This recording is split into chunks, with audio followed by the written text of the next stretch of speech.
Ladies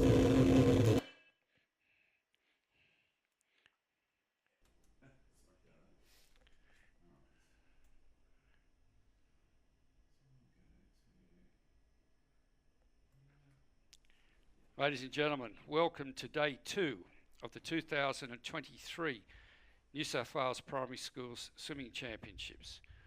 A special welcome to all those viewers in regional New South Wales and Australia and overseas. We have an action-packed day today featuring the multi-class 100 metres freestyle, backstroke, butterfly and relays, including the Earl McGee relay for schools with an enrolment of less than 25 and the Peter Dobson relay for schools with enrolments between 25 and 54. We also have the boys and girls senior relay. We are also honoured today to have Ilka Graham, now Ilka Whalen, visiting the championships, and she will be joining us in the commentary box to give us an insight into her journey from school sport to the Olympics. We are also joined today by fellow commentators Matt Langdon and Curtis Smith. Yesterday, the live stream had over 30,000 viewers across New South Wales, Australia and internationally. And we'd like to thank the New South Wales PSSA and the School Sport Unit for providing this fantastic service. Our first event today will be the girls and boys 100 metres multi-class freestyle. And on the blocks we have the swimmers in our first heat.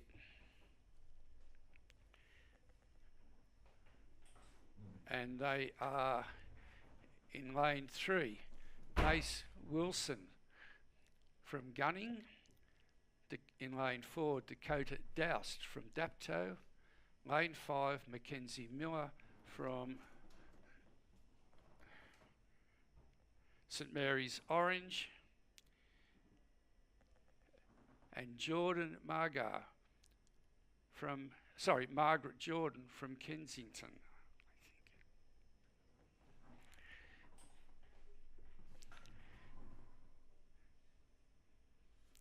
Okay, as we come into the first turn, Margaret Jordan is leading our race in from lane 6, and she turned in a time of 48.38 seconds. That's a good.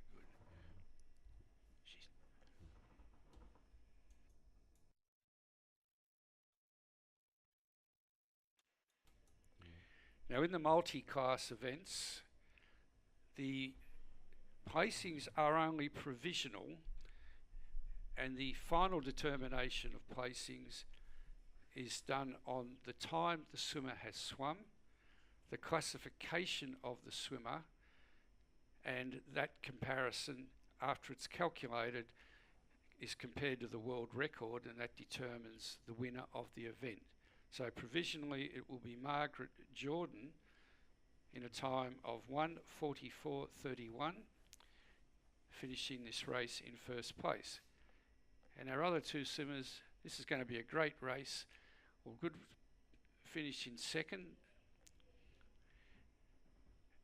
And our swimmer in second will be Dakota, is it? Dakota Douse. Well done, Dakota, in a time of 2 minutes 06.64 seconds. And we've got a great race for third and fourth here between our swimmer in lane 3 and our swimmer in lane 5, and that's Macy Wilson from Gunning and Mackenzie Miller from St Mary's Orange. So those two girls are battling it out with 10 metres to go. Yeah, that's an interesting system, Grant. It must have been in place for quite a while now, hasn't it? That calculation of points, I guess it is in the end, isn't it? To determine places and rankings, etc. Now we've got a great finish here from these two girls, and it is. It's tight, isn't it? Mackenzie Miller has just touched out Macy Wilson. So well done to those girls. Yes, Matt, what enables us to do is to conduct events with a wide range of disabilities, and through the classification and the way it's handicapped, we're able to get a winner despite a whole range of disabilities. And I might just read those out for the next heat. So we have heat 2 of the girls 100 metres multi-class freestyle. So in lane 1 is Holly Mildwater from St Luke's, and she is an S10. Lane 2 is Elia Curry from Lakes Grammar, and she is an S6. In lane 3, Lexi Brown from Nambucca Heads, she's an S9.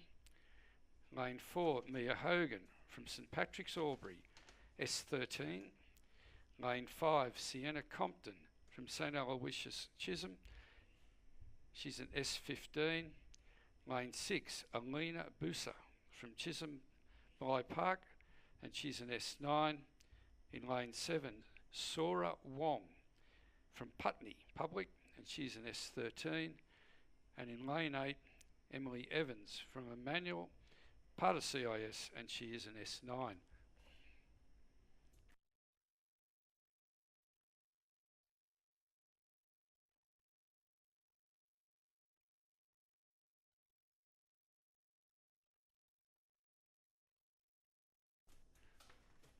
So the swimmers on the blocks, and they're off to a great start. And once again, you can see the reaction times on your screen. And it looks like Lexi Brown with a reaction time of 0.95 was the fastest off the blocks.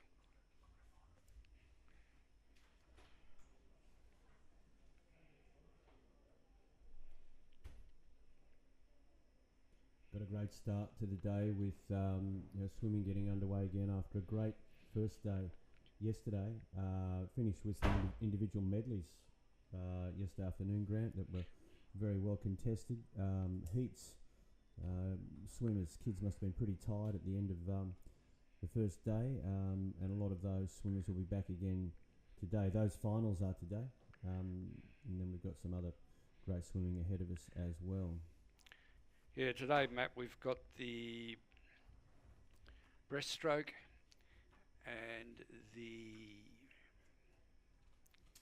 I do have a medal block there. Stuff on Grant. We've got, of course, we've got these freestyle multi-class events right now, and then we're going to go into some backstroke.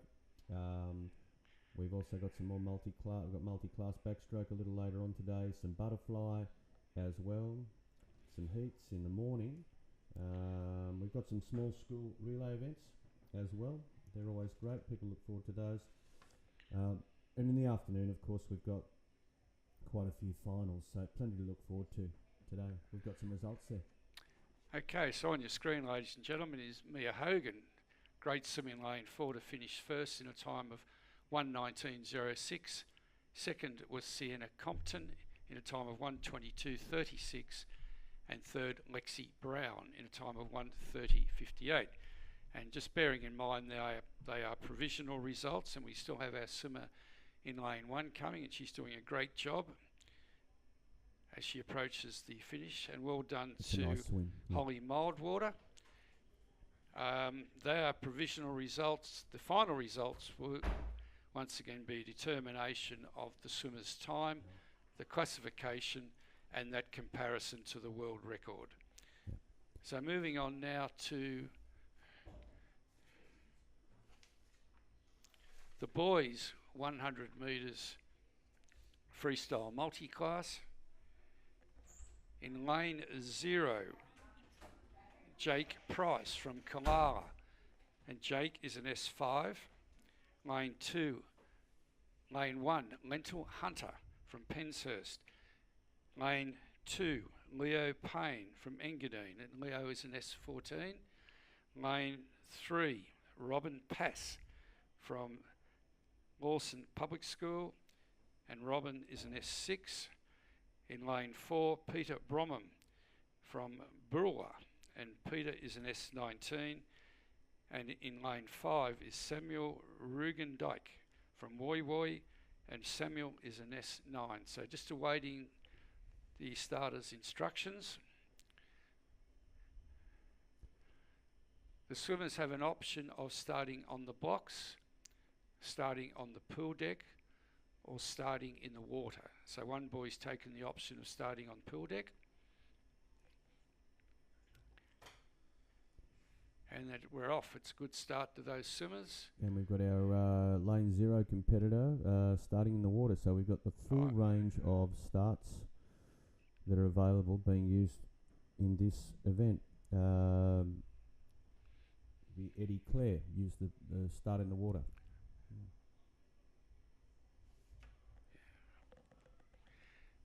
So for those of you that aren't familiar with the Sydney Olympic Park Aquatic Centre, the lane numbering starts with lane 0. So the lane at the bottom of the screen is lane 0. Lane 1 is obviously the next lane, and it goes across to the far side of the pool with lane 9. So a good swim there with Hunter Lentil, who's turned in a time of 49.13, followed by Leo Payne in a time of 52.76.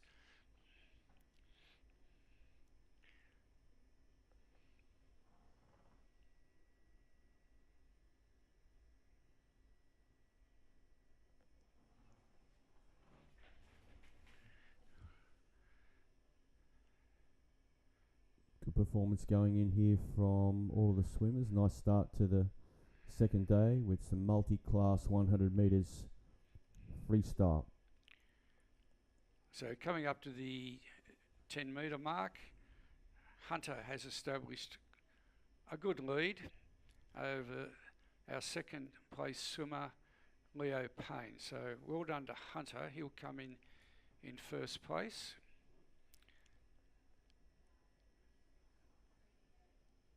In a time of 1:48.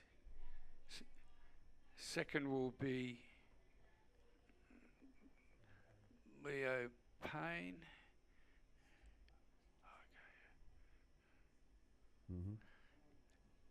Yeah, so just confirming Hunter in first, Leo in second. Now it's going to be tight for third and fourth, but it looks like the swimmer in lane 5, that's Samuel, will just edge out the swimmer in lane 4, Peter. And we have our swimmer in lane 0. And he's doing very, very well. So he'll come into screen very shortly. Now we've been able to capture him, which is terrific, and he's doing a great job there.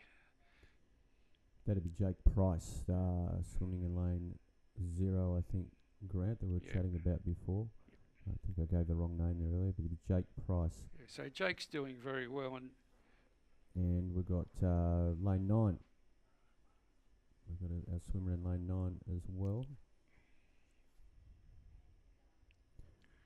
Got other competitors making their way along the pool deck from the marshalling area.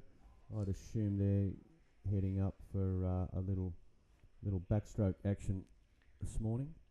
Yeah, so our swimmer in lane 9 is Robin Pass, and we believe Robin's from Lawson Public School, so well done to Robin. He's about to finish his race. Excellent finish to him. Lawson Public School, Grant. He's from, okay, so he's from the Blue Mountains. He's up that way. And our swimmer in lane 0, Jake from Kalala. He'll be approaching the finish now. There he is. He's doing a terrific job, Jake. So all the swimmers waiting for Jake to finish and showing good sportsmanship. And this has been a great swim That's a huge effort by Jake. And he'll get a good round of applause from the crowd. Yes. So well done to Jake. So they're our place getters in the Heat 1 of the Boys Open 100 metres multi-class freestyle. Now moving on to Heat 2 of the Boys 100 metres multi-class. In lane 0, Eddie Clare, but Eddie's not coming up on our screen at the moment, so possibly... That's all right. We've got results there. Yeah. Sorry, they're the results. We should have the next heat up in a moment.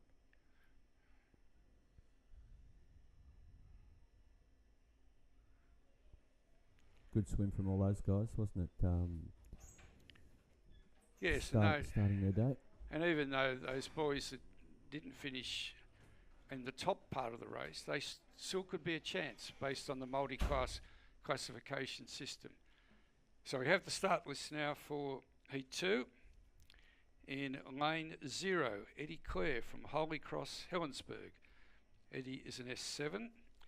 In lane 1, Ace Bell from Yamba.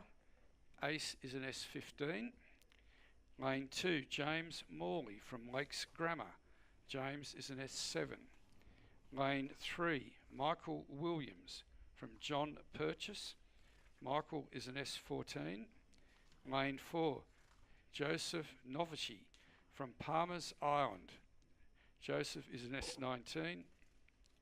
Lane 5, Edward McPherson from Henty, and Edward is an S14. Lane 6, James Tarr from St Luke's Marsden Park. James is an S10. Lane 7, Caleb Nichols from Ferry Meadow. Caleb is an S19. And in lane 8, Xavier Doyle from Mount Carmel Yass, and Xavier is an S19. So I've got a good spread of the field here heading up to the 50 metre turn. We're away. Almost complete field. No swimmer in lane 9 that I can see. It's a good first 50, strong.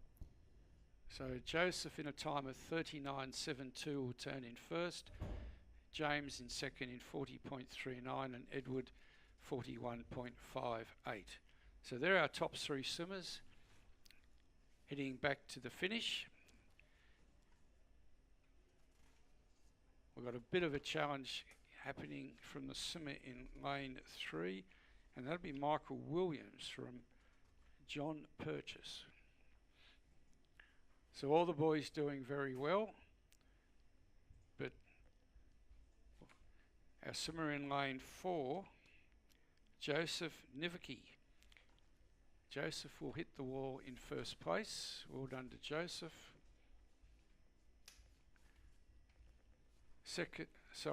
I've got that wrong. It was lane 5, Edward McPherson. Second was Joseph.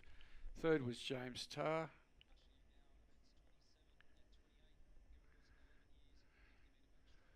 Fourth was Michael Williams. Fifth was Caleb Nichols. 6th, Ace Bell. 7th, James Morley. I've got a great battle here for the final 2 positions, but it looks like the swimmer in lane 8 could possibly just get there, and that's Xavier Doyle. Well done to Xavier. And Eddie Clare. So well done, boys. And again, the finalisation of those results will be the calculation through the multi-class calculation system. Yeah, they'll put their results, their times in the hands of the officials and the recorders now, and that will produce the final result. We're moving into a little bit of backstroke here, Grant, after that excellent start from the multi-class guys there with 100 metres and a little 50 metre backstroke coming up. So the pace is about to increase quite rapidly from 100 metres to 50 metres. Yeah, so the girls, 8 to 10 50 metres backstroke. We have 4 heats, and in heat 1 we have Phoebe Morgan from Corindai. In lane 1, Isabel Sampson from Padstow North. Lane 2, Lucy Booby from Narrabri West. Lane 3, Lillian Crosby from Reesby South. Lane 4, Elodie Smith from Dubbo. Lane 5, Chelsea McLeod from Narellan Vale. Lane 6, Chloe Lawson from Deniliquin North. Lane 7, Gemma Mackay from Tamworth. And in lane 8, Addison Skinner from Lake Albert. So we've got a very good representation of country regions, particularly from the Riverina and the Northwest. So well done to those girls on making it to the PWSA State Championships. Our swimmer in lane 0 is from, have I got the correct pronunciation? Is it Corindai? Corindai or Corindai. Corindai. Yep. Yeah. Another swimmer from Deniliquin, I think, Grant, in here. So what you're talking about there, quite a scattering, and from throughout the state, and also some from just down the road. We've got Reevesby in there as well. So nice collection of swimmers here from metropolitan and regional areas. So coming up to the 5 metre mark, it's a great battle here between the swimmer in lane 5 and the swimmer in lane 4. And it looks like it'll be Elodie Smith in lane 4 at the time of 44.20. Chelsea McLeod in second place in a time of 44.34. And in third place, Lillian Crosby in a time of 45.50.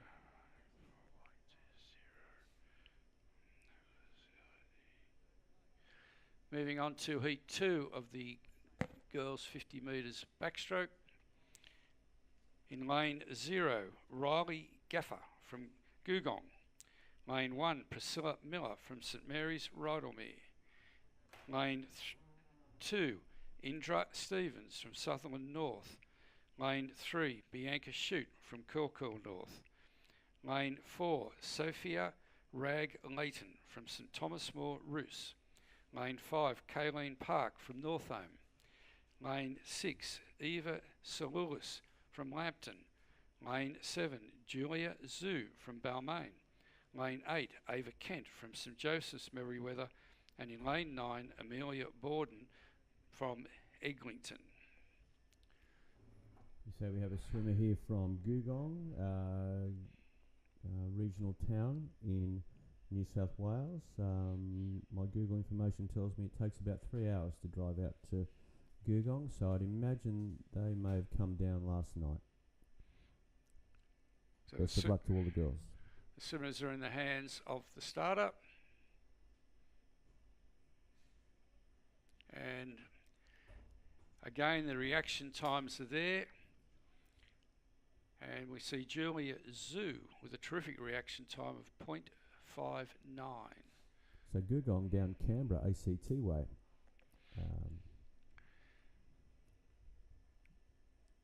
So as you just go past the 25 metre mark, it's very, very tight with the leaders.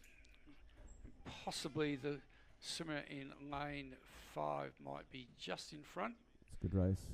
Yep. But we'll await the swimmers finishing. But it will be Sophie Rag Leighton in first place with a time of 38.86. Second was Bianca Shute in a time of... Second was Kayleen Park in a time of 39.05. And we've lost those final results. So we'll move on now to the third heat of the 50 metres backstroke. In lane 0, Dora Tan from Pleasant Heights Public School. Lane 1, Evie Granger from Morford. Lane 2, Lyndall Pacious from Meadow Flats. Lane 3, Eileen Lee from Carlingford West. Lane 4, Harper Mulcahy from Abbotsleigh. Lane 5, Emerson Hu from St Bernard's Botany. Lane 6, Willow Miller from St Joseph's Tweed Heads. Lane 7, Piper McIntyre from Bogangar. Lane 8, Logan Sedgwick from Winona. And in Lane 9, Millicent Rake from Wagga Wagga. So the swimmers are heading towards the finish. And a great swim. Nice swim, lane 2 here. It's a great touch. That'll be a great swim to Lyndall Pacious.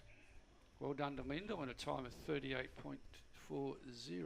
That's almost that almost looked like a push and under the water glide to the wall. It was a great finish. So the first 3 place.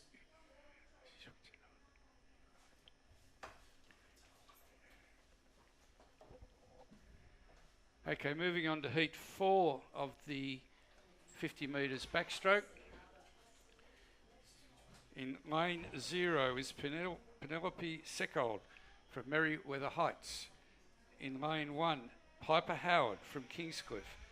Lane 2, Charlotte Brown from Woolware. Lane 3, Clara Kim from Eastwood. Lane 4, Lena Cho from Gordon West. Lane 5, Jenny Lai from Meriden. Lane 6, Melina Mock from Excelsior. Lane 7, Lana Solomon from Blacksland East. Lane 8, Niam Spinks from Holy Family, Skinner's Head. And lane 9, Chelsea Maynard from Southwest Rocks. Okay, so moving into the finish, looks like the swimmer in lane 4 has established a bit of a body's length lead.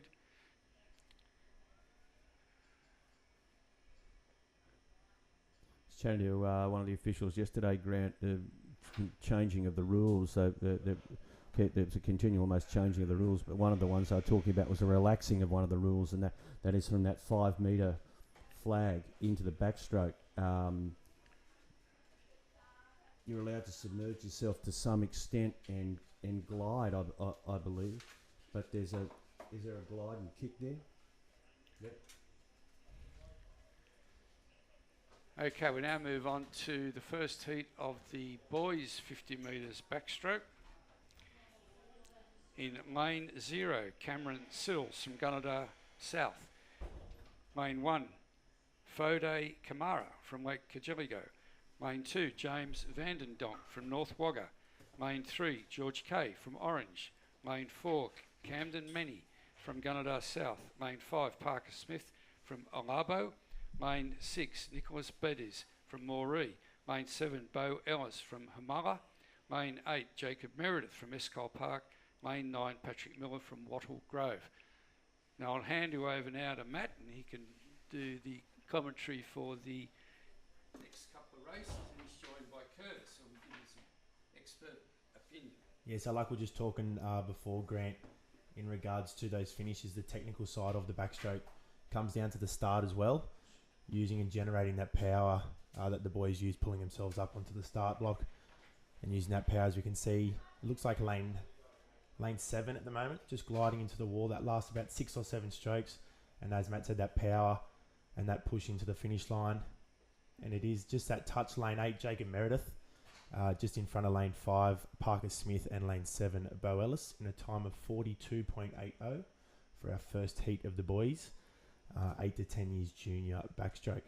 Yeah, nice call there, Curtis. Well done. Nice explanation of some of the intricacies of backstroke. Here we go. We've got we're going to have heat 2, Benji Eek, Charanora, Caden Fitzpatrick, lane 1, St Patrick's, Gosford East, Kyan Hyde from Cromer, Finn, Carol Sink going in lane 3, St Anthony's, Kingscliff, Taj Johns in lane 4, Richmond Public, Kai Hess, lane 5, Coogee, lane 6, Tex Air, Charlestown East, Clarence Doherty will go out of lane 7, St James Yamba, Will Chen will go in lane 8, Carringbar North, and Lincoln de la Mare in lane 9 from Marwara.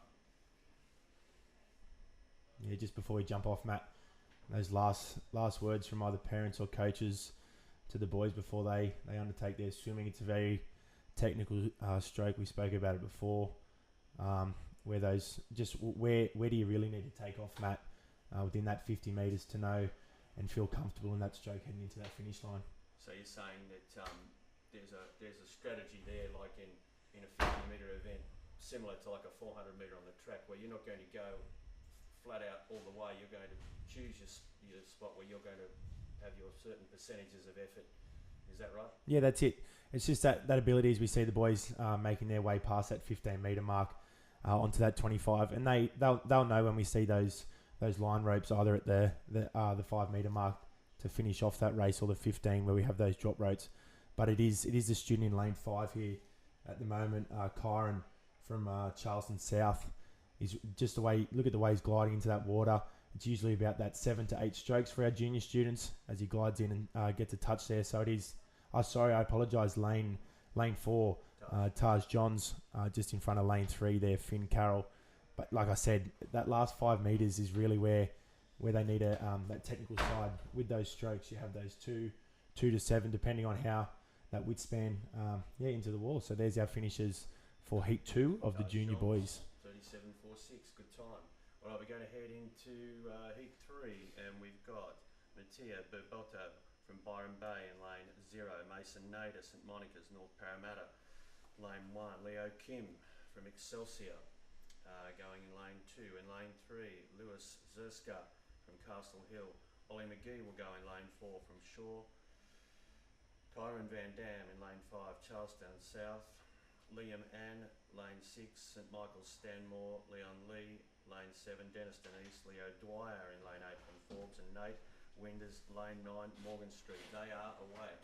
Yeah, it's Heat 3. I'd just like to say that our record for this junior backstroke is 34.65 and is held by Tane Bios back in 2015. So it's been quite some time before any of the junior students have made that way to the record held by that student back in 2015. But it's a ding dong battle here between lane 5 and lane 4. We'll just see who's got that technical edge with that finish, and it is lane 5, Matt. Kyron Van Dam, just over Ollie McGee. Good contest.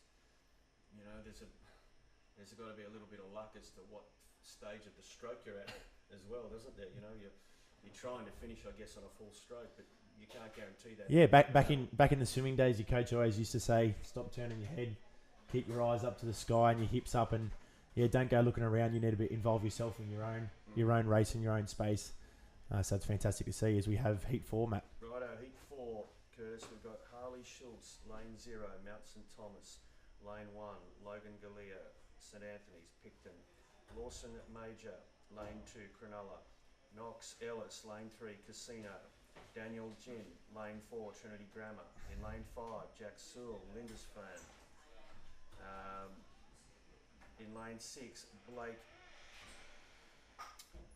Nageo, Glendore, Miller Peacock will go in lane 7 from Beecroft, Jimmy Fisher is in lane 8, Woonona, and Ethan Zhang, Wollongong, lane 9. They are halfway down the pool. So this is our 4 from 4th heat for the junior boys backstroke. So those top 10 competitors will go through to the final based on their seed time from their heats. But it does look like lane 2 that's pushing from Sydney East, the local Cronulla boy, and also lane 4 pushing into the wall. As you can see, those 7 to 8 strokes again. A great touch by Jake Sewell in a time of 38.59 to head us into the final. Our quickest seed time. Yeah, there'll be a couple of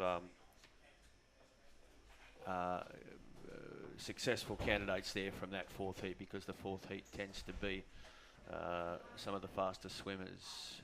And we were speaking about before, just with our schools and the range diversity of where all these schools come, and one of the schools just then, Matt, Byron Bay, quite the travel down to Sydney. Some of these kids have never seen Sydney Olympic pool, let alone swimming, and it is a change of those conditions. Yep. Swimming in an outdoor pool into an indoor Olympic pool. Yeah, you're right, Curtis. Nice experience. Here we go. We've got a little backstroke with the girls, 11 years. 3 girls, as you can see, underneath at the starters' instructions here.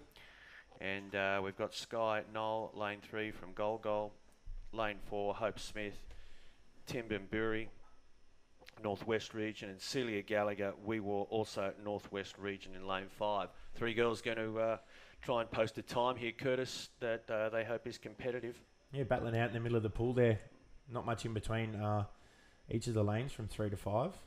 It does seem like lane 3 does have that edge, that Sky Knoll from Golgol. It's just pushing into the wall. This is where that fatigue kicks in, that high stroke rate, that 6-beat kick that the kids want to have going into the wall. But it will be lane 5 just coming over the top. See if she can get that touch in. It is Celia Gallagher in a time of 43.16. And our record for our 11 years girls backstroke is 32.92, and it's held by Miller Lawrence back in 2019. So not too long ago. Not too long ago. COVID struck in a few of the championships. Absolutely. Took a Monavale back girl, seat. Northern Beaches girl. Nice part of the world. Very nice part of the world. All right, we're going heat 2 here, Curtis, of 5 heats. Ebony Taylor in lane 1 from Hillston. Brianna Woodward, lane 2, Cobbity. Elsie Cock from Baronga. Grace Cuthbertson Kororo, Charlotte Della Bosca, Wallerawang. My apologies. It's a tough one. Yep. Layla Hereford, Tacking Point. Hope Gilmore in lane 7, Mudgee. Blair Bartlett from Tamworth will go out of lane 8. They're And away. the two schools that stand out there, lane 7 and 8 with Hope and Blair from Mudgee and Tamworth, like we said, quite that travel to Sydney to represent their region, Yeah, which is you're fantastic right. You're to see. absolutely right. And Hillston down in the Riverina there, nice little town as well. So once again, nice scattering. Kororo up on the north coast. And a big shout out to our volunteers and our teachers today, as we see in the background, just our kids with that marshalling, getting everything in line, making sure all those kids are there to participate and do their best. Absolutely. Not only for their schools but their regions. And yeah, Matt, it looks like lane 5's gonna take this one out in heat 2. Charlotte Della Bosca has been successful, fastest there in heat 2, and we now go heat 3. The lineup is as follows. In lane 0, Vivian Thompson from Deniliquin South, Lila Wagner. In fact, it may be Wagner. Lane 1, Coaldale, Ivy Smith. Lane 2, St Gregory's, Gregory Hills. Emily Skian. Lane 3, Valentine. Coco Becker will go in lane 4, St Augustine's, Coffs Harbour. Mia Hu, St Bernard's, Botany in lane 5. Molly Young, lane 6. She's from Newport. Grace Carroll, lane 7. Holy Cross, Kincumber. Evelyn Watts, lane 8, Crown Street. And Talia Mayer, lane 9, Wagga Wagga. Girls are set. Yeah, so it's our third heat of 5 for our 11 years. Girls backstroke, as we see that technical side again, hands on the bars, nice tight pull, using all those muscles, not only with our arms, but with our legs to generate that power off the block and get yourself a good start. Like we said before, Matt, a little bit earlier, when we were talking about the multi-class and the freestyle, those rules are subject to change with that 15 metres underwater. A few years ago in those top Australian Swimming Championships and in the Commonwealth Games, the Olympics, those rules where some of the swimmers were streamlining the whole way, finding that little loophole in the system. But that's been cut right down. Yeah, right. Coming down to the finish here, Curtis, we've got, we look like a lane 4 here.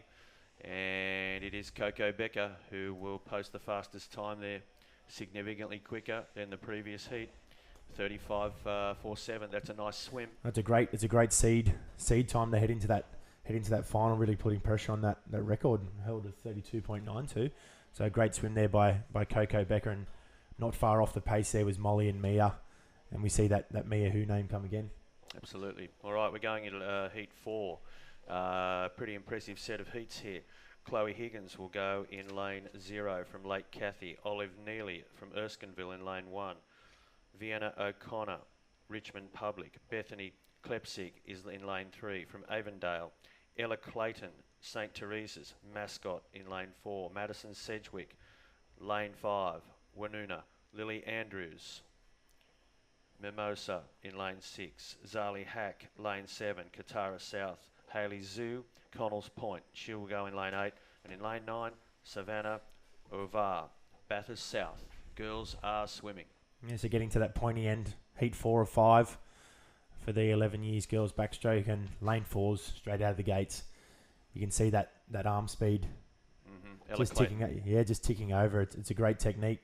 I'm sure their coaches work on that day in, day out at the pool for these championships and heading into the swimming season within the pools. You reckon there'd be a little bit of soreness coming out of day 1 of competition, or would these guys be all over that? Let's look at the result here. It is going to be, as we said, Ella Clayton, the one you identified, Curtis. She was swimming well, stroking well. Yeah, so just a little bit quicker than our heat 3 swimmer of Coco. So heading in there, those, like we said before, those seed times really pressuring the heats this day and age. You can't just take a heat as a little swim in the pool.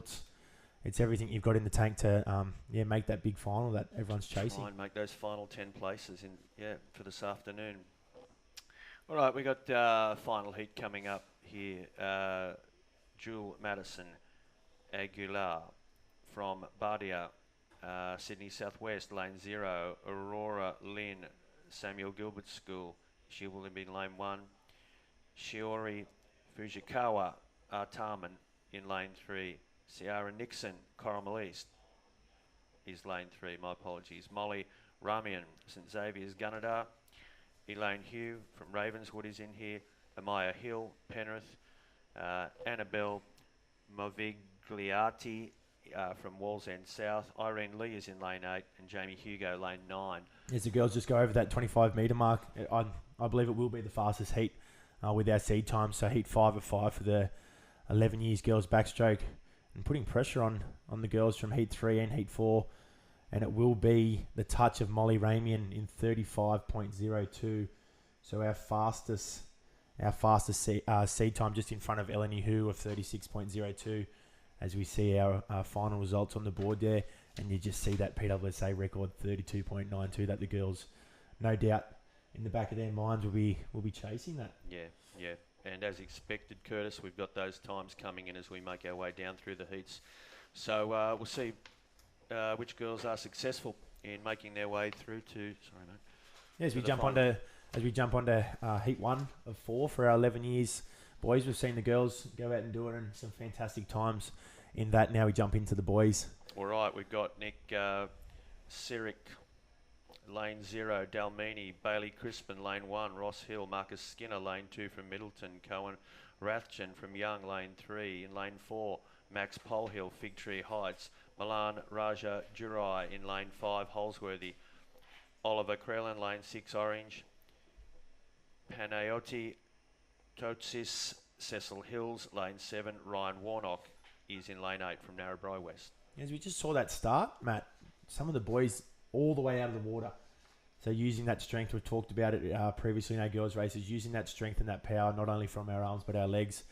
As you can see, some of the boys there with that kick, just driving them all the way down the pool with that arm speed, turning over. But it does look like the competitor in lane 3 and lane 7 that will be pushing all the way to the walls. Lane 5 just creeping in there. I think he'll take second place. So it'll be lane 7, Panatoi Tosis. Sorry about if there's any mispronunciation there. In a time of 40.87 for heat 1 of the boys' 11 years backstroke. Panayoti Tosis it is. Fastest qualified there. Did we get that time? 40.87. Heat 2, Max Hall will go in lane 0 from Albury Public. Jesse Worley, lane 1, Henry Fulton Public. Lane 3, Hunter Bastow. Marta Day, Wagga Wagga.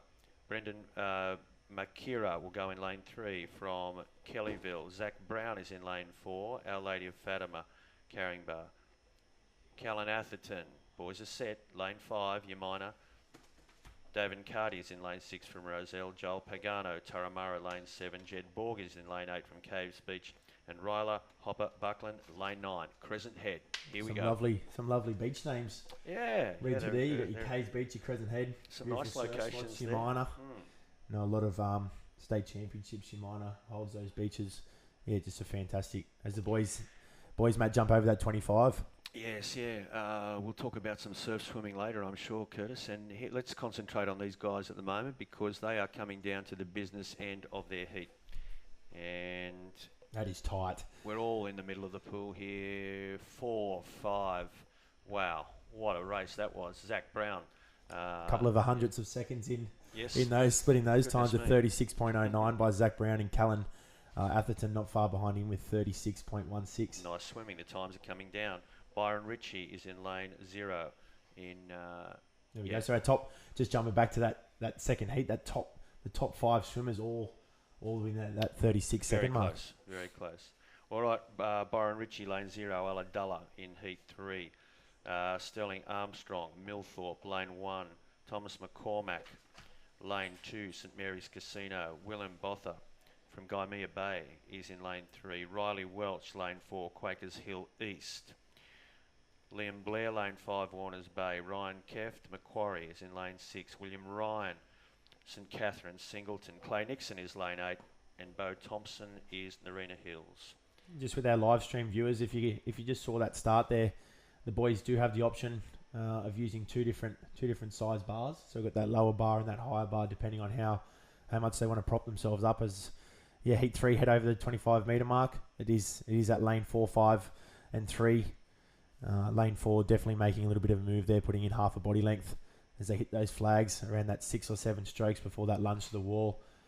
And it will be our lane 4 competitor, Matt Riley Welch, in a time of 34.93. So really gapping that heat 3 by just under 2 seconds. Yeah. Faster and faster. Heat 4 coming up. And in lane 0, we will have Alvin Kai from Summerhill. Josh Spinks, lane 1, St Xavier's, Gunnedah. James Glasheen, lane 2, Mamre Anglican School. Thomas Penny will go in lane 3 to Scots College. Eli Gardner, Edgeworth Heights, is in lane 4, middle of the pool. Brad Honour, lane 5, also joining him in the middle of the pool from Galston.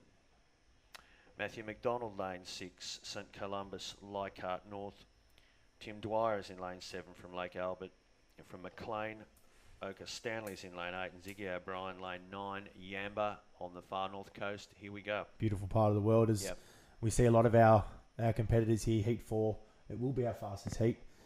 And he's the competitor there from lane 4, Eli Gardner, really getting into his work just as he heads over that 25 metre mark. There's a fair few CIS representation students in this heat. Very strong swimming backgrounds. As it's lane 4. He's put a nearly body length into him as he just launched that technical lunge into the wall, and he gets a time of 33.81.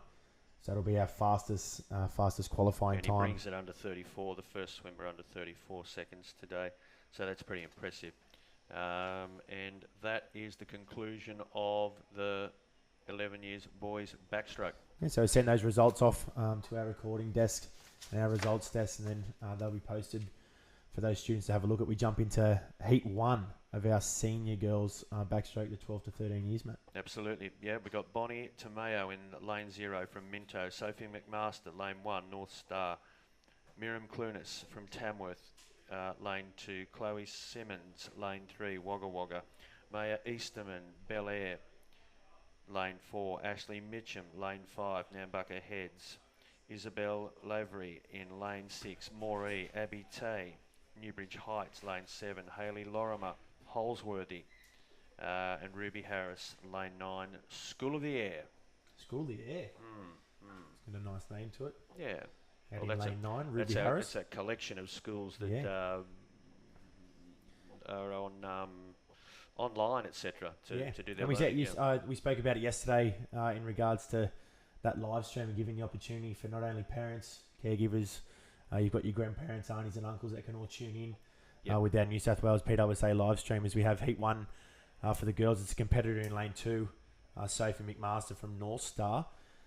They will just glide into the wall there. So she'll take out first place in heat 1 for our senior girls backstroke in a time of, just trying to find her name, then she's just gone missing on the screen.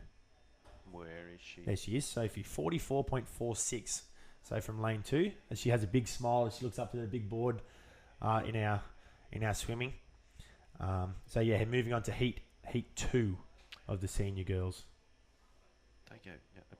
Heat 2, Curtis, Jasmine Swarbrick from Wilberforce will go in lane 0. We have a swimmer from Byron Bay, Delilah Wharton, in lane 1. From Calare, Abby Williams is in lane 2. Santana Tonelli Smith, Macaulay Rose Bay, she's going in lane 3. Lucinda Buckley, lane 4. Meriden, Evie Raven, lane 5. Villa Maria Hunters Hill, Maya Dixon, lane 6. Brook Avenue, Ivy Lynch, Waniora, lane 7. Indy Rayfield, lane 8. The Junction, and Lexi McQuillan, Crestwood, lane 9. Crestwood up in the Hills District, just west of Sydney.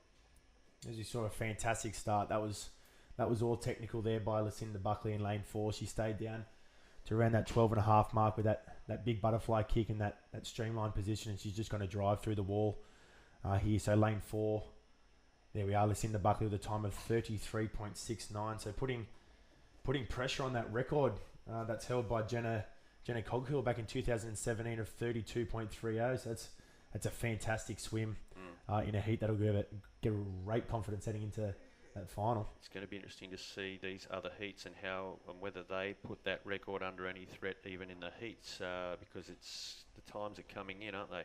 Heat 3, Layla Potter, lane 0, Warners Bay. Ava Hartnett, lane 1, Goulburn North. Elizabeth Fanger Anuku Mossman will go in lane 2. London Campbell, St Joseph's Bulli. Lexi Mulcahy, Abbots Lee in lane 4. Georgia, my apologies, Noeline Ponto in lane 5, Abbotsford. Georgia Wheeler, lane 6, Young North. Zoe Marsh, lane 7, Woonona. Zoe Rippon, lane 8, Lily Pilly. Eden O'Connell, lane 9, Albury Public. We are 25 metres in. Yeah, we just talked about it, Matt, just before those heats. It is Heat 2. We had a fastest time of 33.69, putting pressure on that New South Wales record held back in 2017. Heat 3, it's that battle in the middle again, lanes 4, 5 and 6 into the war where that speed they need to generate up. And it's a touch there by Lexi Mulcahy of 33.18. So a couple of milliseconds faster than our Heat 2 swimmers. So just gradually getting faster and faster. Like we said before, those seed times, they take us into that final where they generate those results, where we have 10 swimmers in that New South Wales Senior Girls Backstroke final. Yeah, we're looking forward to it. Heat 4 coming up, Curtis. Kiara Morgan, lane 0.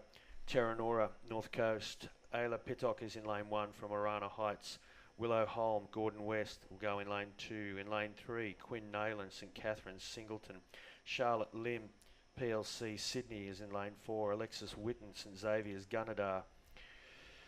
Mackenzie Gartner is in lane 6. Our Lady of the Rosary, Waitara. Sienna Schmidt, Rose Bay, lane 7. Georgia Watson, Glenmore Park is in lane 8. And Ava Thornbury will make up the field, lane 9, Canoundra. Yeah, so Heat 4 for our Senior Girls Backstroke. For those viewers just tuning in now, we're on to day 2 of our New South Wales Primary Sporting Association, one of major 3 carnivals of swimming. Plenty of events starting off here with our multi-class 100 boys and girls swimmers, which was excellent to watch. And now just going into our heats of our backstroke and our butterfly later on today with some fantastic relays coming through. But it is Heat 4, Matt. It is, and looks like we've got lane 4. Yep, Charlotte Lim.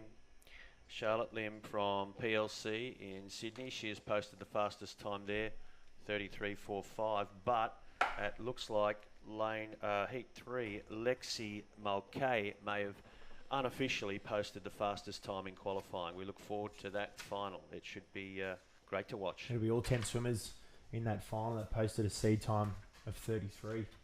Within that time of 33, as we head into our first of 5 heats for our senior boys. In lane 3 we have Zayden Paul. Lane 4 we have Daniel Moon, and in lane 5 we have Cohen Bromley. Yep. Boys are ready to go, choosing their positions on the start block. Any preferred position there? Can they hold anything except the bars? Yeah, they can. The bars, it just gives that support, Matt.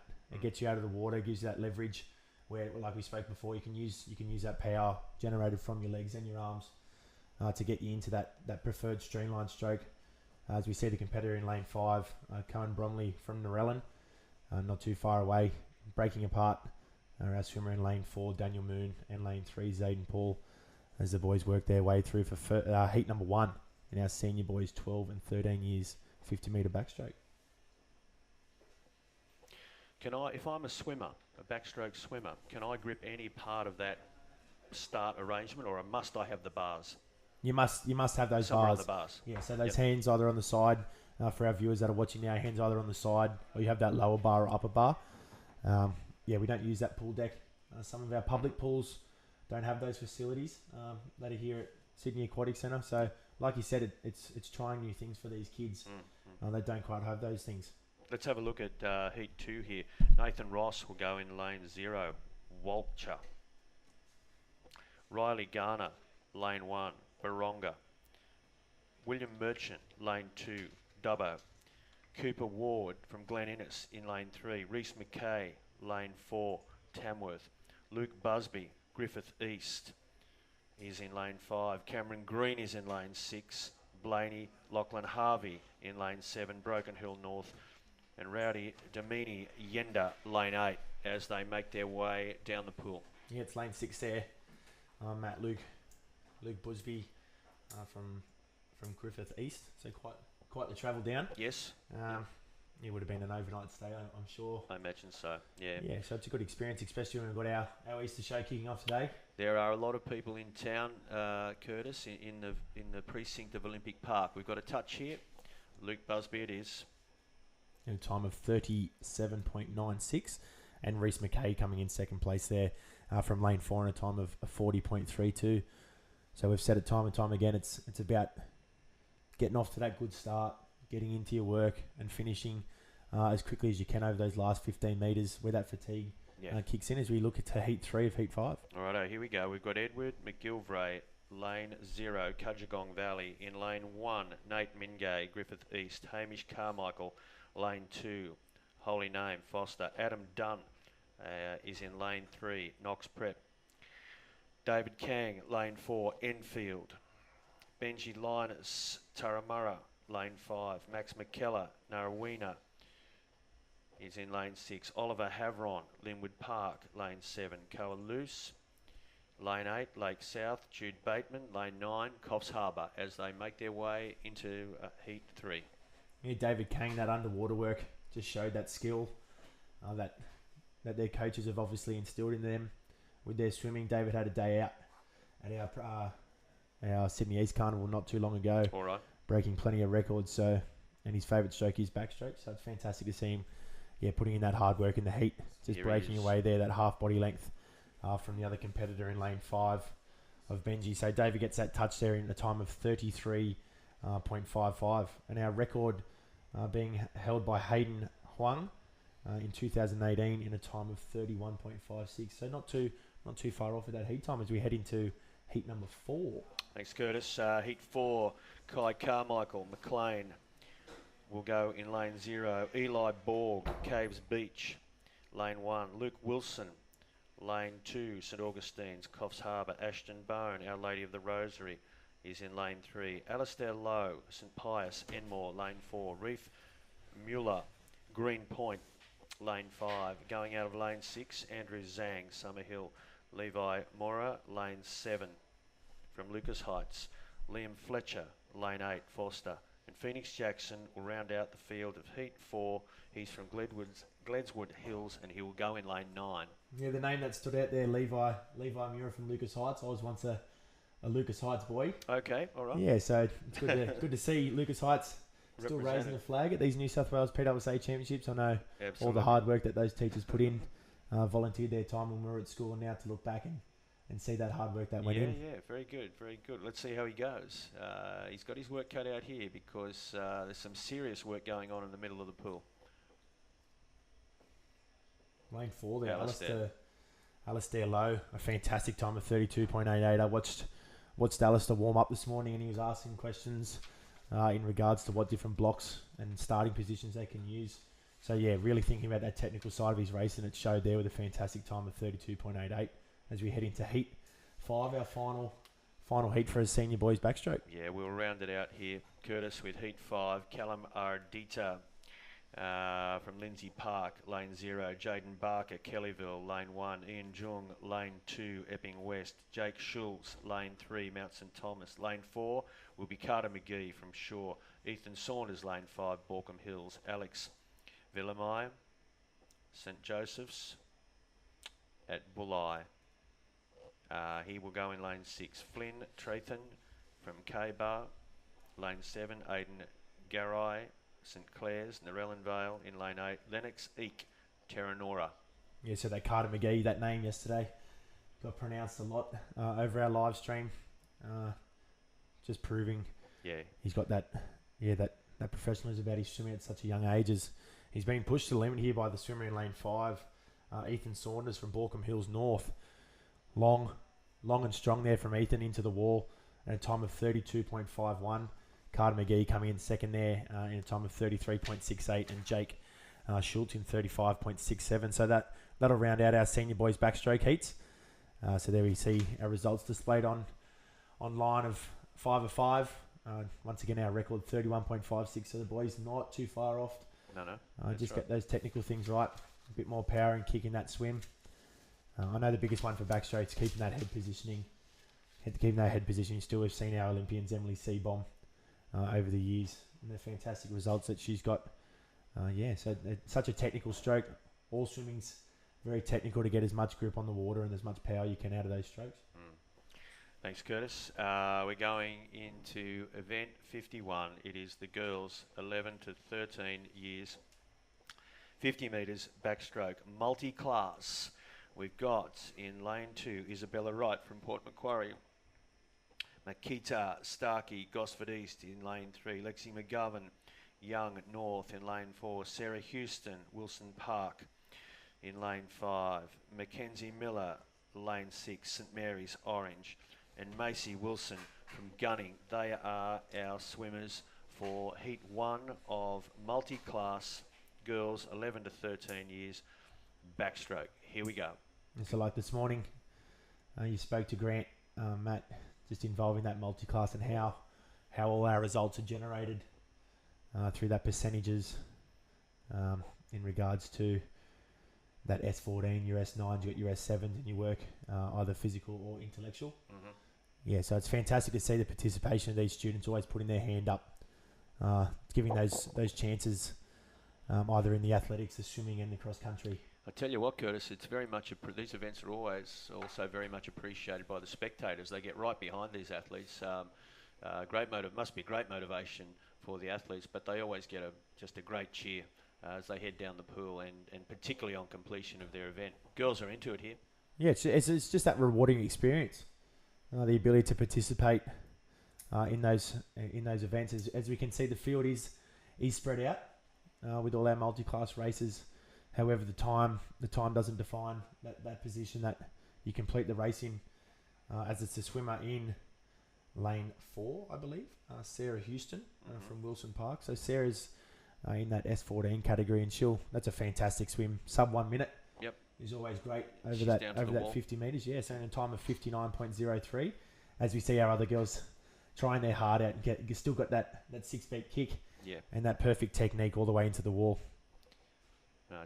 It's a nice swim from all of the girls, and I guess you do go into your own little zone here because because of that calculation system that we're talking about. I mean, backstroke anyway, you're in your own world, aren't you? You're talking about concentrating on your technique, and we look like we're going to get our entire field home now, and we're getting the reception from the crowd that we expect. You can see that big round of applause. That swimmer in lane 6, Mackenzie Miller, doing it all with her right arm. So that's no mean feat. It's fantastic to see as we head into Heat 2. Heat 2 it is. These are timed finals, so the positions will be decided based on the times that the swimmers actually swim in these heats now, or in these finals now. Lane 0, we're going into Heat 2. Lane 0, Emily Evans, Emmanuel College. That is Emily. Holly Mildwater will go in lane 1 from St Luke's. Chloe Hunter, Panania, lane 3. Elena Busa is in lane 3. My apologies. Chisholm, Bligh Park. Mia Hogan is in lane 4, St Patrick's, Albury. Bridget Mulcahy, lane 5, Woy Woy South. Lexi Brown, lane 6, Nambucca Heads. Alia Curry, Lakes Grammar, lane 7. Margaret Jordan is in lane 8, Kensington. Dakota Doust, Dapto, lane 9. Yeah, so Heat 2 of our girls, 11 to 13, multi-class event. Matt and those people just tuning into our live stream. It's fantastic that we have our multi-class participants, as we see our volunteers helping those students. It's one big family here at New South Wales PSSA in regards to everyone helping out. And we've even got light detectors for some of our students. So as the girls pull themselves up and ready for Heat 2, and they're off. Fantastic start by all competitors across the field. This is a full field. A full field. It's great to see, isn't it? Referring there, Curtis, to the people helping out at the whole event. There are many assistants that help out with the multi-class athletes and just make it a little bit easier for them to get around and participate. Yeah, a great initiative that's been brought in by School Sport New South Wales with their leader Peter Banks in regards to that athletics come try day. I know a few students from my public school, Oatley West, that will definitely be having a go this year, As you can see, the swimmer there, I think it's lane 4, Mia Hogan. That's Got a nice fantastic touch there. That technique, it's all still there with that 43.40. Like, as we said before, for those listening in, it's not about where they finish. It's all about that calculation, those percentages of times to see where they go. All right, going to hand over to Curtis now. He's going to give you some main commentary and the lead into who's swimming in which events right now. Thanks, Curtis.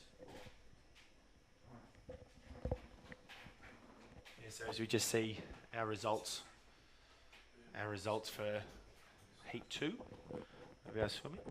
So we're moving into Heat 2 of 2. Our next event, we've got our backstroke 11 to 13. 11 to 13, Heat 1 of 3 for our multi-class students.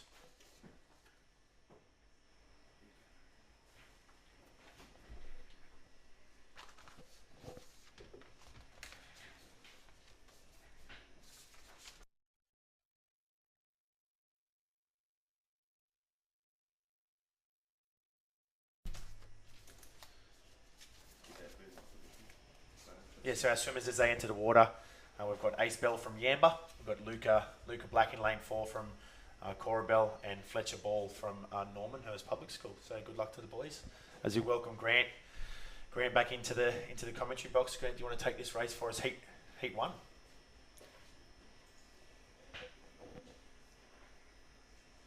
Okay, so we've got Ace Bell in lane 3. Ace has had a pretty good program, and he currently leads this race out, followed by the swimmer in lane 4, which is Luca Black, and in third place at the moment, swimmer in lane 5, Fletcher Ball. So good swim from these boys in this 50 metres multi-class backstroke.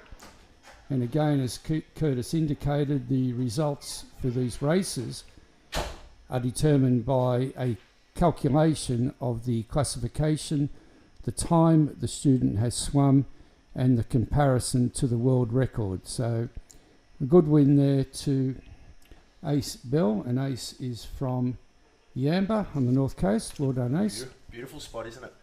Beautiful spot. One of the most popular holiday destinations. There's a few of those students still making their way down the pool, and it's great to see the crowd all get involved and get behind those swimmers as they make their way to the finish line.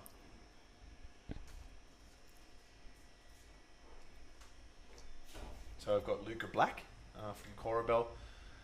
Still got that kick, that fatigue starts to set in these long races as we get that touch there by Luca Black in a time of 1.27.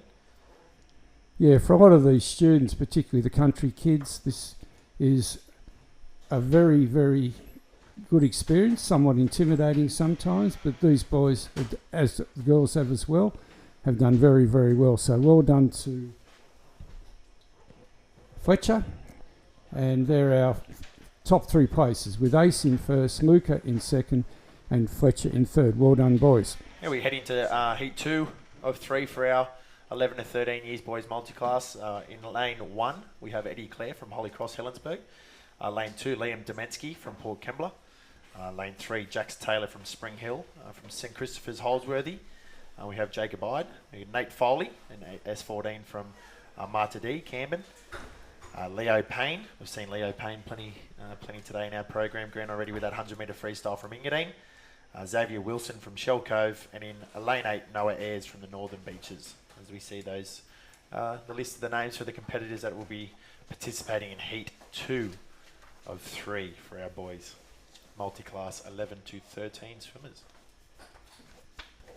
Here in the starters' hands, the boys using that technical aspect. It's fantastic to see out of the water, using that strength in their legs and those arms to get them going. And our reaction time there, Grant Jacob Ide from lane 4, 0.63. So that reaction time was fantastic to get him away for his backstroke race. Yeah, so with the multi-class events, the disability classifications, for the functional disability, there are 10 classes, S1 to S10, with S1 being the most profound. Competitors must have a physical loss of more than 10%, and competitors must hold a current national review classification from Swimming Australia in order to be eligible to compete. So with the classifications, it is fairly comprehensive, and the idea is to give all swimmers an equal opportunity to achieve their best. Yeah, so as we see those volunteer teachers with those pool noodles just able to notify the students where that wall is to save any danger from running into that wall at the speed they're travelling. And that's a great initiative. What we don't want to see is any students injured. Although the touch pads are there, the end of the pool can be fairly intimidating and certainly can be very dangerous if you hit it too hard and particularly hit your head. Now, with our visually impaired students, there are 3 classes, S11, S12 and S13. And again, that is made through a medical practitioner or Vision Australia. So visual acuity of 6/60 or less and a visual field of less than 20. So again, a very comprehensive classification for our visually impaired swimmers. As we look at Heat 3, Grant, our third and final heat for our boys, 50 metre backstroke, 11 to 13 in that multi-class division. We have Rafferty Stevens from Sacred Heart, Monavale, Edward McPherson from Henty. In lane 2, we have James Morley from Lake Scrummer. Lane 3, Michael Williams in the S14 category from John Purchase. In lane 4, Joseph Novicki from Palmer's Island. In lane 5, I like this name, Diesel Thompson. Hopefully he's got some energy in the tank to get him down there for that 50 metres. From Minchinbury Public. Lane 6, we have Brody Becker from Turrawong. Lane 7, Caleb Hissop from St Aloysius Chisholm. Hunter Lentil in lane 8, local Penshurst boy in that Georges River area, so well done to Hunter. And lane 9, Caleb Nichols from Fairy Meadow. I'll let Grant call this stuff. Yeah, it's fantastic to see the boys look at that 6-beat kick. He's got those knees going, those legs going as fast as he can get himself from one end of the pool to the other with that technical aspect of staying on the back, that head back, eyes up into the sky and promoting those hips forward to the top of the water, just so we can smoothly make our way down in our backstroke for our third and final heat of our boys 11 to 13 years multi-class event. It's quite tight here between lanes 3, 4 and 5. The boys will battle it out all the way to the wall, but it is our competitor in lane 4, Joseph Novicki from Palmer's Island, who will get that touch in a fantastic time of 46.10. And as we've said before, not all about the time or the position where you finish. It's all about that classification within our multi-class divisions. Yeah, so just moving on to further update you with the multi-class. S15 are the hearing impaired students, and they must have a current audiogram signifying a loss of more than 55 decibels in the better ear. And our final classification, S14, is for intellectual disability. So they're the classifications, except we do have one more, which is S16, and that is the transplant classification. So in summary, the functional disability is S1 to S10, vision impaired is S11 to S13, hearing impaired S15, and intellectual disability S14, transplant S16. Yeah, fantastic that information for our viewers live on the YouTube. I've just had a look at 402 people tuning in, so it's fantastic numbers on day 2 of our 2023 New South Wales PSSA Major Carnival of Swimming here at Sydney Aquatic Centre. Like you said, a jam-packed weekend heading into Easter. Grant, with the Easter show kicking off today and the football tomorrow between the Rabbitohs and the Bulldogs. A very big week, and a terrific week, particularly for the country kids. I've spoke to a number of parents up at the gate. A lot of the students are staying overnight and going to the show tomorrow, and it's a fantastic opportunity, particularly for the geographically isolated kids, to come to the city with their parents and experience the Royal Easter Show. So, well done to the organisers to time this event to coincide with the show. Yeah, our New South Wales swimming convener Mark Holden and his assistant Nicole Monk, that famous swimming name of Kenrick Monk. As we have our heat 1 of 1 for our girls 50 metre backstroke 10 years and under for our multi-class. In lane 0 we have Edie Ross from Valentine. Lane 1 we don't have a competitor in there. So lane 2 we jump to Matilda Barling from Narromine. Lane 3 Lacey Johnson from Arena Heights. Lane 4, Sienna Compton from St Aloysius Chisholm. Lane 5, Kaya Earn from Blue Mountains. Daisy Faulkner from Newcastle in lane 6. In lane 7 we have Coda Baines from Loftus, so a local Sutherland Shire girl. And in lane 8 we have Emily McGreal from Orange. As we see the field time and time again in these multi-class races, it is split over the field, but nothing comes of those results until they're all calculated. So it's a fantastic swim from Sienna Compton there, 45.87 in the 10 and under girls 50 metre backstroke, as we have the competitor Kaya Earn as well. As the girls make their way down to the end of their race, smiles on the face, grin as they look up at that big scoreboard where we've had famous Olympic names in print before, looking over to mum and dad with the big smile, did I get a PB? Just that participation and pushing to do their best, which is fantastic. And later on today, in about an hour's time, we will have Elka Graham visiting us. Now Elka Whalen. And Elka swam at the PSSA and CHS Swimming Championships. And she's going to join us in the commentary box to give us an insight into the journey from school sport through to the Olympics. So, in about an hour's time, we'll welcome Elka. And we have our final competitor there, Edie Ross. As you see, a big round of applause from our crowd. Everyone getting involved. So congratulations to Edie from Valentine there, finishing off her race in lane 0. And that's a great swim because, as Curtis had indicated, the result isn't dependent on finishing first or second. It's dependent on where you finish with your classification and your time. So well done to those girls. Terrific experience for them and a terrific swim. And a record unofficially broken there by Sienna Compton in that last race. So the previous record held was 48.72, and Sienna snuck under that. So congratulations, unofficially yet. So we'll leave that to the results team, and once we find out that news, we'll get it out there for everyone. As we head into our first heat of our 10 years boys and under multi-class backstroke. In lane 4 we have Peter Broman from Barara, and in lane 5 we have a Ruben Oxenberg from Orange. So good luck to both our swimmers in the first heat of our 10 years boys and under 50 metre backstroke, as they're off and away, Green. Yeah. So 2 boys from the western part of New South Wales. It's great to see all these students represented across the state. And these 2 boys are having a ding-dong battle here in the it's great to see. first heat of the 10 years boys and under multi-class event. Boys and under. This could be the first time they've swum at this venue. So terrific experience, and the boys are doing very well.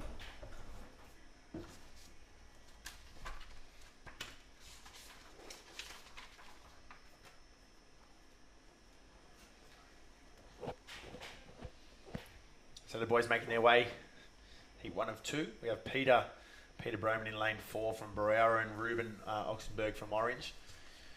Ruben just breaking away now as he heads into his final 9 or 10 strokes from those flags. Grant, like we spoke before, and our lunge into the touchpad. So fantastic there from Ruben. We'll just calculate that time. It didn't quite connect with that touchpad.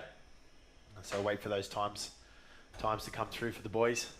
So there we have our results. Ruben in a time of 104.86 and Peter Broman in a time of 109.01. So fantastic swimming from our boys heat 1. As we jump into heat 2, in lane 0 we have Lachlan Reid from Our Lady Rosemary.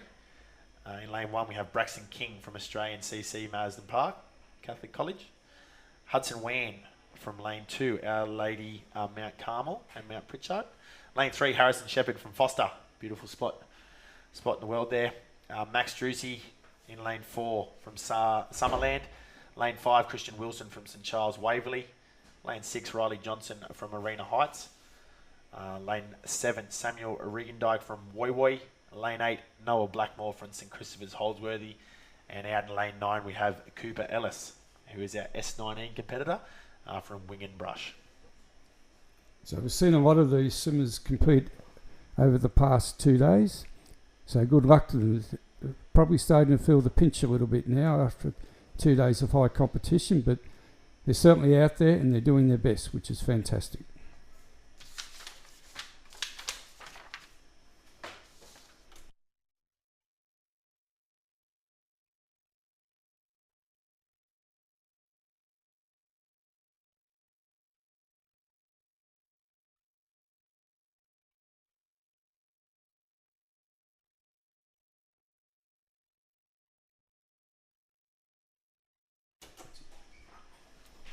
Yeah, so our second and final heat here, Grant, for our 10 years boys and under multi-class 50-metre backstroke.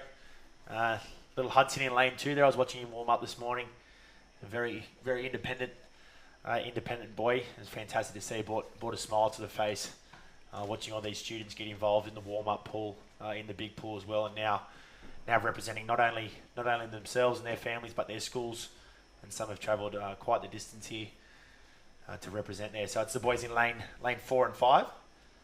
So we have Max Drucy and Christian Wilson showing fantastic technique down that middle of the pool for our heat 2 of 2 for our boys 10 years and under 50-metre multi-class backstroke. As we tune in here, we've now got 440 online viewers for our day 2 of our 2023 New South Wales PSSA swimming championships here at SOPAC. And it's Max that gets that touch into the wall just in front of Christian in a time of 48.14, Grant. Yeah, very good swim there by Mac, and also by Christian and Riley. So well done, boys. The other swimmers are coming in, and we see Harrison touch in 4th, Samuel in 5th, Hudson in 6th, Noah in 7th, And lane 9, and we have Cooper Ellis. and Cooper. Well done to those boys. And they'll be now whistled out of the water in preparation for the second heat. Yeah, so that'll conclude our multi-class backstroke times now, and those heats that have been running, those results will go off as we jump into one of the toughest events in the swimming, one of the most fast and the toughest, that butterfly. It's such a technical stroke where both hands need to come out of the water at the same time. They both need to enter at the same time. Those feet need to be together when we've got that big butterfly kick generating the power through the water. So our heat 1 of 4 for our junior girls butterfly, years 8 to 10. In lane 0, we have Hannah Peacock from Canamble. In lane 1, Millicent Rake from Wagga Wagga. Talia Delaney in lane 2 from South Wagga. Emma Chen in lane 3 from Picnic Point. Isabella Sampson from Padstow North. Gemma McKay in lane 5 from Tamworth. Lane 6, Charlotte Crowden Altman from Bradbury. In lane 7, we have Amelia Savannah from Cootamundra. Lane 8, we have Neve McConnell Hackett from Armidale City. And in lane 9, we have Sophie Pollard from School of the Air. So heat 1 of 4 for our junior girls butterfly, Grant. And it's great to see, once again, another swimmer from the School of the Air. They are normally geographically isolated students, and they do their schooling and education via the School of the Air, which is absolutely fantastic. Yeah, so once again, ticking off that first of the major carnivals here for New South Wales PSSA, and that's swimming. Later on in the year, we have our cross country and our athletics carnival. And so fantastic to be here on day 2 of the New South Wales Championships, as the girls are off and away, and our viewers can see that technical side we just spoke about, Grant, in regards to that big butterfly kick and that power coming through the torso into our arms, and the amount of water we can pull back. Yeah, very technical stroke this, and one of the critical factors about butterfly swimming is symmetry. The swimmer must have a symmetrical stroke, and as Curtis indicated, the touch must be two-handed, it must be together. And our first swimmer looks like she's done that, and it's Isabella Sampson. Yeah, so Emma Chen got in there in lane 3, but just a bit of touch difficulty, so in a time of 39.55. So congratulations to Emma Chen and Isabel Sampson when they got that touchpad fixed up. Those times come in, Grant, so a little bit confusing, but there it is. There's our results for heat 1. Emma Chen in a time of 39.55 from Picnic Point, so congratulations to Emma.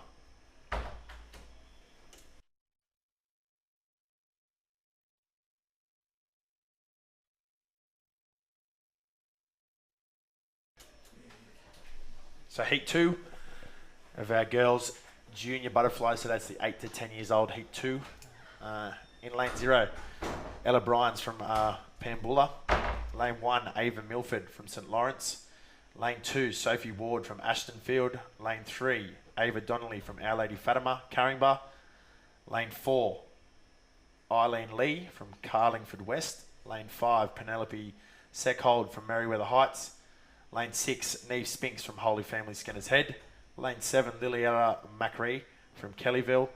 Lane 8, Millie Cook from Naranga. And Lane 9, Elodie Smith from Dubbo as the girls make their way over the 25 metre mark. Grant, it's quite close in that middle of the pool. Yeah, the swimmer possibly in lane 3 might just be a touch, but I think the swimmer in lane 5 might have it. Great technique. Curtis. Lane 5 and lane 6 really keep that drive all the way to the wall there, Grant. We'll see who gets that touch.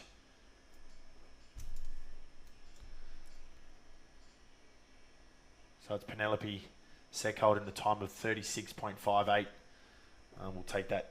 And there are our official results. Penelope Seckhold, Niamh Spinks and Eileen Lee make up our top 3 place getters there.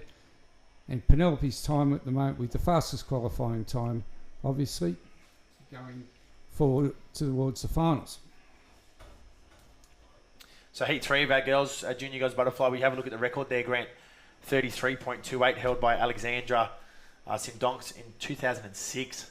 So quite the time for those girls. So in lane 0 we have Ina Markman, lane 1 Lana Solomon, lane 3 Sophia Raglington, lane 3 lane 2 was Sophia, my apologies, lane 3 Harper Mulchi, lane 4 Jenny Lee, lane 5 Evie Drew, lane 6 Mary Taggart, lane 7 Chloe Zhang, lane 8 Riley Gaffer, and lane 9 Madison Whiting.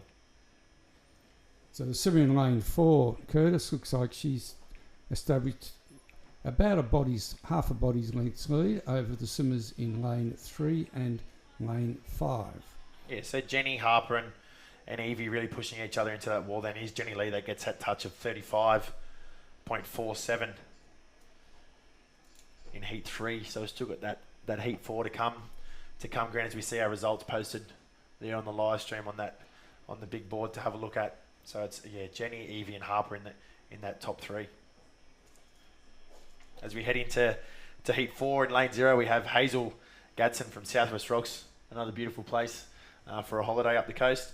Andrea Stevens from Sutherland North, Adlin Park from Kent Road, Lena Chow from Gordon West, Emerson Hu from St Bernard's Botany, Charlotte Brown from Woolaware, Willow Bang from Epping West, Evie Granger from Morpeth, Lyndall Preachers from Meadow, and Alira Upton from Benara Point in lane 9. So good luck to the girls. Heat 4 of 4 for our junior girls butterfly 50 metre heats. Grant.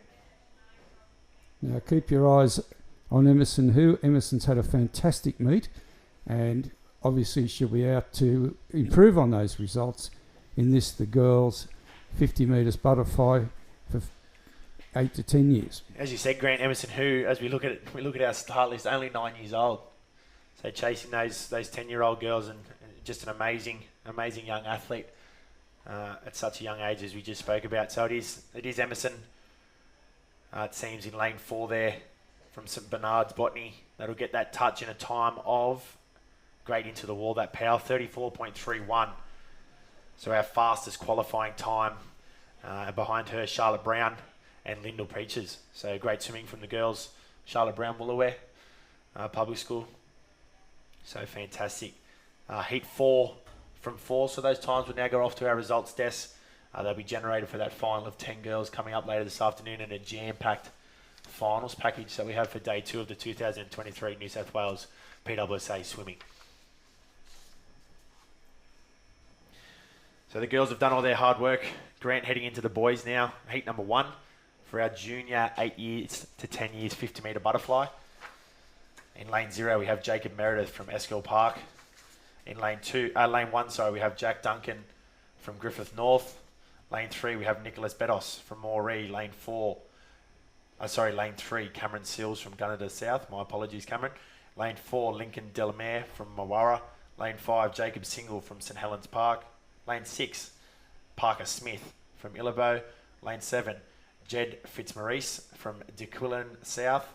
Lane 8, Julian Stewart from Orange. And lane 9, Nate Winders from Morgan Street Public School. So that'll be heat 1 for our junior boys butterfly.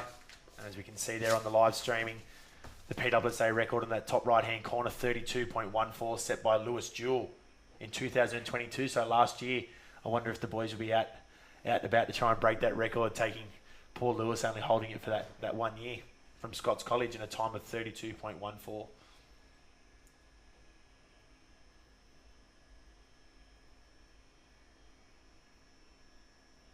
up on the blocks. We see some of our competitors with that old-fashioned 2 feet at the start of the block, rather than generating that power off those blocks.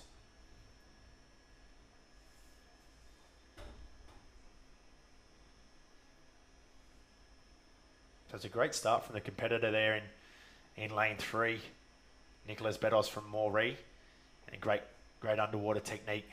Make sure he's generating that power through the water, where it's that toughest part, and getting those elbows nice and spread around when he brings that technique to the front of the finish of the butterfly stroke with that powerful kick underneath. And the competitor in lane 5 giving him a run for his money there, Jacob Single from St Helens Park. So it's a bit of a battle there between lanes 5 and 3, and 4 and 6 just in that middle of the pool for heat 1 of our junior boys butterfly. And it is Jacob Grant that touched in a time of 43.20. Yeah, he coasted into the wall there too, Curtis, so he must have timed it very well, and congratulations to him on that finish. So there are the top 3, Jacob Single, Cameron Sills and Lincoln de la Mer, and Jacob's time was a time of 43.20. So well done to Jacob. As we head into heat 2 of our junior boys butterfly, we saw the talent on display there in heat 1. Let's see if heat 2 can back it up with our swimmers. Lane 0, Spike Stubbings from Bangau. Lane 1, Bailey Savetta from St Andrews, Malabar. Lane 2, William Potts from Redhead. Lane 3, Kai Hess from Coogee Public School. Lane 4, Finn Carroll Kanique from St Anthony's, Kingscliff. Lane 5, Taj Johns from Richmond Public. Lane 6, Flynn Cox Gallagher from Barona Point. Lane 7, Thomas Holmes from St Joseph's. Lane 8, Harley Schultz from Mount St Thomas. And lane 9, Jimmy Fisher. We've seen Jimmy's name this morning, that backstroke for our junior boys, as it's heat 2 in the water, and it is lane 4 off to a fantastic start with Finn Carroll from St Anthony's, Kingscliff. So just over that 25 metre mark, when that last 15, when that fatigue starts to kick in for the boys to keep that kick up, keep that stroke speed up all the way into the wall, like Grant spoke before, that power, and to get that timing with your touch. Those split seconds, they do come down to costly measures, especially with these boys trying to make their way to being the top 10 for that final later on this afternoon in our finals package. So it is Finn Carroll in first place there, as we see our results on the board, in a time of 36.01. So not too far off at all, Grant, from cracking that 36 seconds maybe later on in the finals. Well, they normally swim a bit quicker in the final, Curtis. It's just that extra motivation, and obviously swimming with the better swimmers. That'll get them going. Yeah, so as you look at heat 3 of 4 for our junior boys butterfly, lane 0, Matado Baribo. Lane 1, Charles Kellaway. Lane 2, Blake Newey. Lane 3, Hayden Gow. Lane 4, Ollie McGee. Lane 5, Anton Friesitz. Lane 6, Benji Mavgati. Lane 7, Jake Baumer. Lane 8, Freddie Littlejohn. And lane 9, we have Leo Dwyer in heat 3 of 4. Grant. And this is going to be a pretty good race here, Curtis. The swimmer in lane 4, Ollie McGee. And Ollie's also had a pretty packed program, and at the moment he's leading the way. But it's pretty close between 2nd, 3rd and 4th, with the swimmers strung out in lane 3, lane 5 and lane 6. Yeah, the coaches will be talking to these boys. I'm sure Ollie McGee finishing there in a touch of 35.36.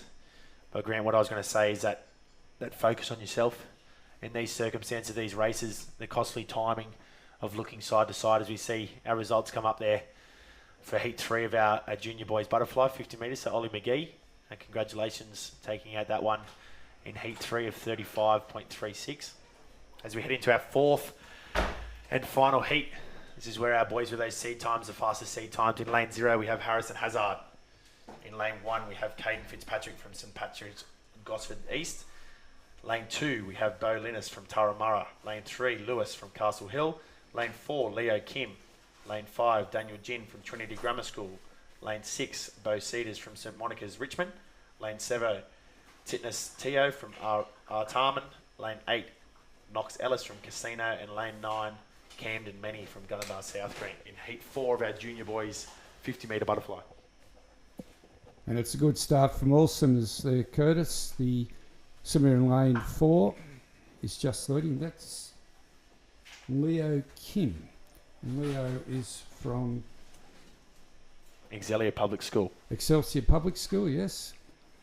And it's going to give you a good finish here for first, second and third, with challenges from lane 3 and lane 5.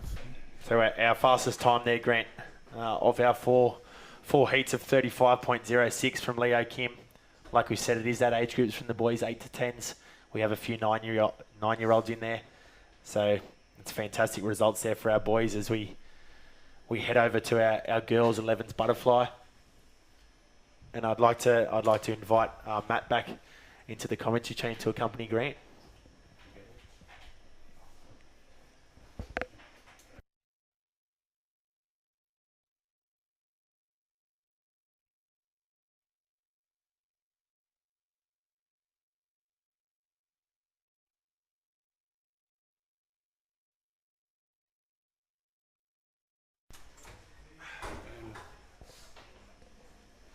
Welcome back to the New South Wales PSSA Swimming Championships. This is Heat 1 of the girls 11 years 50 metres butterfly. We have Hope Smith in lane 0, Cordia Rutter in lane 1, Celia Gallagher in lane 2, Ebony Taylor in lane 3, Charlotte Della Bosca in lane 4, Layla Herford in lane 5, Hope Gilmore in lane 6, Quincy Ning in lane 7, Talia Ma in lane 8 and Elsie Cock in lane 9. So heading to the finish, the swimmer in lane 5, that'll be Layla Herford. That's a great swim, isn't it? That's established a very good lead, and Layla will go in first place. Yep, finishes on a full stroke. It's what we're aiming for, I think, and great swim from all of those girls. Time of 39.16. Yeah, so just confirming those times, Layla Herford in first place in 39.16, followed by Charlotte Della Bosca in second and Hope Gilmore in third. So well done to those ladies. So moving on to Heat 2 of the girls 11 years 50 metres butterfly. In lane 0, Riona Endo from Guildford West Public School. In lane 1, Zali Hack from Kasara South. Lane 2, Rachel Young from Innerborough. Lane 3, Molly Young from Newport. Lane 4, Coco Becker from St Augustine's, Coffs Harbour. Lane 5, Amaya Hill from Penrith. Lane 6, Bethany Klepsky from Avondale. Lane 7, Jewel Madison Aguila from Bardia. Lane 8, Arabella Thompson from Bowral. And in lane 9, Vivian Thompson from Deniliquin South. Make their way down the pool now. 20 metres to swim. I've been done a bit of research, Grant. They reckon the butterfly is the stroke where you will expend the most energy. If you're looking to lose a bit of weight, butterfly is a good way to do it, they reckon. If you can do the stroke, it's pretty tough. Amaya Hill is fastest into the wall here, 32.40 in lane 5. Nice swim. So just confirming those places, Amaya Hill in a time of 32.40, followed by Coco Becker in a time of 32.95, and Molly Young in third place in 34.95. So well done to those girls. Moving on now to Heat 3. In lane 0, Autumn Squires from Kingscliff.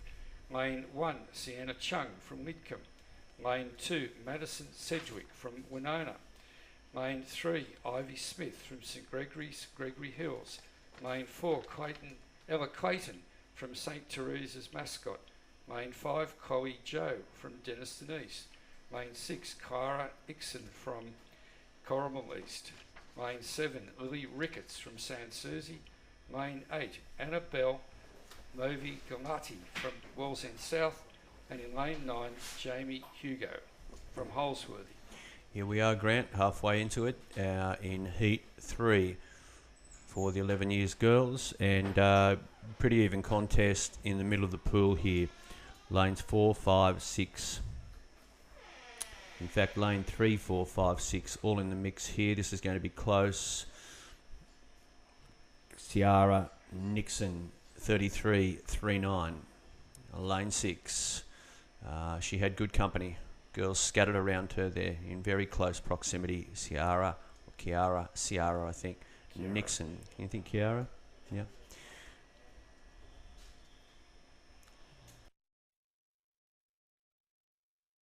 Dandy. Okay, we're moving now on to the fourth and final heat of the girls' 11 years 50 metres butterfly. In lane 0, Talia Poulton-Gregory from Wilton. Lane 1, Vienna O'Connor from Richmond Public School. Lane 2, Emily Skean from Valentine. Lane 3, Mia Hu from St Bernard's Botany. Lane 4, Emmy Hill from Wheeler Heights. Lane 5, Molly Ramian from St Xavier's Gunnedah. Lane 6, Jasmine Botchnik from from Sutherland. Lane 7, A.K. Rose from St Ignatius Burke. Lane 8, Evelyn Watts from Crown Street. And Lane 9, Krista Wesingberg from Bogangar. And lane 4 pulled out clear lead here, and will come into the wall. Emmy Hill, 31.34.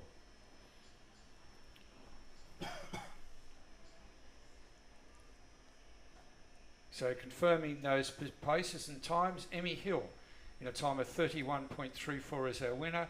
Jasmine Botchanek in a time of 34.17, and Molly Ramian was in third place. So moving on now to the first heat of the boys 50 metres butterfly. In lane 1, Jason Van Ryn from Picnic Point. That's lane 0, my apologies. Lane 1, Panayota Totsis from Cecil Hills. Lane 2, Joshua Skinner from Lake Albert. Lane 3, Sterling Armstrong from Millthorpe.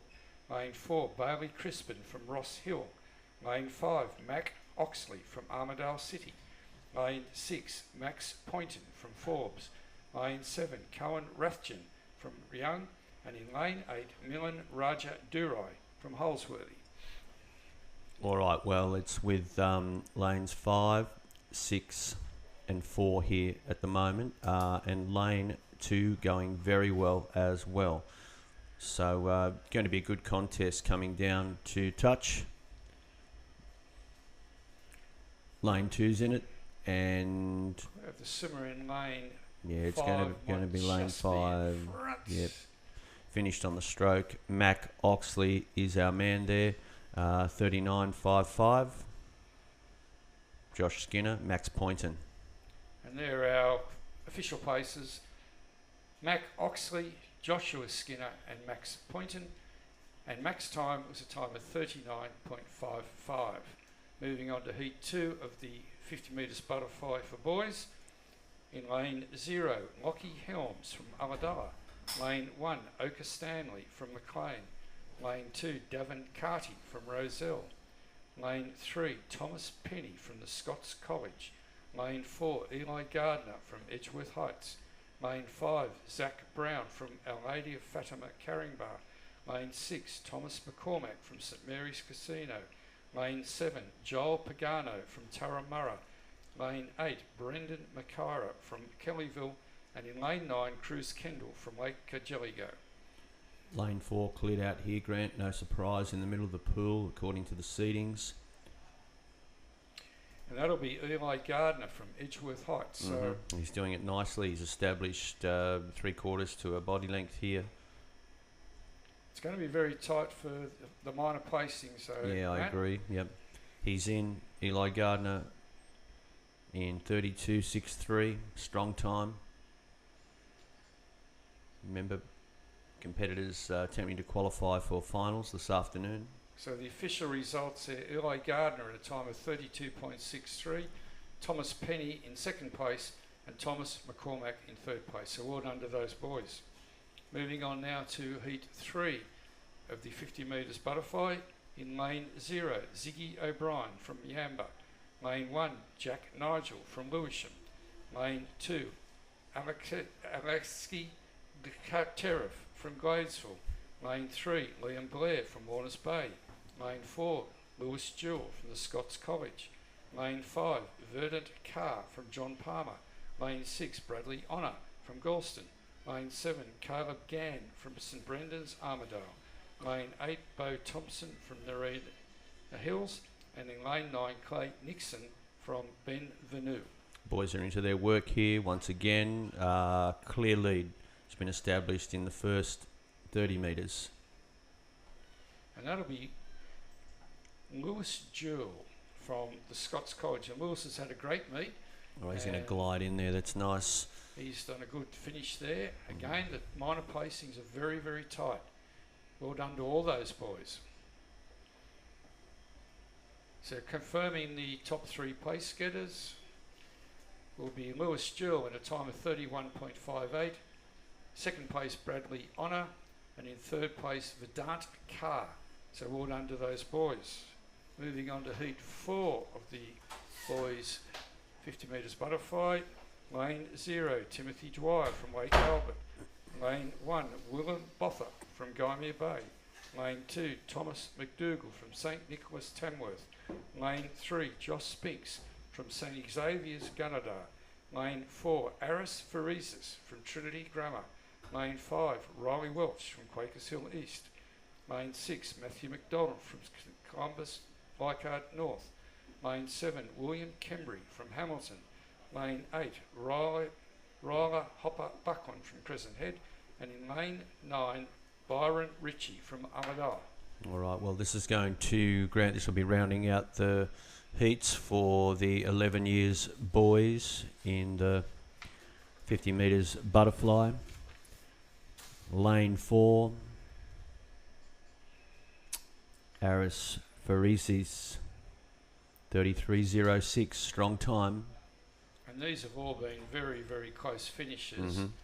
So just confirming those top 3 place getters is Aris Farisis from Trinity in 33.06, Riley Welsh in second, and Matthew McDonald in third. Well, that suggests that competition for places in the final is going to be tight and strong. We're going to move into the girls. 12 to 13 years, 50 metres butterfly. So we've moved up an age group and a division.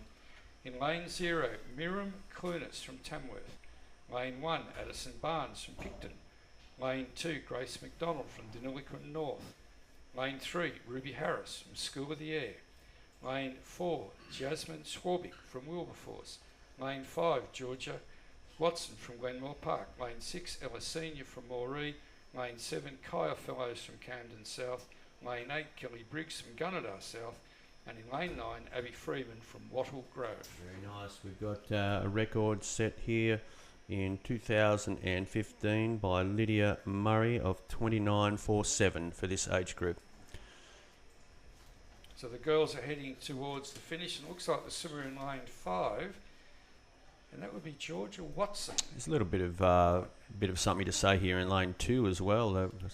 Lane 1, yeah, and Addison Barnes, great swim in lane 1 there as well. So once again, a really, really close finish, and well done to all those girls. And just confirming those places, Georgia Watson in first place in 37.90, second place Addison Barnes, and in third place Jasmine Schwabik. So we'll now move on to heat 2 of the 50 metres 12 to 13 years butterfly. In lane 0, Abby Rose Proctor from Benora Point. Lane 1, Lily Della Bosca from Wallarang. Lane 2, Willow Home from Gordon West. Lane 3, Elizabeth Fayanga Anuka from Mossman. Lane 4, Quinn Nealon from St Catherine Singleton. Lane 5, Indiana Cedars from St Monica's Richmond. Lane 5, Chloe Quack from Marie Bashir. Lane 7, Nolene Ponto from Abbotsford. Lane 8, Ivy Lynch from Waniora. And in lane 9, Ivy Slee from Hamilton South. This is a close affair across the pool. We've got a slight advantage in the middle lanes here, but it's going to be well fought in this final 15 metres. So possibly the swimmer in lane 5 with all a good finish will possibly win. Yeah. Nice call, Grant. Indiana Siders. So that was again a blanket finish. So confirming those places, Indiana Siders in a time of 33.13. Second, Quinn Nayland, and in third place, Chloe Kwok. So well done to those ladies. We'll now move on to heat 3. And in lane 0, Gabrielle Seckold from Merriweather Heights. Lane 1, Georgia Wheeler from Young North. Lane 2, Ayla Piddock from Arana Heights. Lane 3, Pare Nader from St Monica's, North Parramatta. Lane 4, Charlotte Lim from PLC Sydney. Lane 5, Mackenzie Gardner from Our Lady of the Rosemary at Waitara. Lane 6, Claire Heo from Warrawee. Lane 7, Una Kim from Excelsior. Lane 8, Ava Weeks from Curaville. And in lane 9, Ashley Mitchum from Nanbucker Heads. So going past the 25 metre line, the swimmer in lane 4, Charlotte Lim, might have a slight advantage over the rest of the field, but there's a great challenge going on in lane 8. So we'll just wait for the official results because it's going to be too close to call. But Charlotte Lim has finished in first place. We'll await the touchpad decision for the other place getters. So confirming Charlotte Lim in a time of 32.52, Pere Nader in second place, and Ava Wicks in third place. So well done to those ladies. Moving on to heat 4 of the 50 metres butterfly in lane 0, Zoe Marsh from Winona in lane 0. Lane 1, Indy Rayfield from the Junction. Lane 2, Delilah Wharton from Byron Bay. Lane 3, London Campbell from St Joseph's Bulli. Lane 4, Lucinda Buckley from Meriden. Lane 5, Lexi Mulcahy from Abbottsley. Lane 6, Poppy Stephen from St Philemon's Bathurst. Lane 7, Ava Thornbury from Canowindra. Lane 8, Eden O'Connell from Albury Public. And in lane 9, Georgia Piper from Cronulla. And again, it's very, very tight going to the 25 metre mark. Possibly the swimmer in lane 4, Lucinda Buckley from Meriden. But the minor places will be too close. So yeah, she's pulled away nicely here. She's got a little competition. Lane 2, it's a great swim. And lane 5. So again, a terrific finish from the girls in this final heat. And we'll just confirm those placings now. In first place will be Lucinda Buckley in a time of 31.97. Second, Alexi Mulcahy. And third, Delilah Wharton. So well done to those ladies in the girls' butterfly. Moving on now to the boys' butterfly. So in our first heat, heat 1 of 5. So terrific to see 5 heats in the boys' butterfly. In lane 3, Lachlan Harvey from Broken Hill North Public School. In lane 4, Riley Garner from Barunga. And in lane 5, Azaden Paul from Morgan Street. So all those students competing from the far west reaches of New South Wales, from the barrier region or the barrier zone. So well done to those students. And for those of you that don't know, the barrier region is a sub-region of Western, and it comprises the schools in the Broken Hill area. So those boys have all travelled great distances to be here today, and it's terrific to see them swimming in this pool. So as we come to the 10 metre mark, looks like Riley Gardner has established a bit of a lead there, and that's a great swim, isn't it? Terrific, very strong. By Riley. And we're talking 3 boys here from that barrier region, Grant. Is that correct? That's correct. Mm-hmm. Yeah. Great for them all, as you said. Great for all of them to be lining up at the Olympic pool at Homebush. And second place will go to Zayden, and third place to Lachlan. So well under those 3 boys. Riley summer time of 43.98, and that was an excellent swim. Well done, boys. Okay, moving on to heat 2. In lane 0, Chase Mackay from Tamworth. Lane 1, Jack Grace from Martins Gully. Lane 2, Hamish Beggs from Wagga Wagga. Lane 3, Kakpa Fennick from Picnic Point. Lane 4, Phoenix Jackson from Gledswood Hills. Lane 5, Billy Riley from Young. Lane 6, Cullen Bromley from Narellan. Lane 7, John O'Webb from Forbes. And in lane 8, Henry Kay from Orange. Boys are set. So Matt will give you the reaction times. Thanks, Grant. Looks like Phoenix Jackson, very sharp. 0.46 seconds to get away from his starting position after the starter let them go. Nicely away, pretty even down the pool here, particularly in lanes 5, 6, 7 and 8. But we have a swimmer in lane 0 that's doing very well here, and may figure in Yeah, so this is going to be a terrific finish. This could be one of those rare moments where the outside lanes finish for, what have we got? No, Chase McKay finished in 3rd place there in that heat, 38.81. It was still in the middle of the pool with Phoenix Jackson and Callum Bromley. So just confirming those placings, Phoenix Jackson in 1st place, Callum Bromley in 2nd, and Chase McKay in 3rd. So well done to those boys. Moving on to heat 3 of 5. In lane 0, Bo Smith from Dapto. Lane 1, Kobe Mead from Gymea Bay. Lane 2, Samuel Tiest from North Rocks. Lane 3, Riley Herring from Wambarall. Lane 4, David Kang from Enfield. Lane 5, Harris Yang from Wyvern. Lane 6, Phoenix Lai from Arcadia. Lane 7, Archie Wright from St John Fisher Tumbiumbi. Lane 8, Oliver Blacksford from Charleston East. And in lane 9, Lennox Eek from Terranora. We are away. And lane 4, doing it nicely.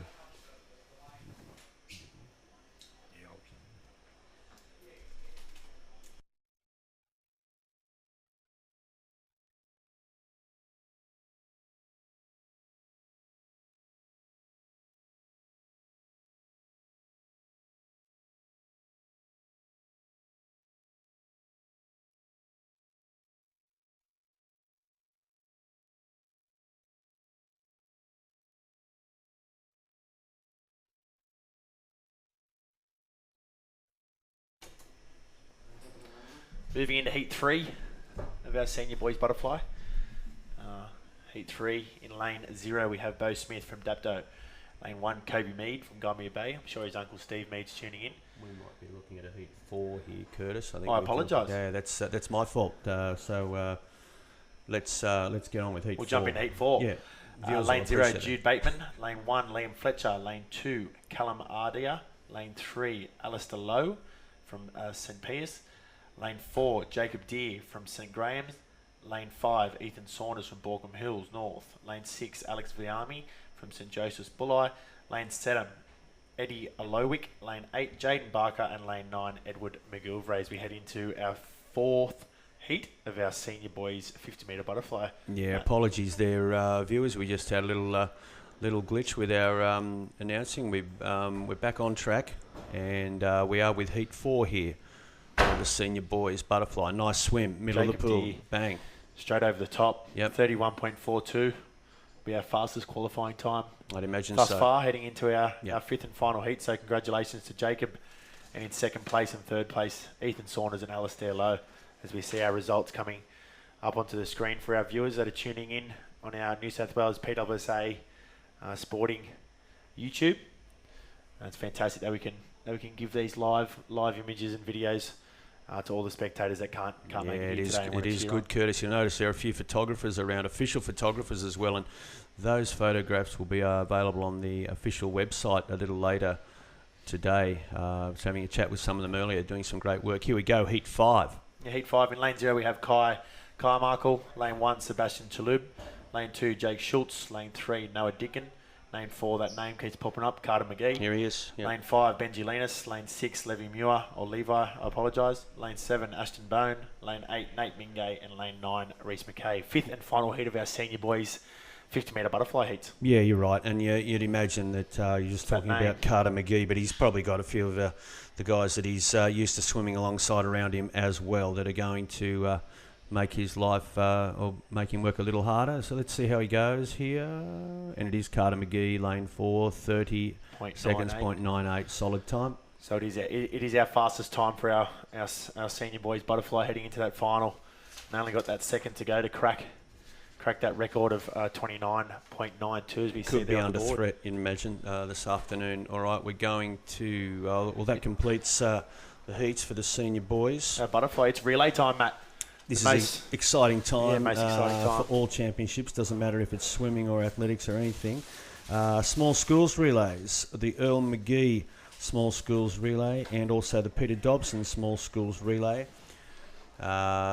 These are schools that have low enrolments. Often they are regional schools, and they compete against that select band of schools. Yeah, exactly. For these trophies. That Earl McGee trophy, we're looking at an enrolment of 25 students or less at the school, and then that Peter Dobson trophy of students within that 26 to 54 student enrolments. Is fantastic to see that participation. They make the journey here to SOPAC Sydney Aquatic Centre. Yeah, it is. It is a bit of a reality, isn't it, Curtis? That if you have a school with a large enrolment, large population, you have a greater pool of potential athletes to draw upon, and this allows those students from some of the smaller schools to enjoy the big occasion. And here we go. We've got Heat 1 of the Earl McGee Relay. Lane 0, Neville School. Lane 1, Fernley. Lane 2, Wilson's Creek. Lane 3, North Star. Lane 4, Boomy. Hope that's correct. Lane 5, Ilabo. Lane 6, Kangaloon, up on the hill there, just outside Barrel. Beautiful spot, nice playground, great view from their playground. And just down the hill from them, Glen Quarry, Lane 7. And in Lane 8, Karagabal, Western Region. Good luck to all of our swimmers and schools in Heat 1 of the Earl McGee Relay. Here we go. In a conversation yesterday with a fellow colleague that mentioned that some of the schools hire a bus, and they all jump on the bus. They bring the whole school down to support their fellow fall swimmers. Isn't that a great idea? Yeah, it's a great initiative from those schools and those principals, allowing those students and staff members. Yeah, you're absolutely right, Curtis. That's creative thinking and getting everybody involved. And who knows? I mean, after watching your school swim, you might head across the Easter show and enjoy a show bag or two. Have a bit of a look around there. So it's a great opportunity. Here they go. Let's see. We've got Lane 4. Lane 4, it's Boomy Public School. So our first swimmer just coming in. Great split time there of 35.87 to hand over to their second swimmer, Matt. That's a strong first leg, and I don't know, maybe easing a little bit of the pressure. Maybe there is no pressure. Maybe they're just enjoying having a swim here. But they are doing some serious work and some great work, all of these swimmers across the entire pool. And some of these students in these schools are in areas where they might not even have a local public pool. So it's that travel for the parents to take their child and upskill them in that component of swimming, which is such a vital life component nowadays. Yeah, there's the support networks coming in, and plenty of parents, other family members, teachers, and supporters are involved in that. So just Boomy's, if we've got there, it's Boomy. Yeah, they are. They've established a strong lead here, and we are into the third leg of this Earl McGee Relay. So when we gave those details about the Earl McGee Relay of less than 25 students, just for our viewers that are tuning in, it is K to 6 enrolments. So K to 6 enrolments, less than 25 students allows these students to compete in this Earl McGee Relay, a very prestigious event that all these schools want to win. Absolutely. You'd imagine, of course, they're swimming in a relay here. You'd imagine they do a lot of things together in a small school. So they, they'd have some great connections with other kids at their school, the community as well. Here they are, Boomy, doing the work. 25 metres to swim in Heat 1. Full swimmer. Got a few schools that still have their third swimmer doing their absolute best. Not only is it not an individual event, it's that teamwork and the want to do better, not only for yourself, but those around you, families and your schools that they're representing. So there we go. That's right. They're in. 2:34.50 is their time. So congratulations there to Boomy.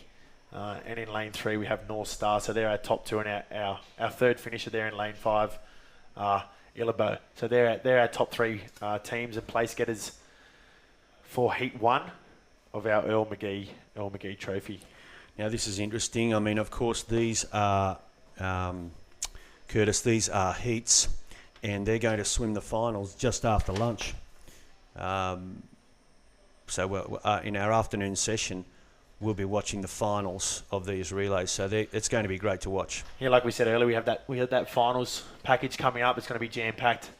We've got our butterfly finals, our backstroke finals. As you can see, the girls and boys are in there and cheering themselves on and enjoying themselves as we look for our final swimmer. Congratulations to the School of Neville in lane 0, just finishing there in a time of 3 minutes, 33 seconds, .54. So fantastic swim by all competitors and teams and schools. Absolutely. In Heat 1, looking into Heat 2 now, Matt. Yeah, okay. Heat 2, Curtis.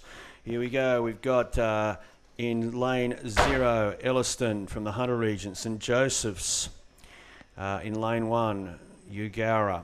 Spring Ridge, Northwest, lane 2.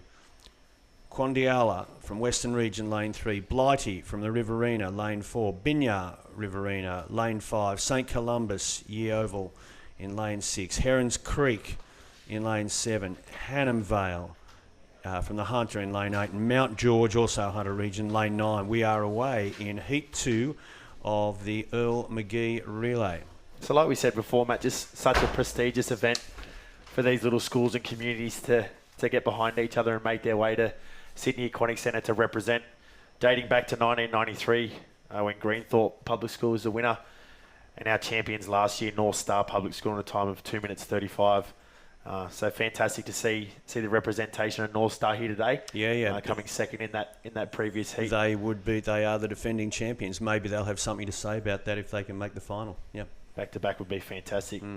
Fantastic little scores. As most of our first swimmers are touching that touch pad down the end of that first 50 metres, and our second swimmers are well on their way to their 50 metre. This one's a little different in that we've got two schools heading it out, and we're going to have, what have we got there, Curtis? Lane 5 and I think we might have lane 4 and lane 5. So we're looking at Blighty and Binya. Going head-to-head here at the front of this relay. They're going to hand over with 100 metres to swim. And it's great in these heats being neck and neck. You know where your competition is. It's quite hard sometimes with two different heats to know where that competition's coming from. Is fantastic to see our lane 9 competitor there, Mount George, making his way down the pool, giving him that opportunity to swim at Sydney Olympic Park. But it is our competitors in lane 4 and 5 that are bustling down for their third leg heading into the fourth.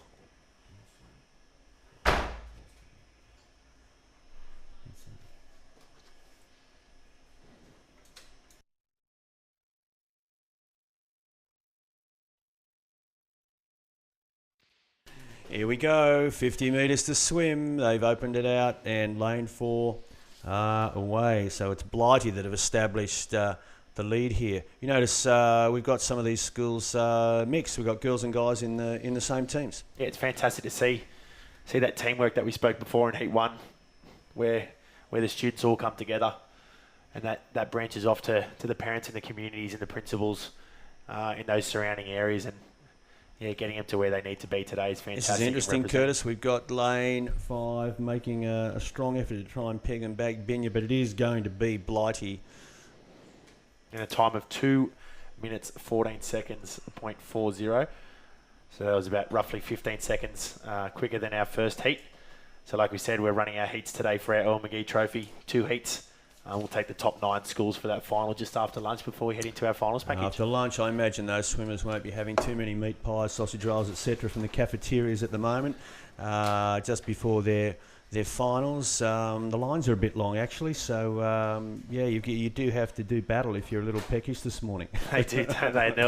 There'll be no Easter show bags before that final kicks off. No, that's a guarantee. You want to be as fit as you can heading into that final race. As we have our competitors, fantastic to see the crowd really getting behind it with these small schools in the Earl McGee Trophy. Like we said before, nice under 25 enrolments from K to 6K.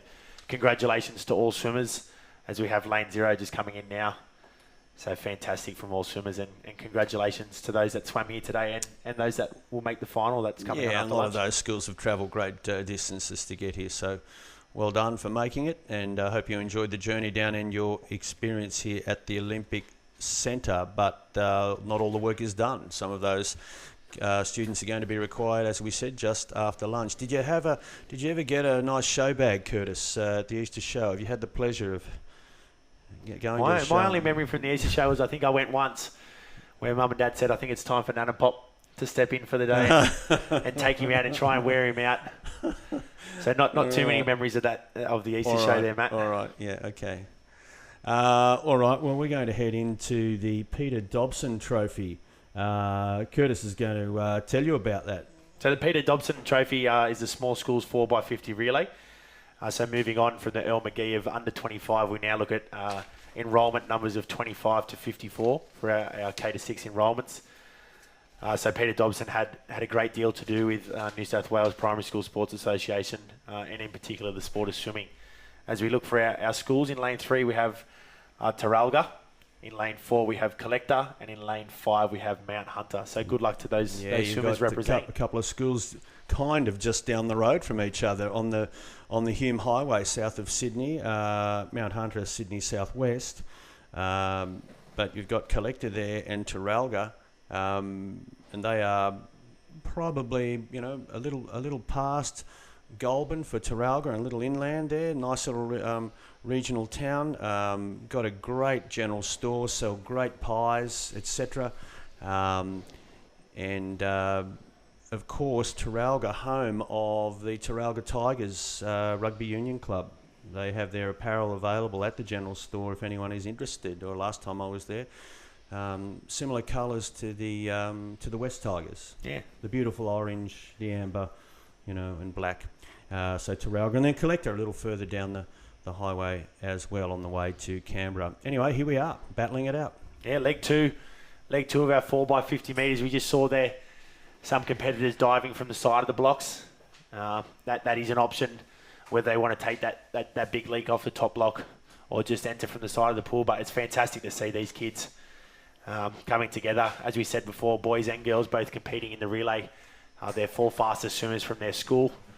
Once again, this trophy, the Peter Dobson Trophy, for those viewers that have just tuned in, we're focusing on the schools that have enrolments from K-6, up from 25 students to 54. As our third swimmer goes in there, we've got Mount Hunter with our first tag. So swimmer number 3 entering the water for 2 teams, and we have Taralga just making their way to tag. Do we have the defending champions there? I'm sorry, did I miss it, Curtis? Did you? Have we got the Cumnock Public School? Cumnock Public. So 2021 and 2022 back to back. This is interesting because Cumnock is going to appear, and that's great to see. They will appear in Heat 3, swimming in Lane 5. So the defending champions are going to attempt to defend their trophy. Yeah, it's fantastic to see our third swimmers in the water now, giving their best. We've spoken about that teamwork and that camaraderie of trying to build each other up to be the best person that they can, as we have our 4th swimmer here getting ready to go in for the Collector Public School as he braces himself to enter the water. It's a perfect waiting there for that touch. It was a nice changeover, wasn't it? He had to wait a little while and he timed it perfectly. We've got Mount Hunter going in now, and Taralga will bring it down to hand over to their 4th swimmer, but it is the swimmer from Collector, Mount Hunter swimmer, putting in some nice work here and making some ground. This could be quite an interesting finish. Young man, a swimmer from Collector, still with some work to do. Looks like they've got it in hand, but let's see what the Mount Hunter swimmer has in mind here. It's that last 15 metres where that fatigue kicks in for these kids that might not be swimming every day and have that, I tell you what, that background in swimming. That's a great couple of legs there. They're going to need a nice little rest before the final, after the break. Yeah, so the Collector coming in there in a time of 3 minutes and 25 seconds. So we have 4 heats. 4 heats, that is, for our Peter Dobson Trophy today in the 2023 New South Wales Primary Sports Association Major Carnival of Heat Swimming. 2 coming up, Curtis. We've got Delegate going in lane 0. Burrumbuttock from Riverina, lane 1. Burren Junction, northwest, in lane 2. Spring Hill going in lane 3. St Joseph's Grenfell, lane 4. St John's Trangie, lane 5. Karababula, lane 6. Laguna, lane 7. Carroll Public School, lane 8. It's fantastic to see, Matt. I've just had a look over at our YouTube live stream that's going out throughout day 2 of our New South Wales Swimming Championships, and over 600 viewers tuning in. So you can see that word of mouth got around that these schools in the Earl McGee heats we just saw before, and now the Peter Dobson Trophy. So fantastic to see that live streaming of these events for everyone to watch and tune into. Yeah, you'd be reckon, and the relays often attract even more attention, don't they? Particularly, when you look at these smaller schools and the sense of community that they would generate, and they'd be very proud of the fact that their teams have come to Sydney today to participate. And it's close here in Heat 2. It certainly is. Our first swimmers, we've got There's 1, a 2, nice 3. handover. Great handovers there into the pool for our second leg. We've got our schools just touching our final swimmer in our first leg, just getting that touch there. Let's get a look at it. It's lane 4 and 5, and lane 2, Burren Junction in lane 2 here. St Joseph's, Grenfell, St John's, Trangie. It's always that lane 4 and lane 5, isn't it, Matt? Well, that battle through the middle of this Olympic pool. And we've had some nice surprises, though. We've had some. Well, every now and then we're getting those outside lanes that are putting in that good effort and lifting and securing a place in the heats. So you never know. A lot of the faster qualifiers are in the middle of the pool, but there have been some surprises today, wider out. And that's what it's all about, isn't it? Those surprise packets coming from those lane 8, lane 9. Well, 0 and 1. Who can be looking across the lanes to see that? I mean, they'd be.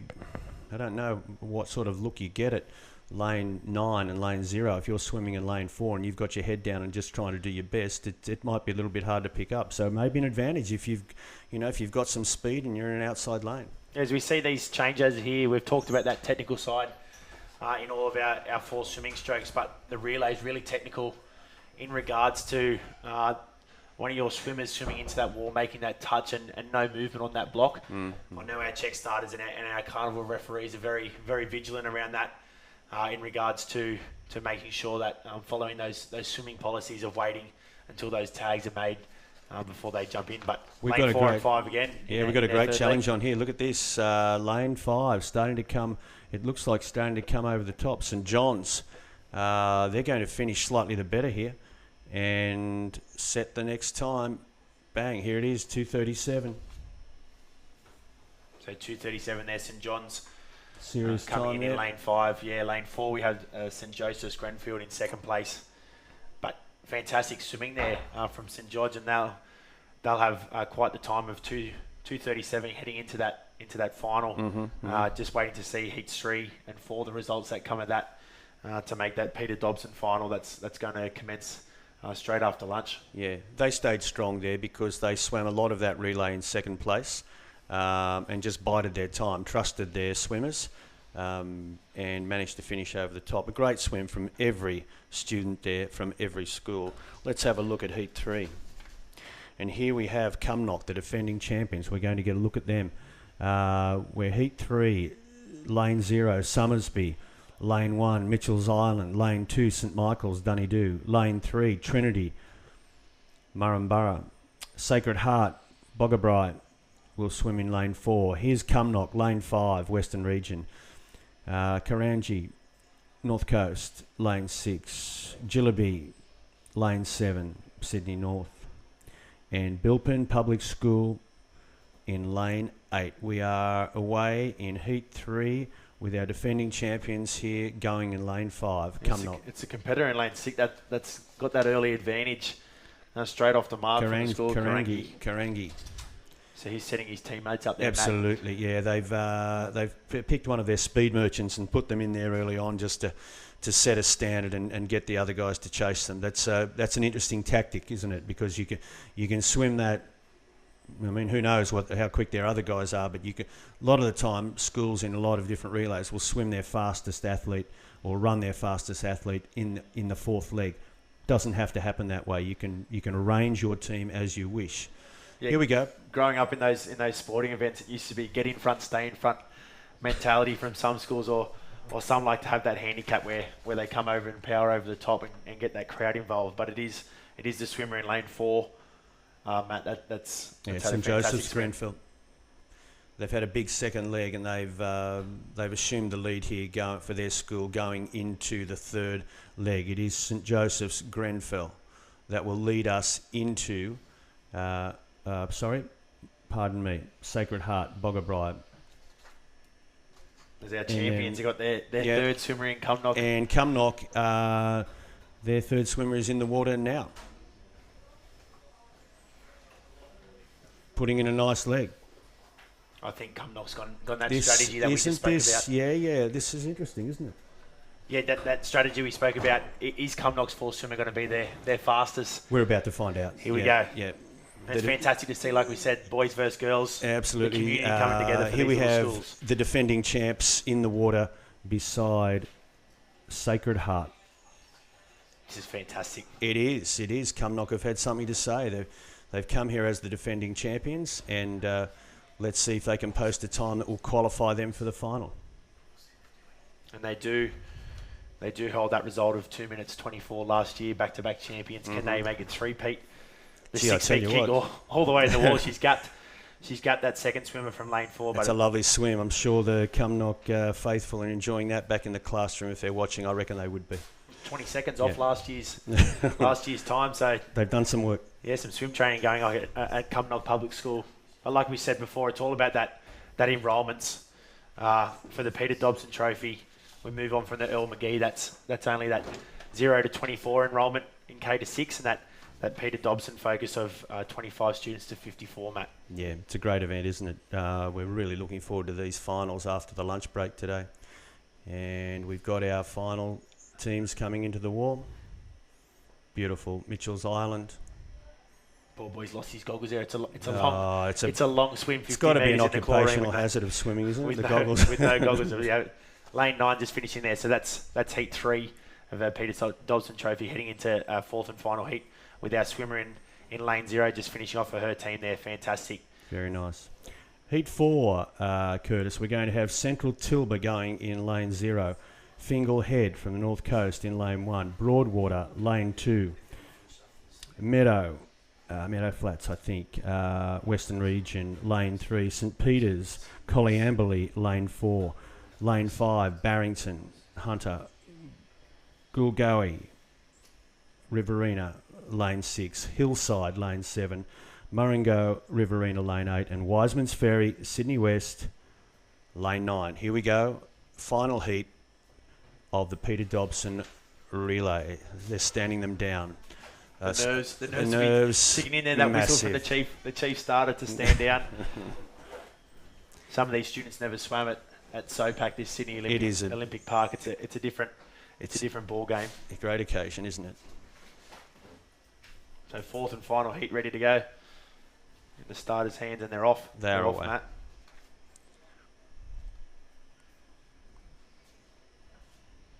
We've said it multiple times before, Matt. Both boys and girls representing in these races, which is fantastic. Yeah, mixed, often mixed relays, and we have lane 3, Meadow Flats, I believe, leading it out. Very tight in the middle of the. It is. In the middle of the pool. It is, and of course they're all chasing Cumnock from that previous heat that most likely going to qualify for the final and are running hot. We spoke about those changeovers before. I'm sure the sports coordinators or the principals have had that conversation with the students before. Slow down, take your time, wait for them to make that touch before leaving the block. That's crucial, isn't it? You've got that responsibility to your teammates. Here we go. Same deal. Meadow Flats. Is Meadow Flats. Yeah, so lane 3, 4, 5 and 6.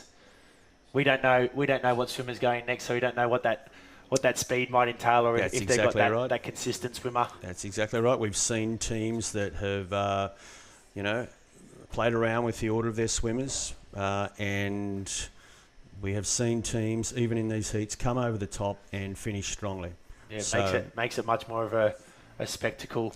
It's great to watch, for the crowd to get involved. And on the live stream, we're still at that 600 mark, so it's fantastic. We started Alright. off around that 300, 400 this morning for that New South Wales PSSA Sporting Association. Those live streams are bringing you and live a action. few hundred here at the pool that have been enjoying it too, I'd reckon. Families that have come down. We're getting to the business end of this relay, Curtis, and it's tightening up. There's the handover. They're still in front, Meadow Flats. Let's see what their final swimmers have to say for all of these teams. They're strong. This one's going to be close. Yeah. The 6-beat kick, it doesn't stop, does it? That whole 50 metres, the legs begin to fatigue with that last. We spoke about it before, that last 15 metres. St Peter's, Colliamberley making ground here, and Barrington as well. But you've got to hand it to the Meadow Flats swim. I mean, they're under a little pressure here, and they're holding strong. That's a great swim. So just that body length in front in a time of a good touch there, 2:34. So heading into that, I'm sure they'll qualify for that final. That'll come from lunch after with our Earl McGee relay to go first, and then handing into that. I believe so. So we'll leave those results to the record room, and they'll have that out for our finals. They will deal with it, and we're now going to hand over to Grant in a little while, and he has a special guest. Special guest. Absolutely, and we'll let Grant tell you all about that. So thanks, Curtis. It's been nice to call those relays, and we're handing over to Grant. Thank you.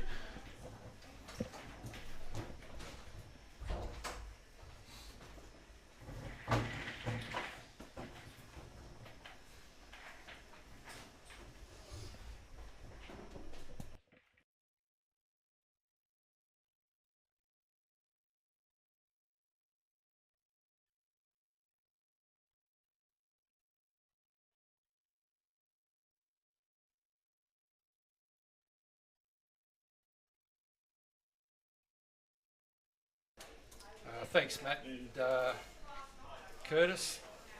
Those two relays that we just watched, the Earl McGee and the Peter Dobson, they recognise two outstanding contributors to the New South Wales PSSA. Peter Dobson, as you know, was the PSSA swimming convener for many, many years and was instrumental in establishing the Australian Primary School Swimming Championships. And Earl McGee was a Western delegate, and he was instrumental in making sure that students in the Western region of New South Wales were able to get an opportunity to swim at CHS and compete in all sports for that matter. I'd now like to welcome Elka Whalen now to the commentary box. Elka's been kind enough to sit in with us. She's going to give us some comments on the races, and at lunchtime we're just going to have a bit of a Q&A session with her and just see her journey from school sport through to the ultimate and the elite level of sport, and that is the Olympic Games. So welcome, Elka. Thank you so much. It's so humbling to be here and to, I shouldn't say come back because I'm here quite a bit now, but to just, really get down onto pool deck level again and really see this new breadth of depth coming through, the talent coming through, but also just the change in culture in terms of the swimmers, the parents. And it's actually really nice to come in and meet all the people that were probably part of my era as well and still here giving back and truly loving sport. Thanks, Elka. I'll just go through the start list for this, the first heat of the 4x50 girls relay. In lane 0 is Panania North. In lane 1, Denilican South. In lane 2, Orange. Lane 3, Picton. Lane 4, Tamworth. Lane 5, Wagga Wagga. Lane 6, Darrabri West. Lane 7, Condobolin. And in lane 8, Camden South. So that's our first heat of the girls 11 to 13 years 4x50 freestyle. So yeah, this is seen as the senior relay. So the way that it works for everybody at home watching and listening in is that we normally have around about 4 heats. And the heats are actually seated. So your fourth heat, the middle 2 lanes are often your fastest. The next 2 lanes will be in heat 3, followed by 2 and 1. So you should see now, and I think we can see coming through now, Picton and Tamworth. I think if that's lane 3 and 4, sorry, that's Tamworth and Wagga Wagga. Those two teams should normally be ranked around 7th or 8th, so they might actually find themselves in the final, which we won't know yet until the 4th heat is swum. So the relays are really interesting and exciting because this is at a school level, so it's very patriotic, and you've got a lot of parents who are normally cheering for them. You certainly do. And just to confirm those placings there, they're up on the board for you as we move into the second heat of the 4x50 freestyle relays. So we had Tamworth and Wagga Wagga then going 1-2 in that heat. And so a lot also depends on the time as well. So at the end of the day, you might have a really fast heat and that heat might find themselves through to the final, but that normally doesn't happen. One thing that's really interesting to see through all of this is the array of colour now in all the costumes. It's surely changed from when it was just black or navy blue, and everyone's looking to get that edge, those fast suits, those fast skins as well. But as my parents would say to me, it's just 50 metres. You all have to swim the same. It's the same lane.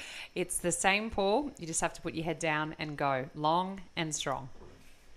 And that, we'll now just go on to the start list for this second heat.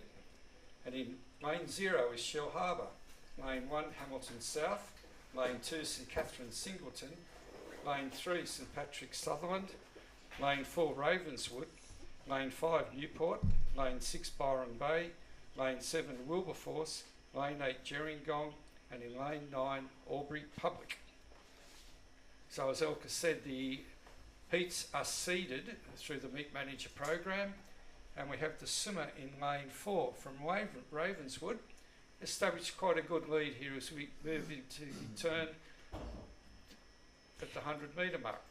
Now, one thing about relays that everyone knows is you always want to have a safe changeover. So often you'll find the changeover times will be a little bit slower in the heats because they just want to make sure they're safe and they can get through to the finals. And then all of those milliseconds really count. The team out in front now, Ravenswood, they're from CIS, which is really strong team coming through into the state championships here today at the PSSA. So it's really interesting to see how they are going to perform because they should see themselves in the final even with 2 heats left to go. So we've just seen the final changeover now and they should comfortably qualify first. Ravenswood now from the CIS team management coming through. And that's a good swim from the girl from Ravenswood. Now we also have in lane 6, that's the team from Newport Public School. Great part of the world. 5, Newport Public School.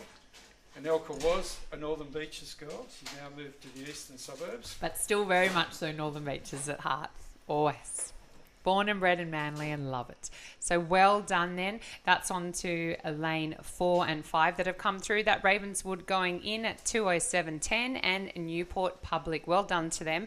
Come in second at 2:12. Now I think you will see that those 2 times are actually faster than the first heat. And as mentioned before, we'll start now heat 3 of the girls senior 4x50 11 to 13 years. You'll see now the times continually get faster right up until the 4th heat. But right now, we start heat 3.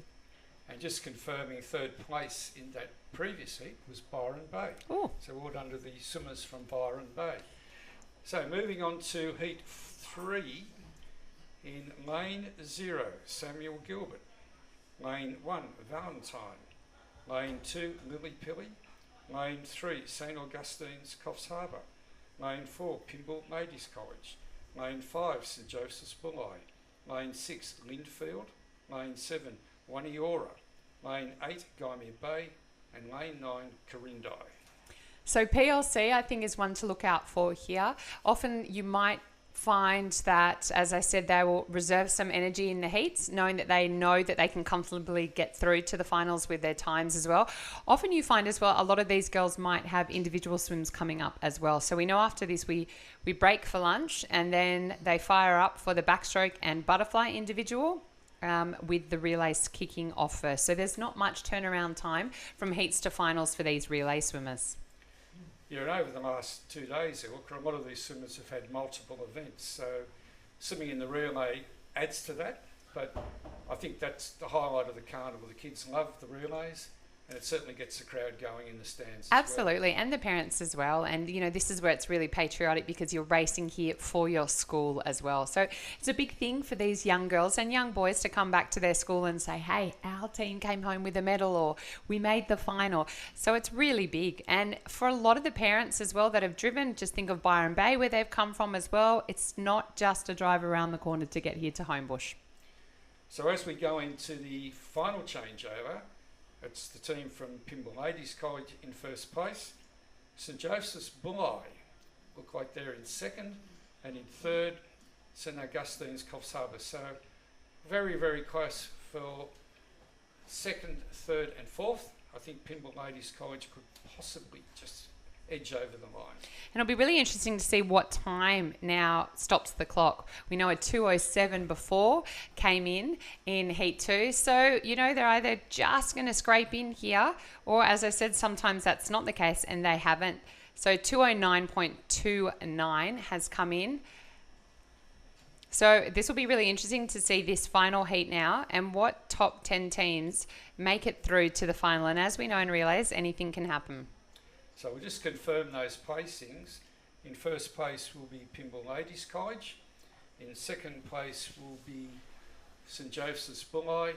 And in third place will be St Augustine's. And that time of 2:09.29 is slightly slower than the previous heat times, but I'm sure they will qualify. Absolutely. So what you'll see just now as we start this fourth and final heat is all these times then get seeded at the end with your fastest lane 4. So moving on now to heat 4, the final heat of the girls 50 metres, 4x50 metres freestyle. In lane 0, Bogangar from North Coast. Lane 1, Benora Point, also from North Coast. Lane 2, Randwick Public from Sydney East. Lane 3, St Patrick's Albury. Lane 4, St Xavier's Gunnedah. Lane 5, PLC Sydney from CIS. Lane 6, Mossman from Sydney North. Lane 7, Currajong from Sydney West. Lane 8, Canoundra from Western. And in Lane 9, Foster. Lane 9, Foster. Go Foster.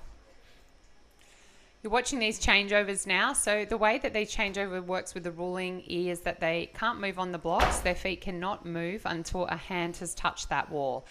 Their feet still need to be firmly planted on the blocks as well. And the referees will be looking at that as well. This is going to be a tight finish here, isn't it, Grant, as we come down for this fourth and final heat. The top 3 are literally neck to neck. So it'll be very interesting to see what these third swimmers can do in the relay. And often the third swimmer, Elka, is the swimmer that might determine the ultimate result. Absolutely. And see, that's even strategy as well. Traditionally, you've either put your second or third swimmer as your slowest, but that is changing now where sometimes they're keeping the pocket rocket for that third position to make the game change as well. So this is going to be very tight now between first and second, and we will know as they touch the wall just what teams, we will find out very shortly, have made the finals for this senior girls relay. So it is going to be tight. St Joseph's Bulli just slightly ahead at the moment from Pymble's Ladies College. So this turn will be very, very critical in the ultimate result. And already look at PLC come through. What a great dive this young swimmer has had. She's now taken the lead, I can probably confidently say, with 27 metres left to swim.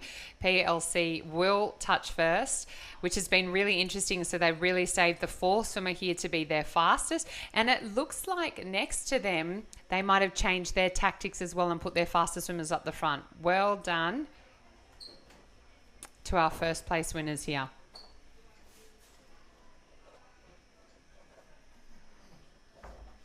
So what's really surprising is it looks like in heat 2 of this swimming meet here for the senior girls relay, we've got Ravenswood from CIS coming in first at 2:07.10, but just confirming the final results now of the fourth heat, 2:07.24 was the winner. So we've got 3 teams across 2:07. It's going to be a very tight final as we start The boys, senior. 4x50 senior relay.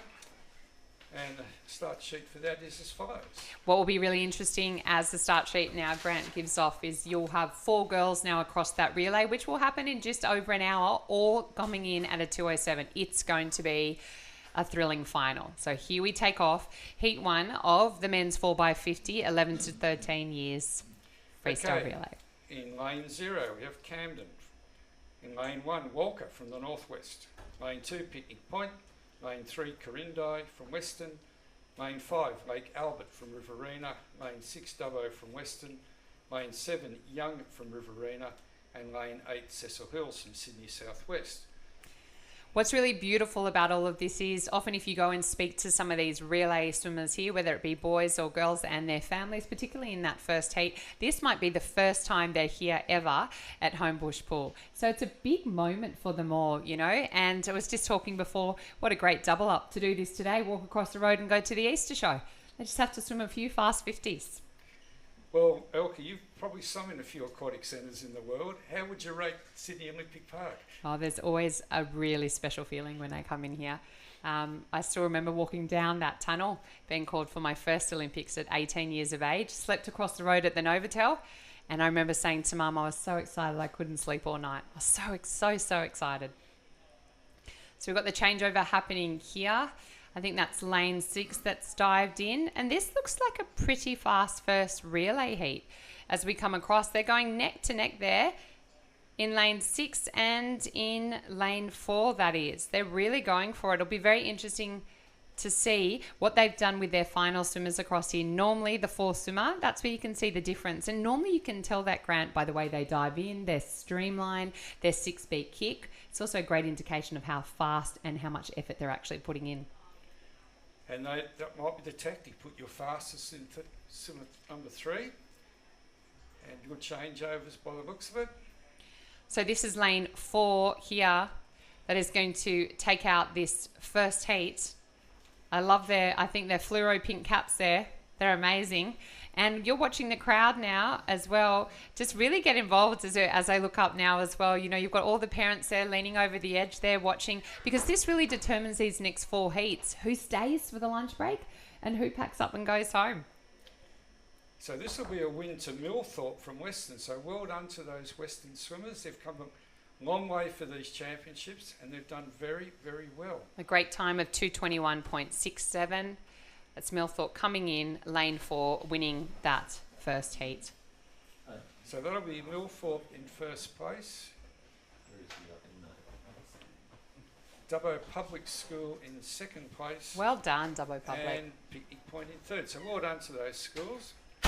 Now move on to Heat 2 of the boys 11 to 13 years 4x50 metres freestyle relay. In lane 0, Pleasant Heights from South Coast. Lane 1, Redhead from Hunter. Lane 2, McLean from North Coast.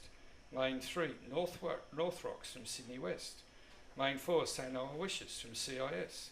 Lane 5, St James Benora Point from Paulding. Lane 6, Linfield from Sydney North. Lane 7, St Kevin's from Eastwood from McKillop. Lane 8, Crescent Head from North Coast. And in lane 9, Orange from Western. Well, my favourite colour is orange, so I'm going to be a bit biased for this and have a crack at lane 9. Go orange. I love it. It's the colour of happiness. But here we go. We're actually looking at the front runners here, which you normally do. As I mentioned before, they're seated. So they're across the middle lanes. And you can see that by the 3 yellow lane ropes. That's normally where you get your top tier, your top ranked swimmers come across, as the same in the relay changeover as well. That was a nice changeover there.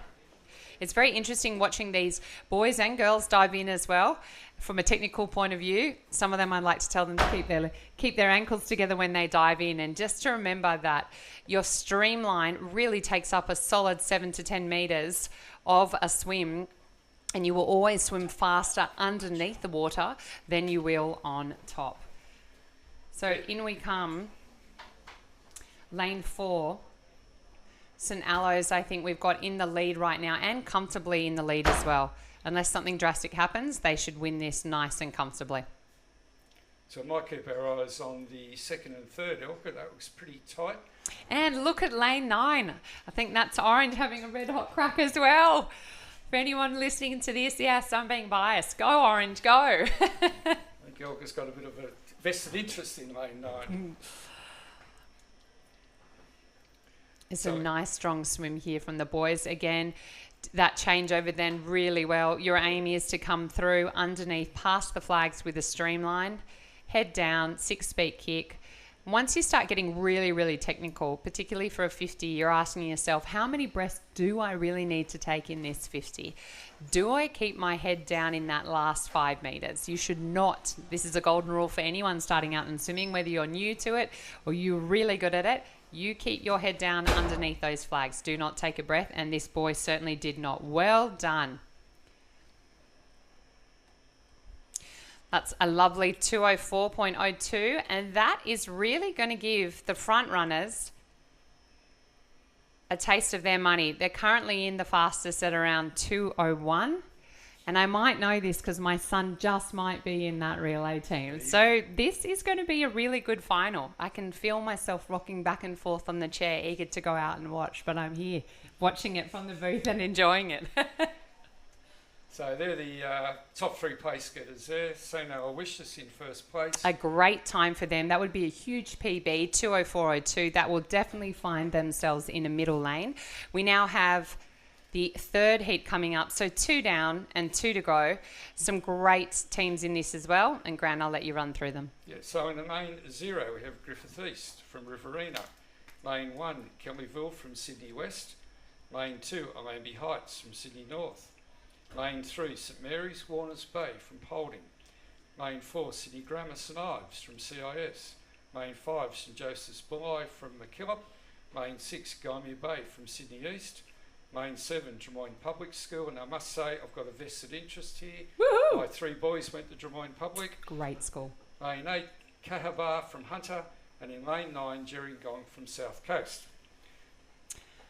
Well, here we go. As you get closer with each of these heats, and as mentioned before, your 4th heat will always be your fastest as well. Have you noticed they all band together more? Your first heat will be quite all over the place because the times are everywhere. But as you get closer, everyone is swimming at similar speeds and times. So here will be a game of strategy.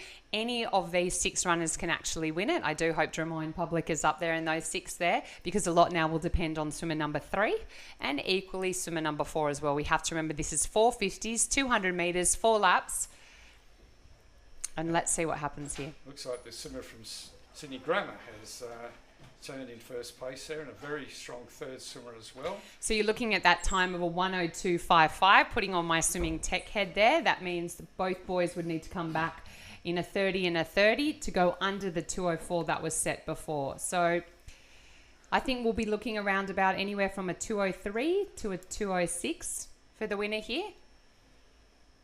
And we will find out in a minute. Head down and 1 breath then underneath the flags.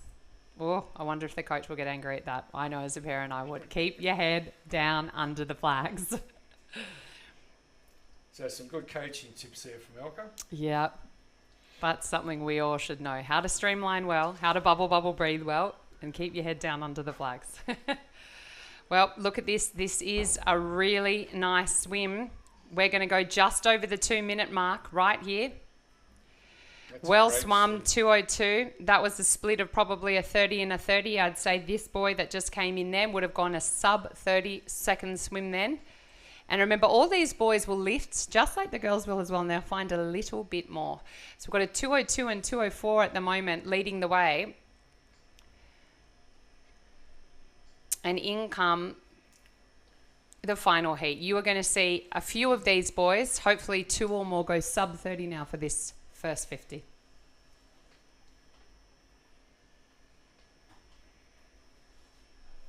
So moving on to heat 4 of the boys 4x50 metres freestyle relay. In lane 0, Dudley from Hunter. Lane 1, Willara from Sydney East. Lane 2, Wheeler Heights, Sydney North. Lane 3, St Augustine's, Coffs Harbour from Paulding. Lane 4, the Scots College from CIS. Lane 5, Our Lady of Fatima, Caringbah from MacKillop. Lane 6, Borkham Hills from Sydney West. Lane 7, Sawtell Public School from North Coast. Lane 8, Tamworth from Northwest, and Lane 9, Ulladulla from South Coast. So Elka might give us some expert opinion on this race. Well, I'm watching the Scots College boys jump out in front. This is all about now. All these boys know in this final heat that they're comfortably through to the finals if they do safe changeovers. And this is always a big thing in relays. Nothing is absolutely guaranteed. You're seeing now, even with this second lap already, we've got some breakaways already. I know Wallara's in there as well, which is a great, great school. And it's just so wonderful just to see the breadth of, public and private schools come together. And it's just all about the talent, isn't it? The talent pool that they have. I think we're very lucky in Australia, and particularly New South Wales. We have such a great group of kids swimming. And I might add some great coaches, great teachers, and some great parents. So it's great to see that combination getting together to provide these kids with the opportunity to swim at championships such as this. So what you're looking for is a 6-beat kick and a nice long and strong. I will be watching here to see under the flags, and I say this because this is my son. Whoop, he's going to be getting a talking to. Put it down. Good boy. Done. Well, this will be Scots College. They've done some nice changeovers, just like the other boys have as well. They've touched a 1:31, so they should be touching this wall in 2 minutes or 2:01. You've got to remember some of these boys, as mentioned before, will also have finals as well. So what they just want to do is they just need to comfortably make the final. Whether they're in lane 4, 5 or 6, you just want one of those middle lanes. I think they might be going for fastest time here, Elka. They're certainly pushing it through. 2 minutes 7:1. I can reveal a little secret now that they're safely in the final. The aim today with those 4 boys is to get under 2 minutes. So, this is going to be a really tight final. That's on average for everyone, knowing that's around a 30 point for everyone swimming that as well. So you've got 2 minutes, 2:02, 2:04, 2:07. It's going to be close. It's going to be tight. So just confirming the placings in that last heat. Obviously, Scots College has come in first. Place. Our Lady of Fatima in second. And in third place, Sawtell Public School. That's fantastic. Wonderful news. And so that concludes the morning session. What you'll find from another swimmer's point of view is a lot of these boys, and the girls should as well, should go in. They have a build-up of what you call lactic acid. You don't just get it from swimming. You get it from across any type of sport, whether it be running, tennis, netball, cricket, and this build up, they have to let all those toxins out and that lactic acid out. So what you'll see is they'll jump across to the warm down pool. They should cool down. A rule of thumb is whatever you've swum to triple that distance, and that's a good way to cool down. Get something to eat, hydrate, give their parents a cuddle, talk to their coach and teammate, and we'll be back before you know it for the finals. Yep. Now before we sign off, Elka has agreed to stay, and we're just going to do a little bit of a Q&A with her for a couple of minutes. And again, we're very blessed to have such an elite person with us. Elka attended Balgala North Public School. She then went to the secondary powerhouse, McKellar Girls High School, where she did very well at CHS in the secondary school. Got a CHS blue for swimming, and has been one of our very, very proud people. So, Elka, when did you start? Equally sitting next to someone pretty amazing, great as well. So when did you start swimming competitively? Competitively, not for a while. I come from Bagala Heights School, and there are 4 of us in the family, and I just used to have to go along with my brother and sister because they were swimming. So one day my parents asked if I could join half an hour squads at the age of 4. And that's what I did, half an hour squads at the age of 4, and really loved it.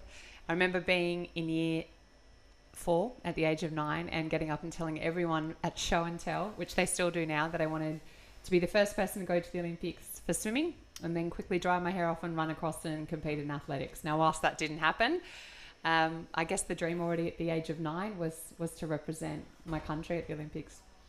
So did you play a whole range of sports during school? Absolutely. I dabbled in netball, hockey, touch football, cross country running, and I really echo this now for anyone listening, that you really, really want to make sure that your children just have a wonderful opportunity and range of sports. And even if you're thinking, but it costs money, or to get them in a team, there are parks around and there are playgrounds around. It's just having that range is so important, so that you're passionate about what you do when you choose to get to the age of 16. So, swimming at the Olympics, as an individual, did the team aspect come into play with you and the other people in the team? Well, absolutely. I mean, the thing is, we've just watched the relays now. Once you make an Olympic team, and let me break these stats down for you. So you're round about, at the moment, we've got 27.5 million in our country. From that, 506 are chosen in an Australian Olympic team. You have 10,000 of the world's best athletes competing under the umbrella of the Olympics, and 42 members of the Australian nation get chosen for an Olympic swim team. So making that is pretty special. And then once you're in the team, you might be in for a relay, but you have to earn that place. And you still have the ability in that team, if you feel on and you feel good, to challenge. So you might be in a place, in a position, and someone might say, hey, I think I can do better. And so they're given an opportunity to race faster. And if they race faster than you, then you're taken out of the relay and that person is put in. Because at the end of the day, it's not about the individual. It's about giving the best team performance so we can produce the fastest time. So what have been your best experiences at the Olympics? Well, having my family there, my parents there, having someone like Kieran Perkins, who was his last Olympics and my first Olympics, ended up becoming a mentor to me and training with me the following year after he retired. Meeting beautiful friends from not just Australia, but from around the country, and some that I still keep in contact with. But Grant, more than anything, realising that you have to be bigger than the black line. You have to be bigger than sport.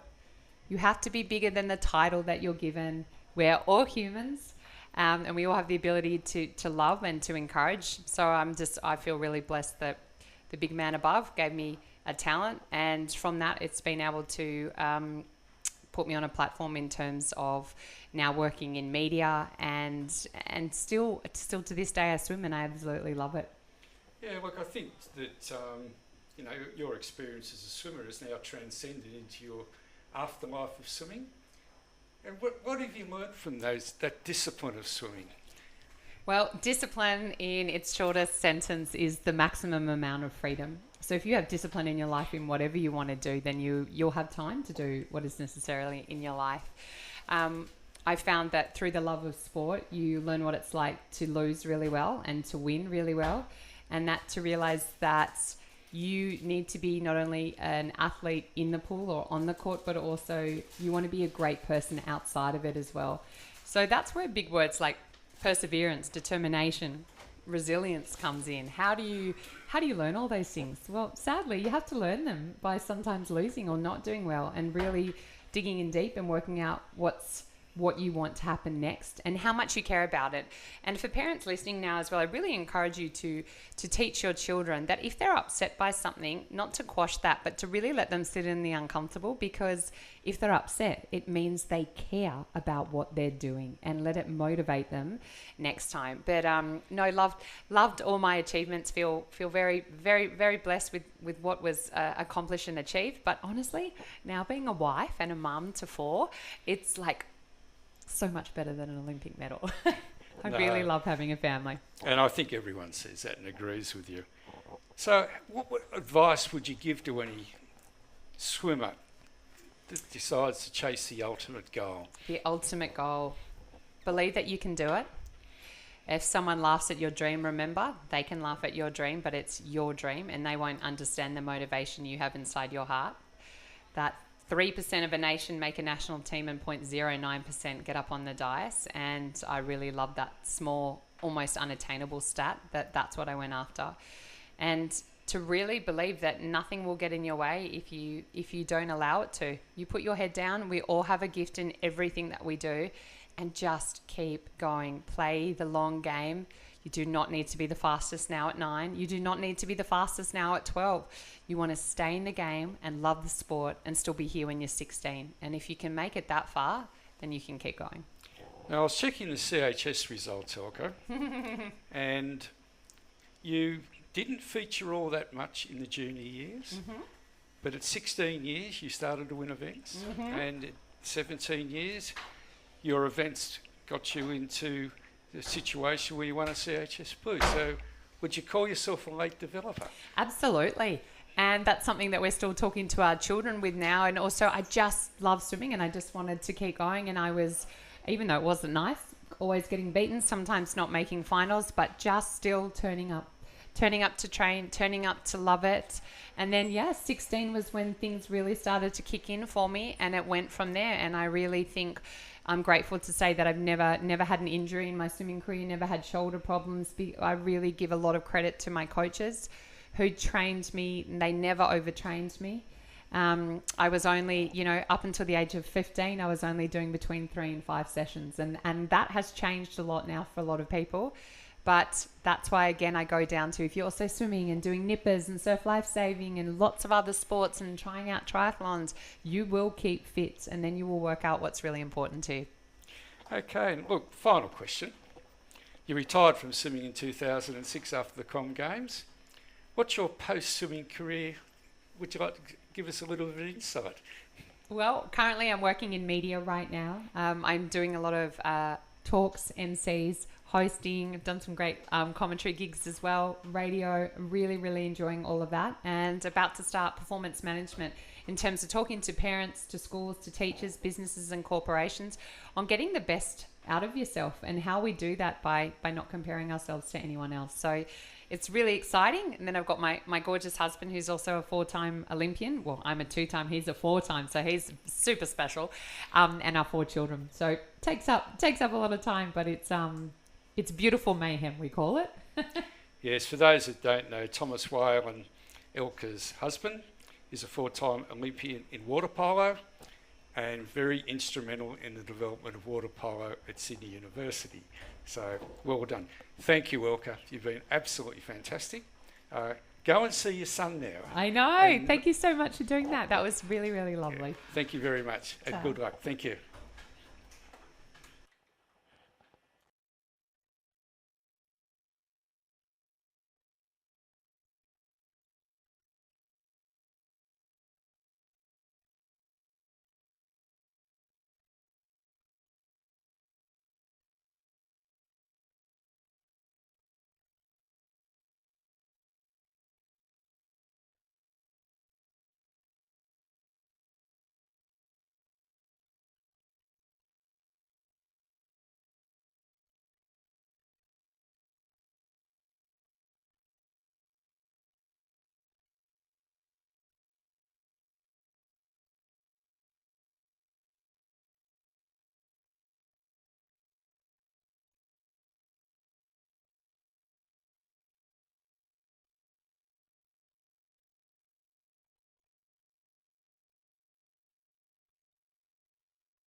Viewers, you join us back here, 2023 New South Wales Swimming PSSA Championships here at Sydney Aquatic Centre, and we're straight into our first final of the day. Matt, our 4x50 mixed relay in regards to the Earl McGee Small Schools Trophy.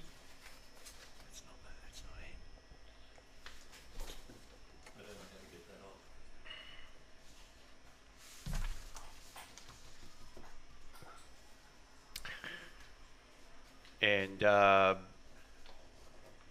we're with, if this is the small schools. Yes, it's our fourth and final swimmer coming in, viewers, and it's lane 4 here, Boomy Public School. It looks like we've got in our Earl McGee Trophy as they push their way to the wall. Just coming up here for us. That team just waiting for the results. Quite a close race there, Matt. Yeah, absolutely. It was a good contest, wasn't it? Let's just have a look at the schools here as they present us with the finishing order, Curtis.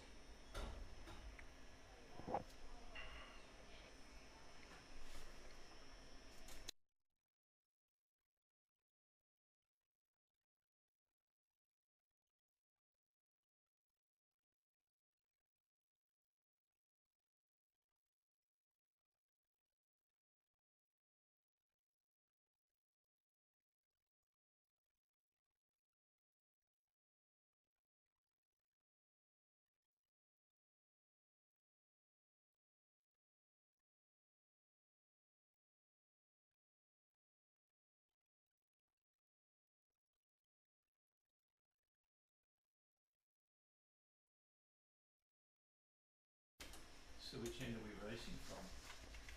This end? All right, Curtis.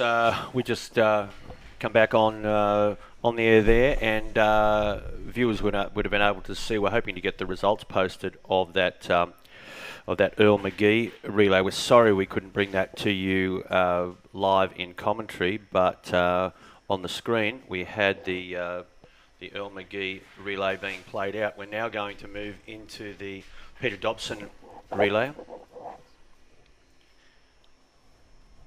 Yep. And we've got the following schools: Lane 0, Gulgowie; Lane 1, St Joseph's, Grenfell; Lane 2, Meadow Flats; Lane 3, St Peter's, Collyambly; Lane 4, there they are, Cumnock, defending champs; Lane 5, Sacred Heart, Boggabri; Lane 6, Barrington; Lane 7, St John's, Trangie; Lane 8, Spring Hill; Lane 9, Karababula. And we are away in the final of the Peter Dobson relay. Yeah, as you said, Matt, our second finals today in a jam-packed finals package here, day 2 of our New South Wales PSSA Swimming Championships, and it is the Peter Dobson Trophy. We spoke earlier in the broadcast during those heats in regards to the enrolment and the eligibility to get into this race. So we're looking at that enrolment of 25 students to 54 students in those schools all around New South Wales, Matt, as we have our first change. That's right, Curtis, and I imagine we have the interest of many people throughout the state, and interestingly enough, across the globe, because when we do have some time, I'll give you some of the locations where we've been streaming to, and it is quite interesting. But here we are in the Peter Dobson relay final, and it is being led out in those middle lanes, 4, 5 and 6. Lane 5 at the moment have it, Sacred Heart, leading from defending champions Cumnock. And now we're going to see what Cumnock have to offer as defending champions. Yeah, that first change there, Lane 5, Sacred Heart, really giving it a good crack here in their final. I'm sure the live stream, they've got their fellow students back at school and their teachers cheering them on, whether they might be joining us here in the stands today. But that's tight racing heading into the second leg of a 4x50 relay. Yeah, we are at, we have Lane 6, Barrington, by the looks of things, that may have gone to the lead here. And they will hand over just in front. No, it is going to be Lane 5. Lane 5 will hand over. And it is Sacred Heart. But this is all tied up now. That's been an interesting change. Lane 5, only slightly the better In the fourth and final leg, it's tight. Lanes 4, 5, 6, and lane 7 really going at it. And there's Cumnock. This is Cumnock, lane 4. Is that correct? So lane 4. All right. Lane 4, and she showed that talent earlier in the heats. Absolutely. That ability to break away and strong, glides into the wall. Fantastic finish there. That's back-to-back. Back-to-back. Yep. Triple threat. Triple header for Cumnock. They've got to be going off there at Cumnock at the moment. Celebrations all around. Cumnock as a community are going to enjoy the Easter weekend, I would say. In a time of 2 minutes, 29 seconds there. A great race. That anchor leg was just fantastic in the heats and backed it up in the finals there. Obviously, so congratulations to all those schools having a go today in that Peter Dobson 4x50 relay. But yeah, Triple Pete, Cumnock Public School, congratulations. Yeah, it's fantastic. It's almost like they set her up there and just unleashed their fourth swimmer.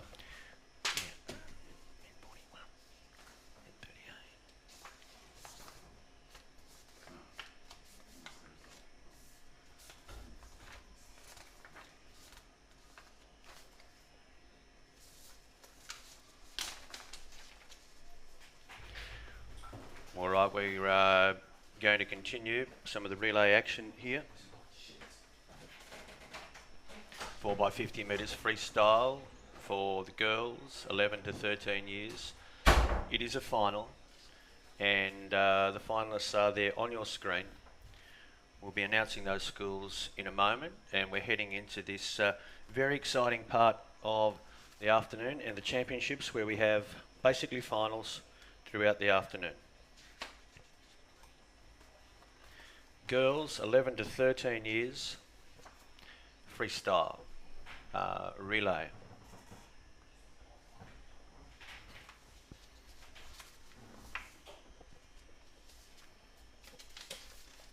And they're in the hands of the starters.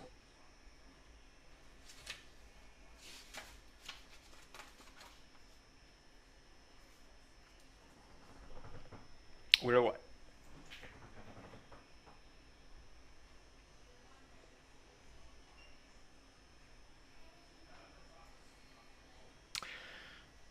Nice even start, first leg, as they make their way down the pool for the first 50 metres.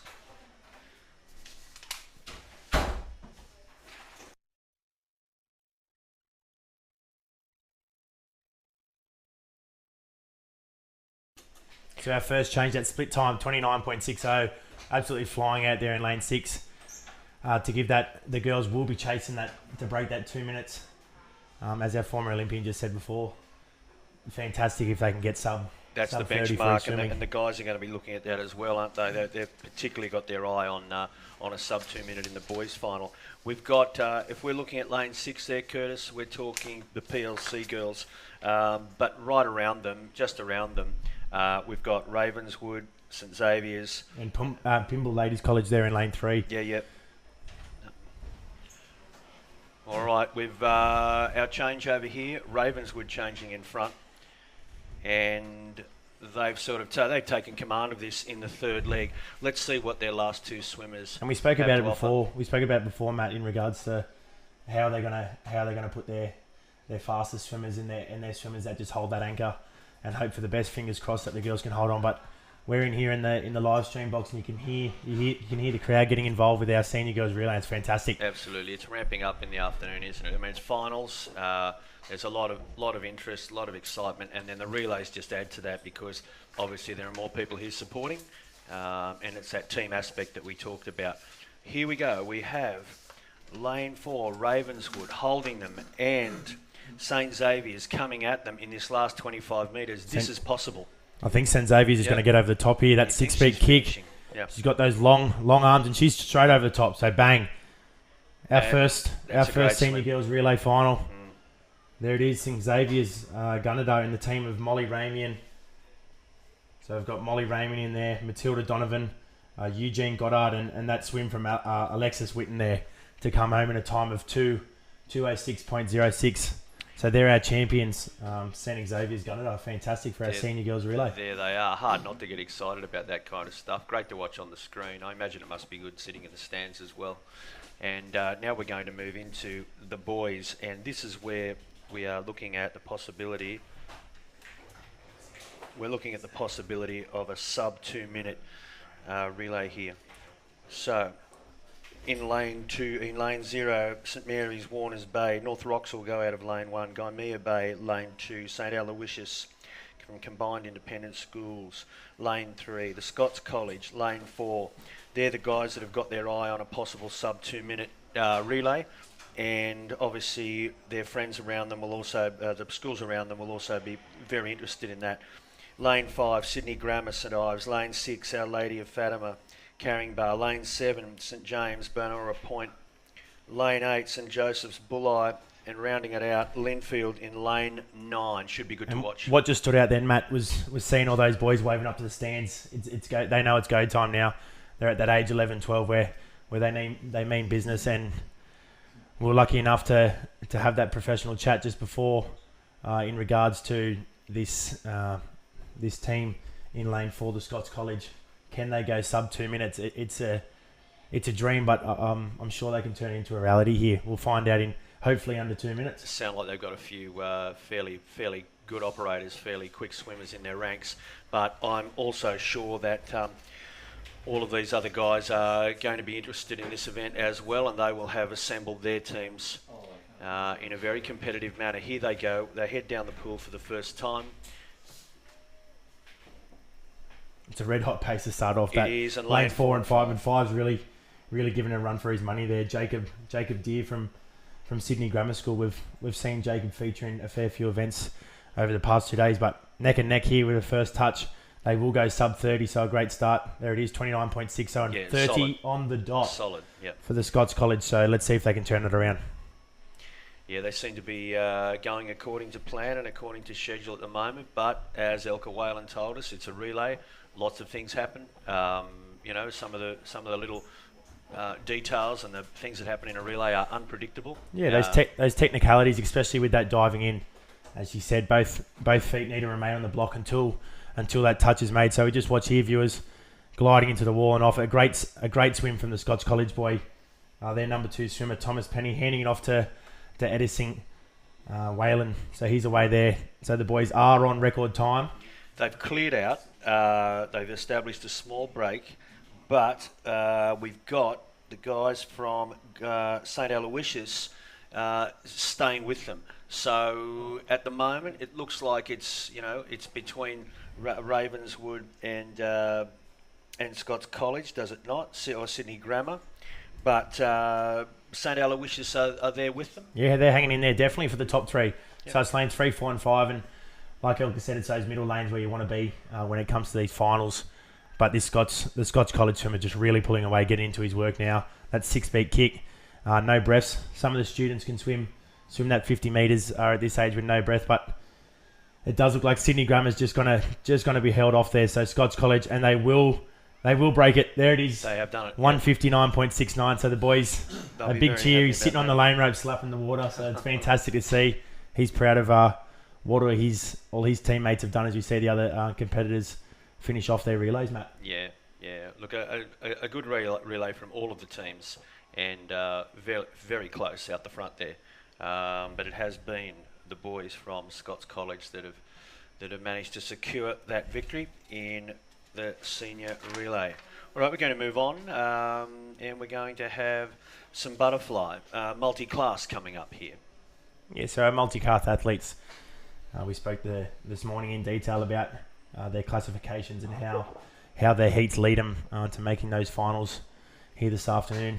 Day 2, that fatigue starts to kick in. A lot of these multi-class athletes, they're swimming in all their events, in their freestyle, their breaststroke, backstroke, and butterfly. So it'll be a fantastic race here for the girls 11 to 13 50-metre butterfly for our final. First multi-class final of the day. Yeah, Curtis, we're looking forward to it. I'm sure the fans are as well, back in the schools and in the stands. Here's our lineup for this is a timed final, and it is the 50 metres butterfly multi-class girls 11 to 13 years. Lane 0, Sarah Houston, Wilson Park. Lane 1, Emily Evans, Emmanuel College. Lane 2, Alia Curry, Lakes Grammar. Chloe Hunter will go in lane 3 from Panania. Mia Hogan, lane 4. Some of these names And some of these swimmers had a strong program yesterday. They were heavily involved yesterday. Mia Hogan is one of them. St Patrick's, Albury. Bridget Mulcahy will go in lane 5 from Woy Woy South. Margaret Jordan will swim in lane 6, Kensington. Alina Busa is going in lane 7 from Chisholm at Bligh Park. Holly Mildwater from St Luke's Combined Independent Schools, lane 8. And Macy Wilson from Gunning, nice little slightly inland town, heading down towards Canberra, Old Hume Highway, I think, and down towards the Brett Alban area, neck of the woods. That is our lineup for the 50 metres. Girls 11 to 13 years, butterfly. Yeah, and I think you're right there, Matt, with that record we can see on the screen there, 38.24. I think Mia Hogan's going to give that a real crack here in this 11 to 13 years girls 50 metre butterfly. Just that technique and that power she generates off those blocks, and it doesn't stop until she hits with those, as we know, both hands for butterfly. To finish into the wall, just like our breaststroke technique, touching the touch pads with 2 hands and making sure that those times.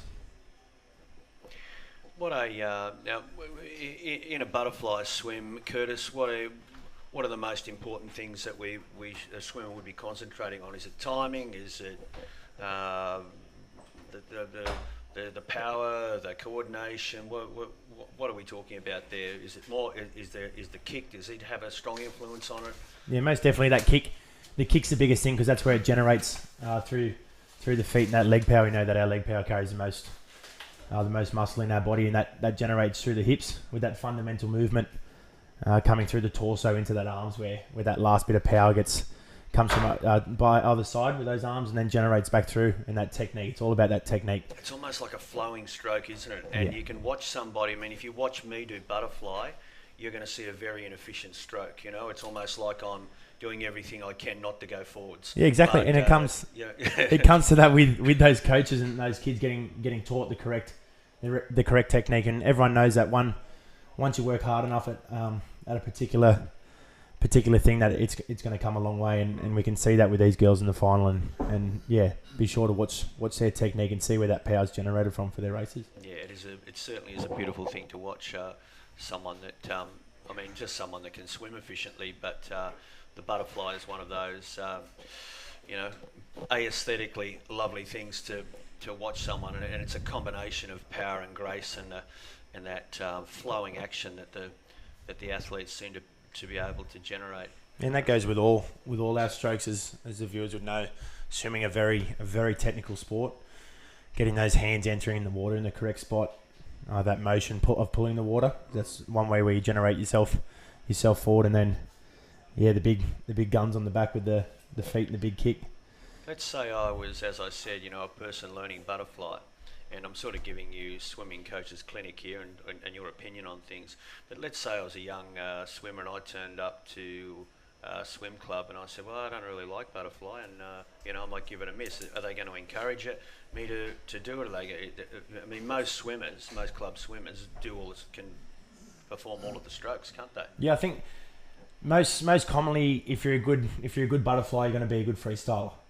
So they come and go with that. It's the pulling of the same action of the water when it comes through with those hands. We don't want to cross our torso, losing that power of pulling the water. So as we see, the girls have made their way onto the just behind the blocks now. Those nerves beginning to kick in. It is finals time. It is. Yep.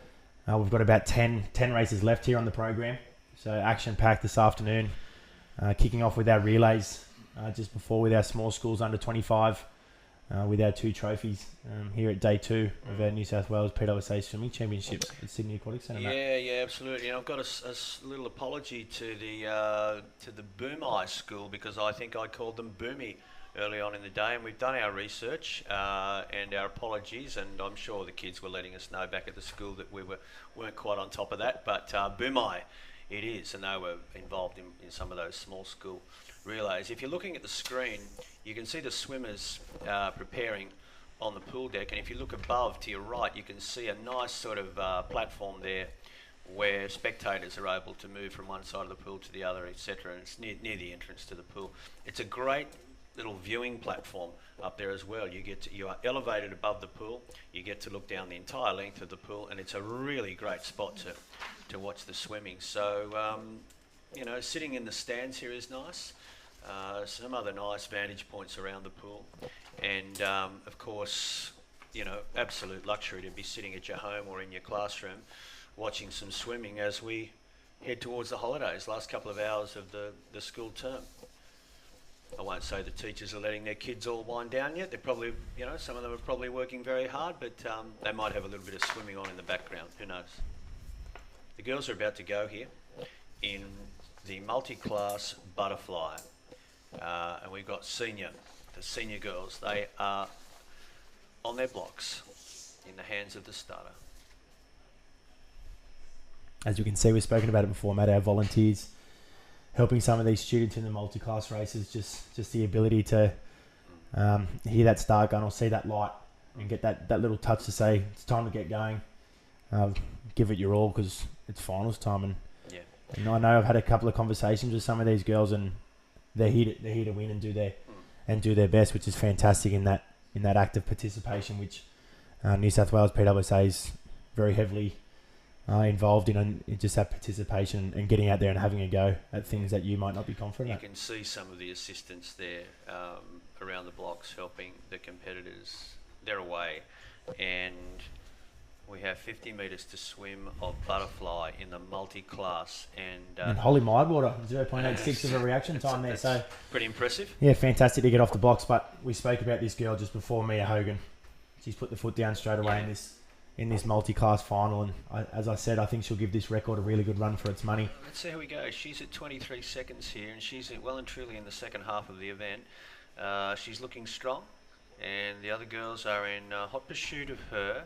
But she's coming down to the wall now, and she has 5 metres to swim. Here she comes, and she'll be just outside it, but it's a very impressive swim. Mia Hogan has done the job there from St Patrick's, Albury. What a nice swim.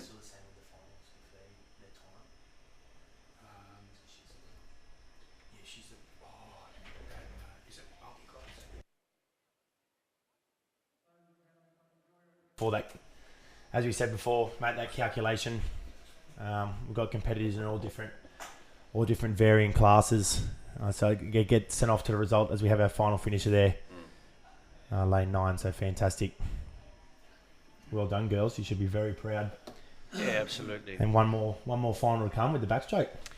Yeah. Our next event, Curtis, will be the final of event 56. The boys 11 to 13 years, 50 metres butterfly multi-class.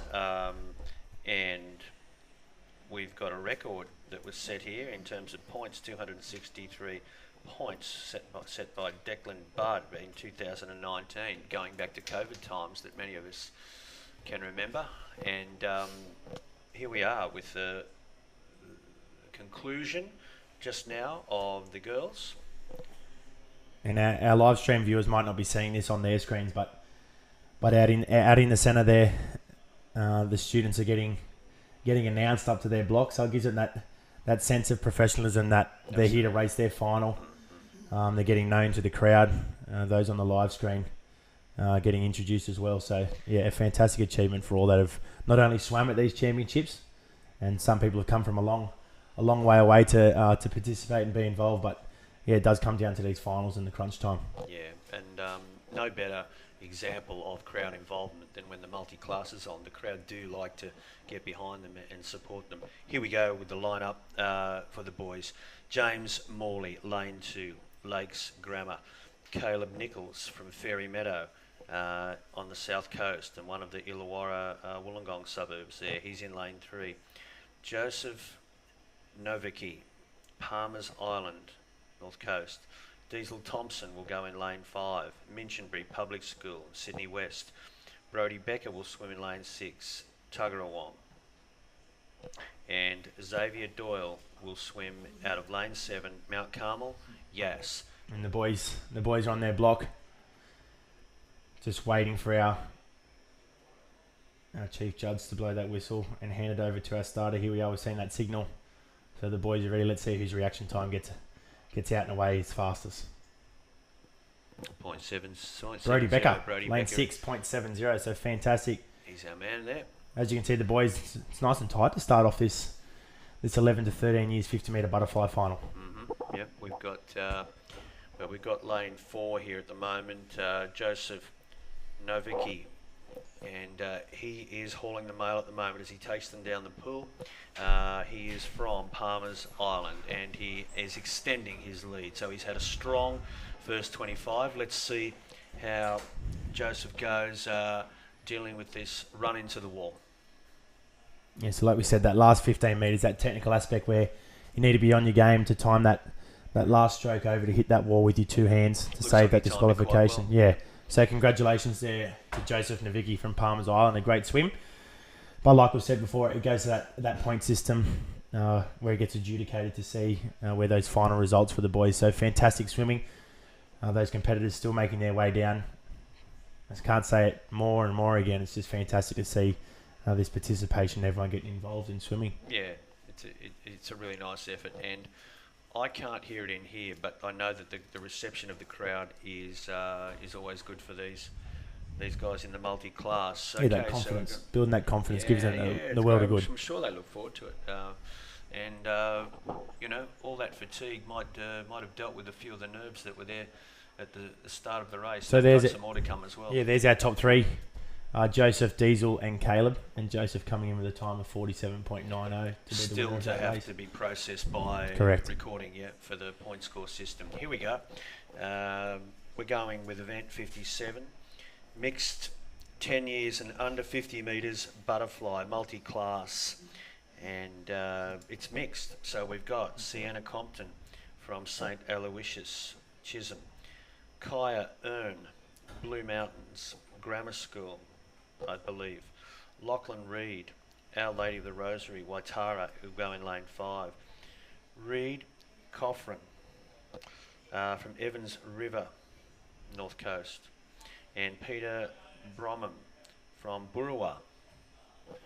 There's our lineup for 50 metres butterfly multi-class mixed. Yeah, it's good to see that mix. We saw it in the relays, just that challenging with both the boys and girls going at it to see who's going to be victor. So this will be a great race. I was watching little Lachlan Reed warm up in the warm up pool just before, and like I said, so independent. He knows what to do. He's in there warming those arms up because he knows it's going to be a big race here in our mixed 10 and under butterfly, Matt. I was just looking at that warm up pool, Curtis, earlier. I had my lunch sitting down there. It was very peaceful. But I'm wondering, warm-up pool for the Olympic Games, would they have used that? I'm not sure. I would have liked to have asked Elka that question because I'd imagine, you'd have superstars warming up in a warm-up pool and compete. I don't know. It's just some information I'd like to find out. Here we go. We're away. Sienna Compton really taking it to the field there in lane 2. That technique's absolutely outstanding. Like we said before, that power you can see generated from the kick with that splash up through the hips with that fundamental movement, and then the power coming out of those shoulders and the catch and pull of that water. So it's Sienna really giving a field a good run for its money here. So fantastic. She's mastered that technique. I was saying that I'd have a lot of difficulty doing, and she just looks absolutely great coming into the wall, and she'll take it now in 42.92. Sienna Compton will post the fastest time, which is part of the equation here for the multi-class. Coming down to the wall now, Kaya Earn, Blue Mountains Grammar School. Most of our competitors in now. That completes the mixed 10 years and under 50 metres butterfly multi-class with all of those results to go through to recording, and as we've said many times, the formulas and calculations to be used on that. We have one swimmer to complete the 50 metres. And she's doing very well. This is a pretty tough event. It certainly is. It's a grueling event, butterfly. And she's done well. And they are finished. They will leave the pool. Lachlan Reed it was coming in there. Oh, it's the boys. Yeah, yeah. Oh, okay. We're mixed. Mixed, yes, of course. 10 years and under. Right.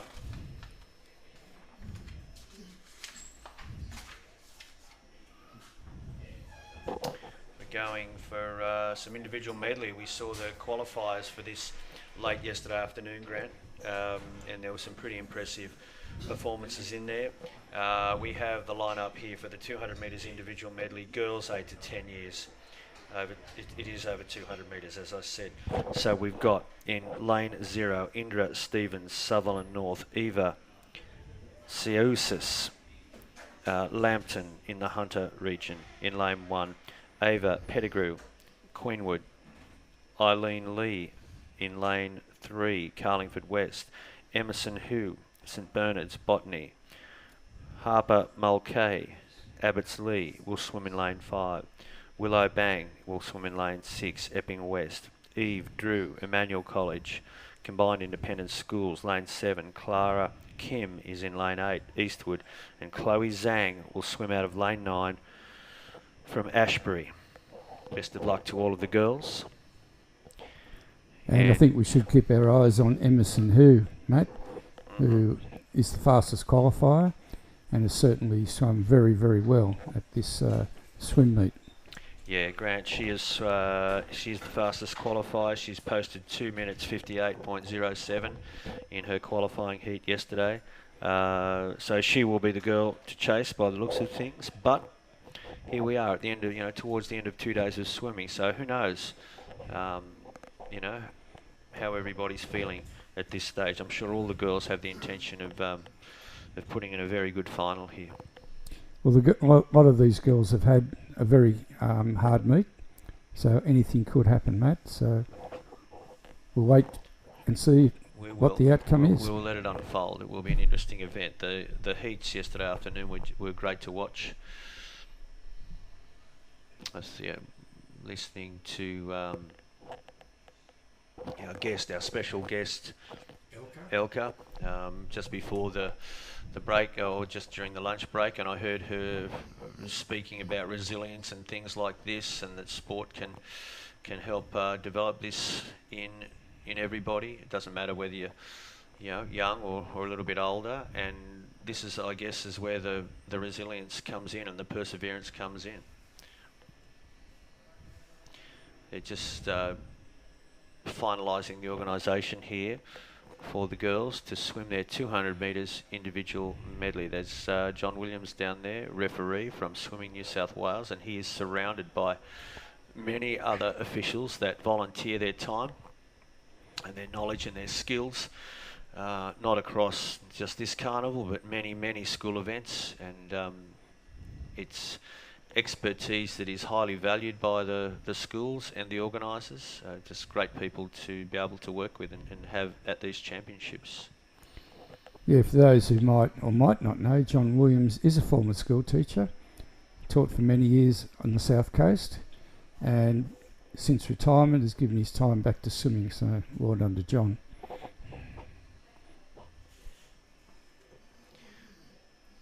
Now, I imagine we're going to have an introduction of swimmers to the crowd that is gathered here.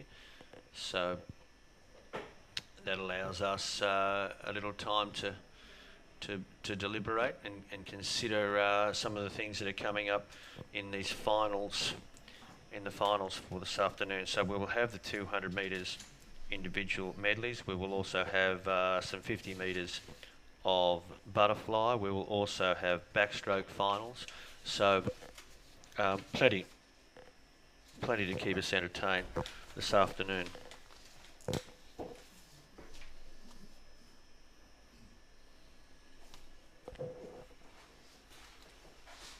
I've got relays spread across a couple of days here, which tends to be a little bit more forgiving for the size of the crowd. I guess I know at CHS Championships they did dedicate the second day, I think, did they not, to relays, and that basically guaranteed a very full house of spectators. There would be a lot of people in the stadium trying to get car parks, obviously, but the atmosphere in the stadium is amazing on what used to be that relay day at the high schools championships. Yes, the original format was the heats were on the Thursday, with the finals on Saturday. Now, the change has been that the carnival is now, or championship now, is over 3 school days, and to try and save travel and time and cost, the relay days are confined to 1 day for the relevant divisions.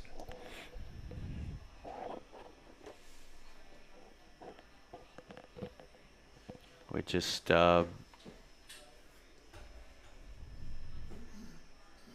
waiting for a start now for the girls' individual medley over 200 metres, with our fastest qualifier, as we said, from St Bernard's Botany, Emerson, who the girls are ready for a start. And they are away on their journey of 200 metres to give us a look at all the different strokes here, starting with butterfly. We have 2 9-year-olds in this event, and that is Emerson Hu from St Bernard's Botany and Chloe Zhang from Ashbury Public School, which is one of the local schools. So all under those 2 girls on making this final in the 10 years and under butterfly medley. No surprise here, Grant. Emerson Hu stamping her authority on this event fairly early on in lane 4. She comes down to touch in front at the end of the butterfly leg and swings into her backstroke, as do all of the other girls now. Well, Emerson's certainly putting a stamp on this event, Matt. She's gone very, very hard in the butterfly, and that lead she established, she's now maintaining in the backstroke. Still close for 2nd and 3rd and 4th. So that's a good battle between those minor placings. Absolutely. We've got some medals up for grabs there. In fact, if we look at, if we take Emerson out of the picture for a moment, the other girls aren't that far away from each other. But Emerson is extending her lead, and she will turn, touch, and come into that nice technical stroke of breaststroke. And that was a terrific turn from Emerson. She lost absolutely no ground. And if anything now in the breaststroke league, she's now starting to extend that lead. Still not much of a change in the minor placings here at the moment. They're still within touch of each other in lane 3, in lane 5, and we go across the pool to 6 and 7. So we've got Ava Pettigrew, Harper Mulcahy, Willow Bang and Eve Drew that are within touch of each other. And we have Emerson Hu. She will turn in front and head for home in the freestyle leg. Her qualifying time was 2 minutes and 58 coming out of yesterday's qualifying heat. So it will be interesting to see what time Emerson posts now. She looks like she has the race well in hand as she comes into the last 25 metres. And just jumping in as the surprise guest for this last 5 metres, we're looking Hu come through. She's so incredibly strong in what she's doing. Again, you'll notice that 6-beat kick coming through, and it's something very special when you see a swimmer as she touches the wall first come through and win. This just shows that this athlete is across all those 4 strokes, which is just absolutely phenomenal. We've got lane 3 that have just come in, then being Eileen Lee from Carlingford West. So congratulations to her as well. What's interesting to note in the first place with Emerson Hu, she is 9 years of age and has won that with the 10s. It's an amazing effort, isn't it? And she's posted a time that I think it looks like it's almost 10 seconds under her qualifying time coming out of the heat. So she was, I wouldn't say she was cruising in qualifying, but she wasn't spending all of her biscuits there in the heats. So and she has, and Harper we've seen take the bronze as well. It's always interesting to see those top 3, but interesting also looking at the next 2 as well as they come up. And now we move into this final of the 200 IM for boys. Thanks, Elka. We've got the 8 to 10 years 200 metres freestyle final individual medley. In lane 0, Zeke West from Hamilton South. Zane Kafaji, lane 1, Wallsend South. Blake Nageu, Glendore. Jack Sewell is swimming in lane 3, Linda's Farn. Ollie McGee will swim in lane 4 from Shore. Finn Carroll Sink will go in lane 5, St Anthony's Kingscliff. Lachlan Graff will swim in lane 6, Sydney Grammar Edgecliff. Thomas Chabo from Mortlake, Sydney East is in lane 7. Taj Johns lane 8, Richmond Public.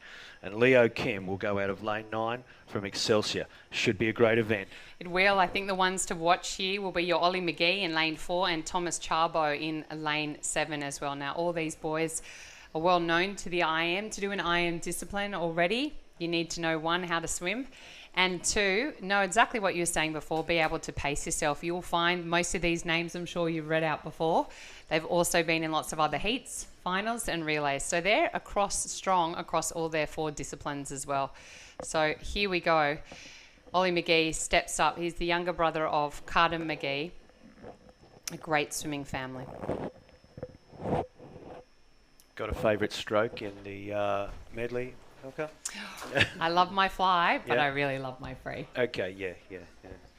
Is it like, if you're swimming an individual medley, is it like you have that release to get to that last freestyle leg, you know, because all the technical, I guess there is technique involved in freestyle, but if we look at strokes like breaststroke, butterfly, even backstroke, there is a technique and a lot of detail to those strokes. Absolutely. So it And must be nice to get to freestyle. Absolutely, but it's also, as you were saying, and I heard you commentating before as well, it's the changeovers. Now, as we come in, McGee's going to touch this wall first.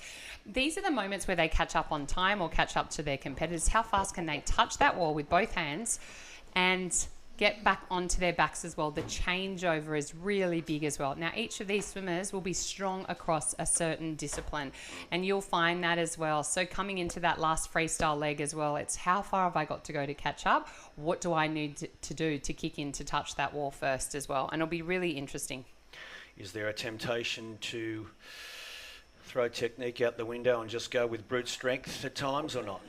Never. You get to a point, sometimes you don't have a choice when they call it in swimming when the grand piano falls on you. Right, yes, But often no, it's remembering to use the strengths you have. So if you're tall and long and lean, just remember long and strong. Mm-hmm.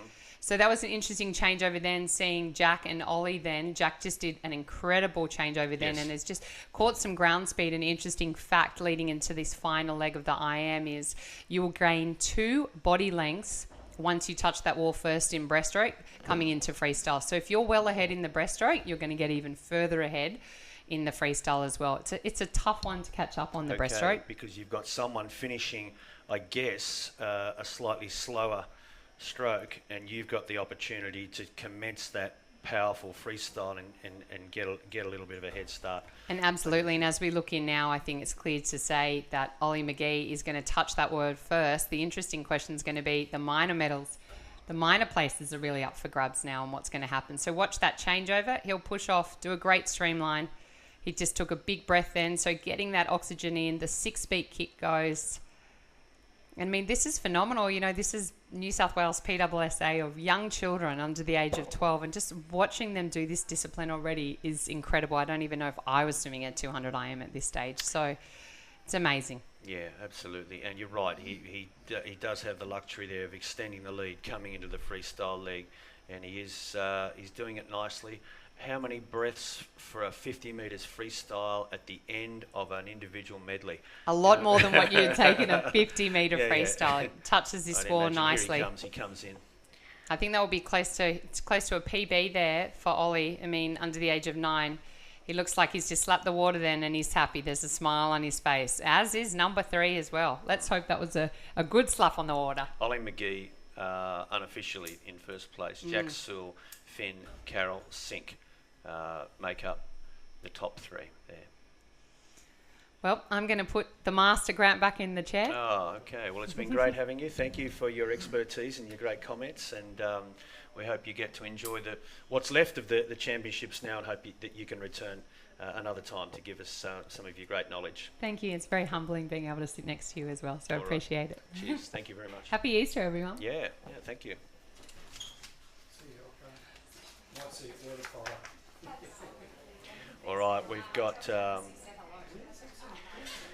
we've got event 23, girls 11 to 13 years, 200 metres, individual medley. Here's our lineup. Indy Rayfield, the junction, going in lane 0. Abby Williams will swim in lane 1. Calera. Xander Murdoch, lane 2. St Philip. Mia Hu, lane 3. St Bernard's Botany. Charlotte Lim, lane 4. PLC Sydney. Lexi Mulcahy, Abbotsleigh, lane 5. Indiana Siders, lane 6. St Monica's Richmond. Pear Nader, I hope I got that right, lane 7. St Monica's North Parramatta. Chloe Quark, lane 8. Murray Bashir School in Strathfield, and Alexis Witten will swim in lane 9, St Xavier's, Gunnedah. That is our lineup for the girls 11 to 13 years, 200 metres individual medley.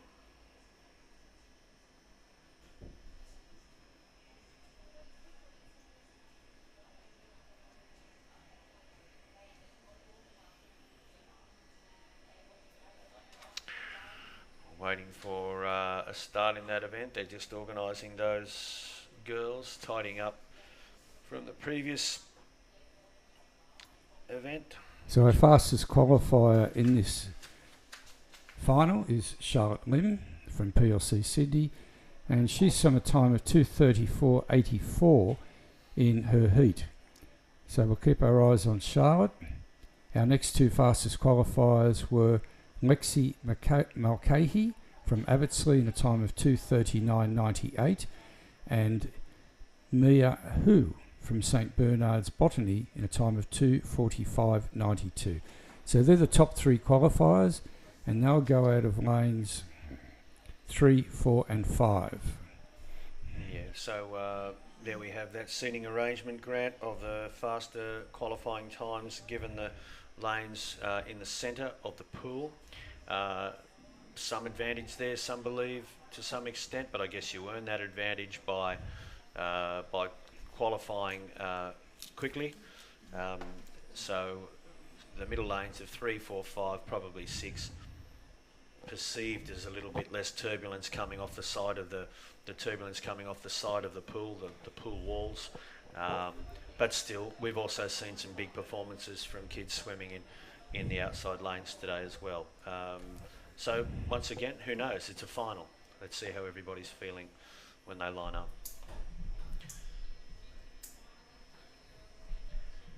The girls are behind their blocks.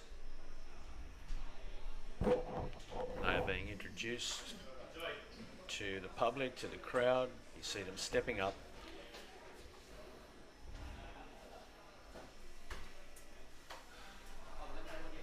And a few nerves here before a final. I would imagine it means something to these girls, and I'm sure they're going to be giving it their full attention in about a minute's time. They are under the starters and officials' orders now. I'll just be outside if any needs one ready. Whatever. Out on the pool deck. We're away in the final of the 200 metres individual medley for girls in the 11 to 13 years age group. And strong performance here of Butterfly down the pool for the first time. So with the reaction times there, Matt, Mia Hu was the fastest off the blocks, and she's reacted 0.61 seconds. So excellent reaction time from Mia.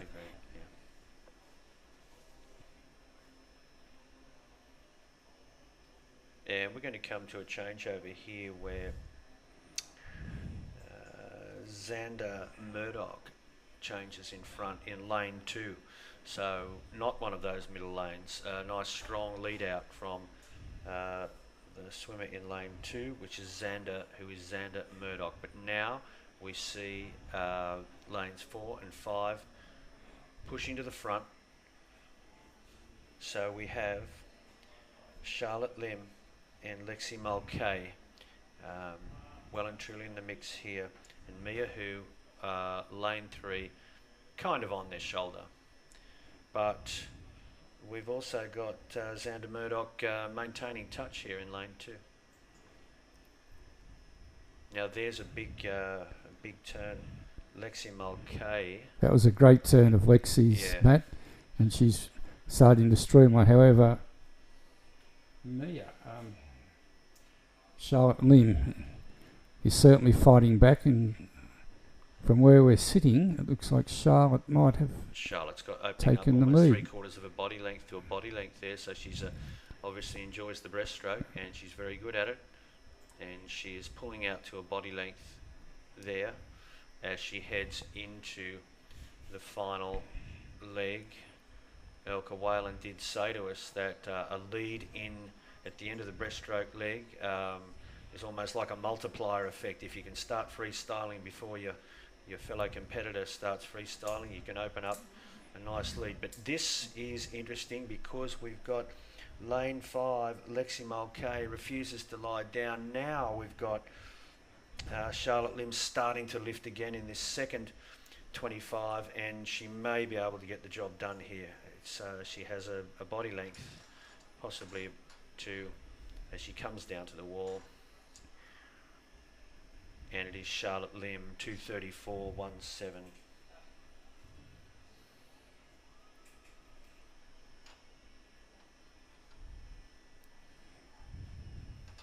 So that's a good swim by Charlotte. She was only 4 seconds outside the record, so excellent swim from Charlotte. And also to Alexi and Mia, who were in the next 2 places. Very consistent swimming, Grant, from Charlotte Lim. 2:34.84, so qualifier, 2:34.17 in the final. She's put together 2 strong performances there. So it's almost like she didn't hold back in the heats.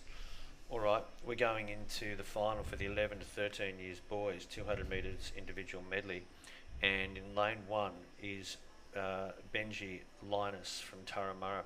Lane 0. Ethan Saunders will swim in lane 1 from Borkham Hills North. Sebastian Chalub, Bel Air, he will swim in lane 2. Harrison Ayer from Sydney Grammar, St Ives, is in lane 3. Carter McGee, lane 4 from Shaw. McKinley Griffin, St Columbus, Adamstown, is swimming in lane 5. In lane 6, Ashton Bone, Our Lady of the Rosary, the entrance. Aris Farizis, Trinity Grammar, is swimming in lane 7. Going out of lane 8 is Ian Jung, Epping West. And Aaron Wang is swimming in lane 9 as they head down the pool for the first leg of Butterfly. And we have lane 5, McKinley Griffin, but not to be outdone, I think Benji Linus is having a nice time here in lane 0. He's right up with them. So Carter McGee in lane 4 will turn in first with an excellent butterfly time of 32.28, followed by Harrison Air. So very strong swimming from all the boys, and we have everyone compacted up. And certainly the boy in lane 0, Matt, is hanging in there with the rest of the field. Yeah, and young man in lane 8 as well is, in touch with the medal arrangements here, I think, Grant. So, we can't just imagine all the time that the best performances are going to come from the middle of the pool. So, I guess you will get people performing well based on their merits, not necessarily on which lane they draw. And some of these boys have had a fairly big program too, so at the end of the program, a medley event can be quite taxing, particularly if you've some number of events, both today and yesterday. Now the boy in lane 6 is giving it a very, very good shot. Yeah.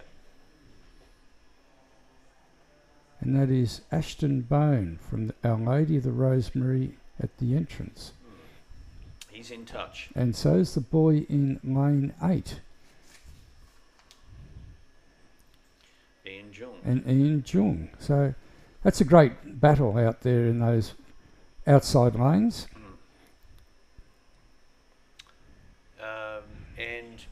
going to say at the moment, Carter McGee, he's in a nice position, but he hasn't got it all his own way. He's got those fellows outside him and those outside lanes in hot pursuit, and they're very willing. And in fact, we may get a second place here from lane 8. Well, at the moment, Matt, lane 8 might just have it over lane 6. And Yeah. yes, Ian Jung Ian Jung, in that's lane a 8. really nice performance. He just stuck to his plan. And well done to Ashton Bone, who was also some a number of events at the championships. Yeah, so it's Carter McGee, Ian Jung, Ashton Bone, unofficial place getters at this stage in the boys 11 to 13 years 200 metres medley.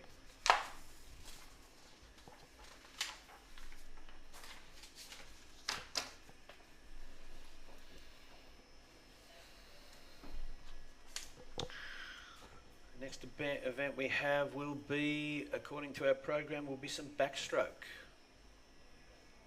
50 metres backstroke.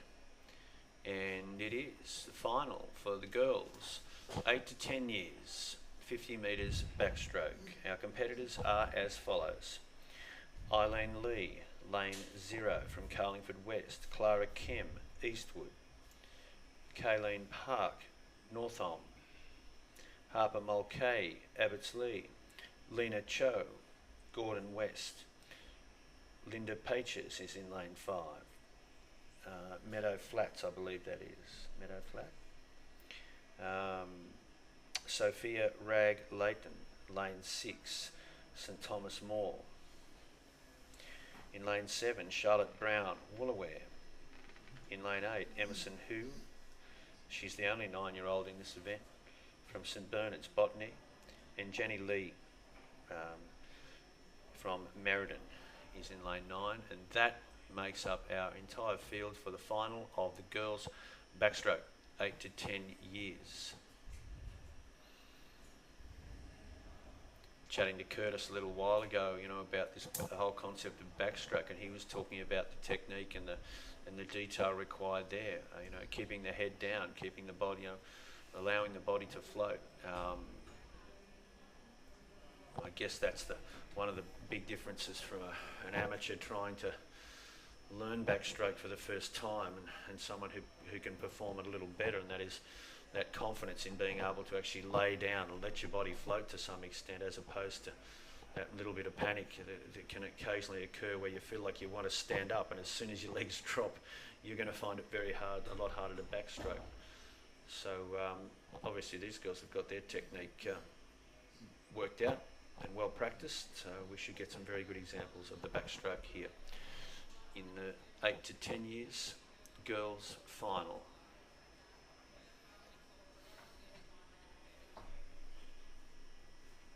Girls just going through final preparations. Now you might notice there is a slight delay between the races.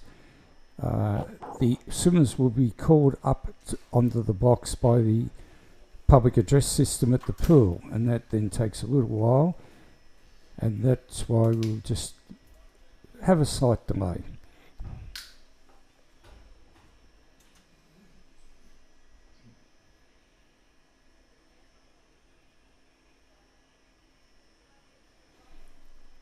And while we come to the conclusion of the championships, we have approximately 10 events to go. We'd just like to thank all the parents who have travelled down with their children, all the support staff, friends, other relatives. Thank you for your attendance at the championships. We'd also like to thank all the people that are watching on the live stream. And Matt might have mentioned before, it's gone. Haven't given them that yet.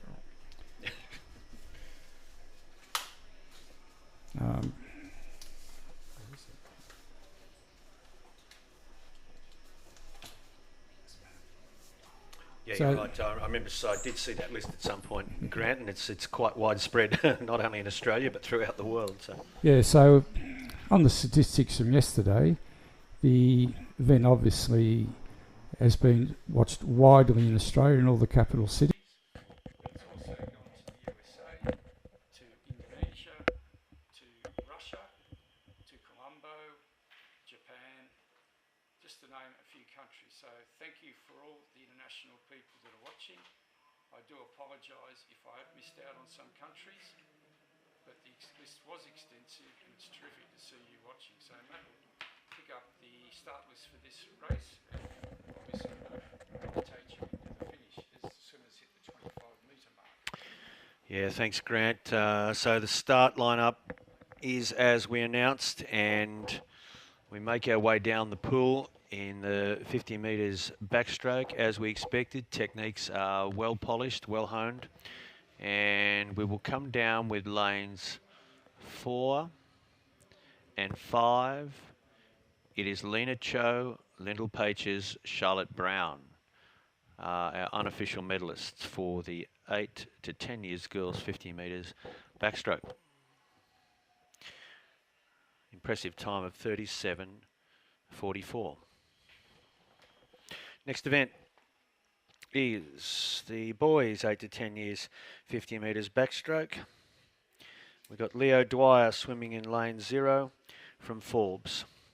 We have Blake Nageu, Glendore in lane 1. Jack Sewell will go in lane 2 from Lindisfarne. Kieran Van Dam, lane 3, Charlestown South. Taj Johns, Richmond Public, lane 4. In lane 5, Daniel Ginn, Trinity Grammar.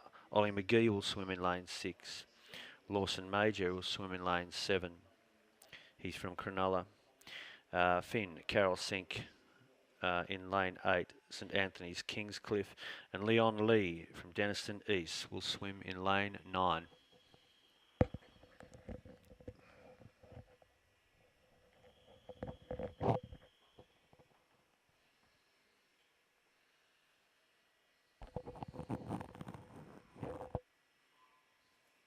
Various starting positions there. Some higher off on the wall, and we're away. Lane.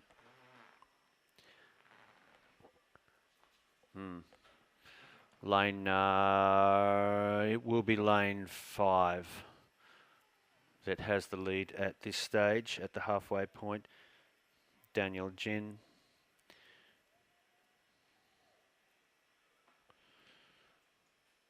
And they make their way under the 5-metre flags and down into the wall. It is Daniel Ginn who maintains his lead pretty close. 37.02 to Taj Johns, 37.56 and 37.88 for Kieran Van Dam.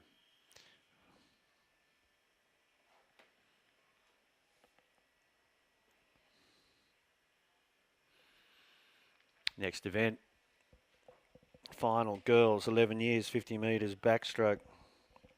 Lily Andrews swimming in lane 0 from Mimosa. Elaine Hugh, lane 1, Ravenswood.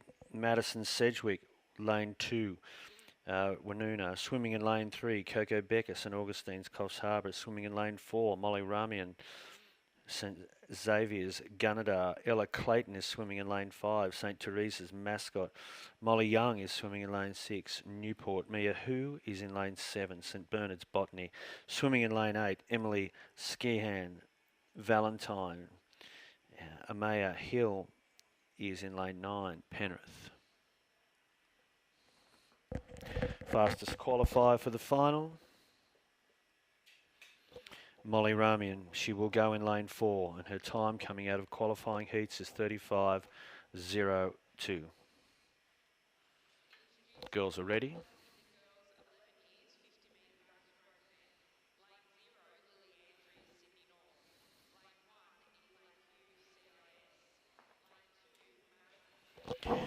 She's going to have some good company though, Molly Ramian, I think, because Ella Clayton has swum a qualifying time of 35.12, a tenth of a second behind Molly. So could be quite interesting here.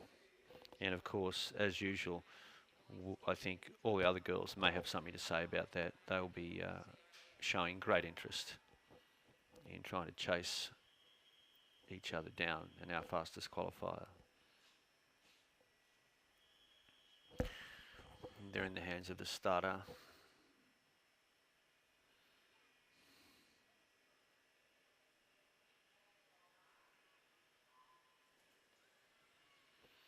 And they are away.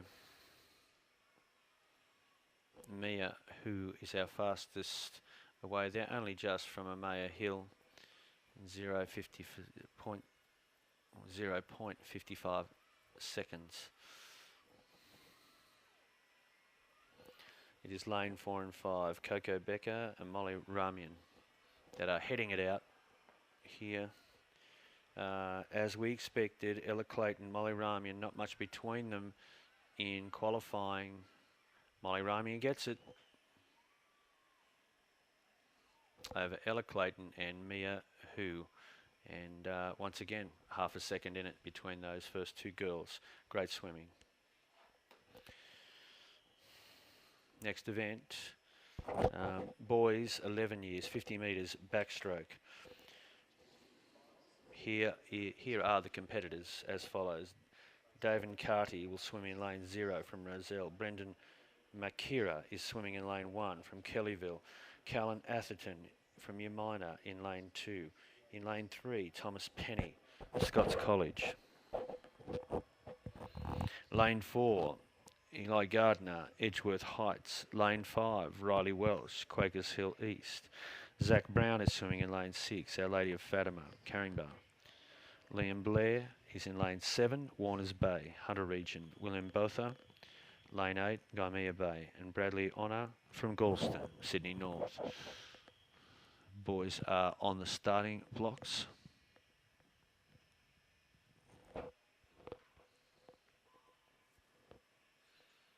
And we're away. David Carty looks to have got the best, just the best of the start there, 0.55, but he's in good company. And we have lane 4, Thomas Penny, leading them through the first 25 metres in the backstroke.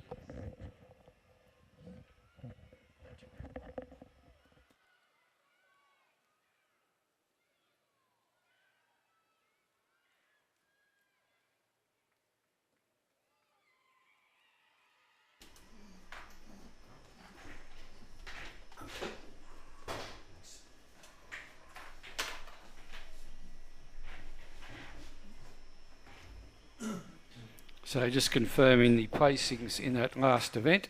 Eli Gardner in first, Riley Welch in second, and Liam Blair in third place. So moving on now to the final of the girls 12 to 13 years backstroke.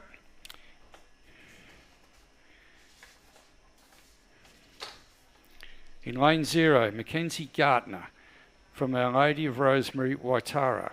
Lane 1, Alexis Whitten from St Xavier's, Gunnedah. Lane 2, Quinn Nyland from St Catherine's, Singleton. Lane 3, Lucinda Buckley from Meriden. Lane 4, Lexi Mulcahy from Abbottsley. Lane 5, Charlotte Lim from PLC Sydney. Lane 6, Georgia Wheeler from Young North. Lane 7, Nolene Pontow from Abbotsford. Lane 8, Willow Home from Gordon West. And in lane 9, Abby Williams from Calais. The swimmers are just awaiting the starters' instructions, and they're about to enter the water. The fastest qualifier, Lexi Mulcahy, Abbottsley, 33.18. The record, 32.30. Jenna Coghill from Pymble Ladies College, set in 2017. So the swimmers have left the blocks, and the two fastest were Lexi Mulcahy and Charlotte Lim. Georgia Wheeler. Reaction time of 0.47. So well done. Sharp, isn't it? Yeah. Well done to Charlotte. So they hit the 25 metre mark, and this is a race in probably 6 or 7. Yeah, we've got a number of contenders here, Grant, as we come into the final 25 metres. It's slightly led by swimmers in the middle of the pool, and they are starting to dominate. It will be lane 4. Lexi Mulcahy taking it out, unofficial, 33 flat. So our 2023 place getters are Lexi Mulcahy, Georgia Wheeler and Lucinda Buckley. So congratulations to those girls.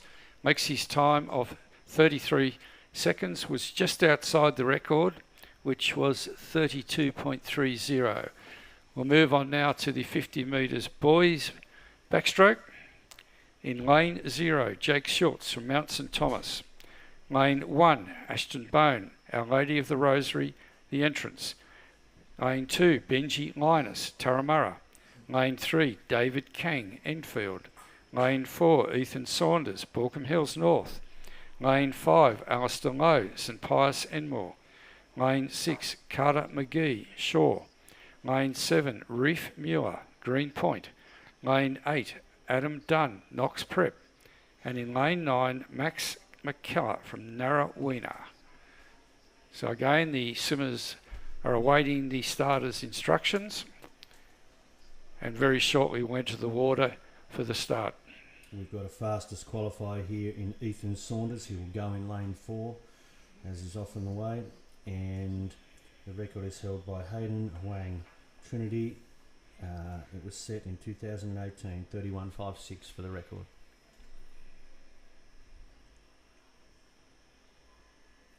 So it's good start, and the best reaction time there, Matt, I think is 0.59, and that was Max McKellar. Max McKellar it is. Swimming out of lane 9, so well done to Max.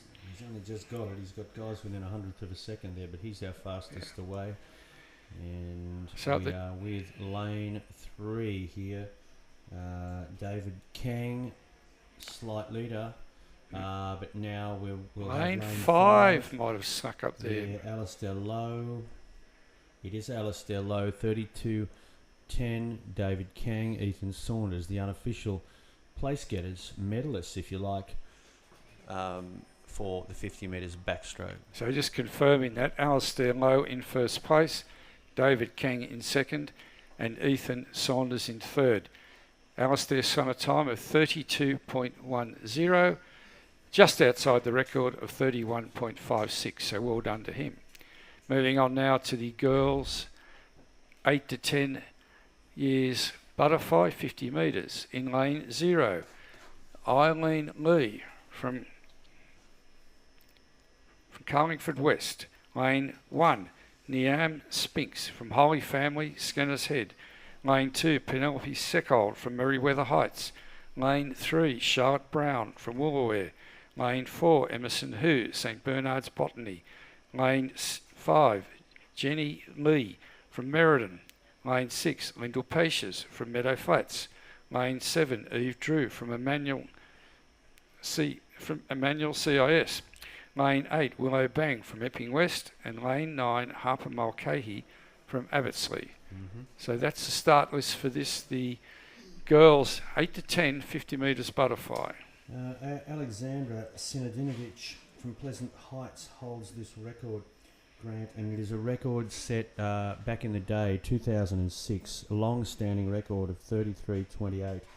Our fastest qualifier is going to go in lane 4, Emerson Hu from St Bernard's Botany, and she's qualified in a time of 34.31. Now, the interesting thing with Emerson, as we've already noted today, Matt, is she is a 9-year-old swimming against 8 10-year-olds. So well done to Emerson. And she's had a terrific meet, by the way. So we'll just await the starters' instructions. Again, just to remind everyone, there is an on-deck announcement of the swimmers, and that does hold up the live stream just a touch. And while we're waiting, we only have half a dozen events basically to go. Just like to thank all the officials that have helped run this championship this year, the people from SOPAC, the management and the staff in particular, the on-deck people, the teachers that have been here as officials, the student officials that have come in for some of the local schools to help out with the timekeeping and doing the general odd jobs around the pool, also the team managers, and last but not least the convener Mark Holden and his very, very willing group of people. So well done to all, and this has been a terrific championship, and all we've got to do now is look forward to Easter. Yeah, that's not far away, and right beside us, Grant, we've got the showground starting to hum today to the sounds of the Easter show. So there's something for a lot of people to look forward to, where the country comes to the city. I met an interesting man in a lift in a hotel last night where I was staying, a type of fellow that I have never met before, and I told him that because I said, what are you involved in at the show? And he told me that he was going to be judging ducks. And I said, I've never met a duck judge before. Looking for quality of feathers, weight of duck, all these kind of things. So, you know, there's a lot going on there. It's not just rides and show bags. There's a whole range of stuff happening at the Easter show. Do you think, Matt, you might be showing your metropolitan upbringing? It's always possible, Grant. Yeah, I met another guy in the lift today that was judging some cattle. He was going to be teaching, actually not judging cattle, but auctioneering, and teaching young auctioneers. I don't know a lot about any of that sort of stuff, and that's kind of why I probably should go to the Easter show a bit more. Okay, moving on now to the final of the girls' 8 to 10 50 metres butterfly. In lane 0, Eileen Lee from Carlingford West. In lane 1, Niam Spinks from Holy Family Skinner's Head. Lane 2, Penelope Seckold from Merriweather Heights. Lane 3, Charlotte Brown from Woolware. Lane 4, Emerson Hu from St Bernard's Botany. Lane 5, Jenny Lee from Meriden. Lane 6, Lyndall Peshes from Meadow Flats. Lane 7, Eve Drew from Emmanuel. Lane 8, Willow Bang from Epping West. And Lane 9, Harper Mulcahy from Abbottsley. So that's the start list for our next event, the girls' 50 metres, 8 to 10 years butterfly.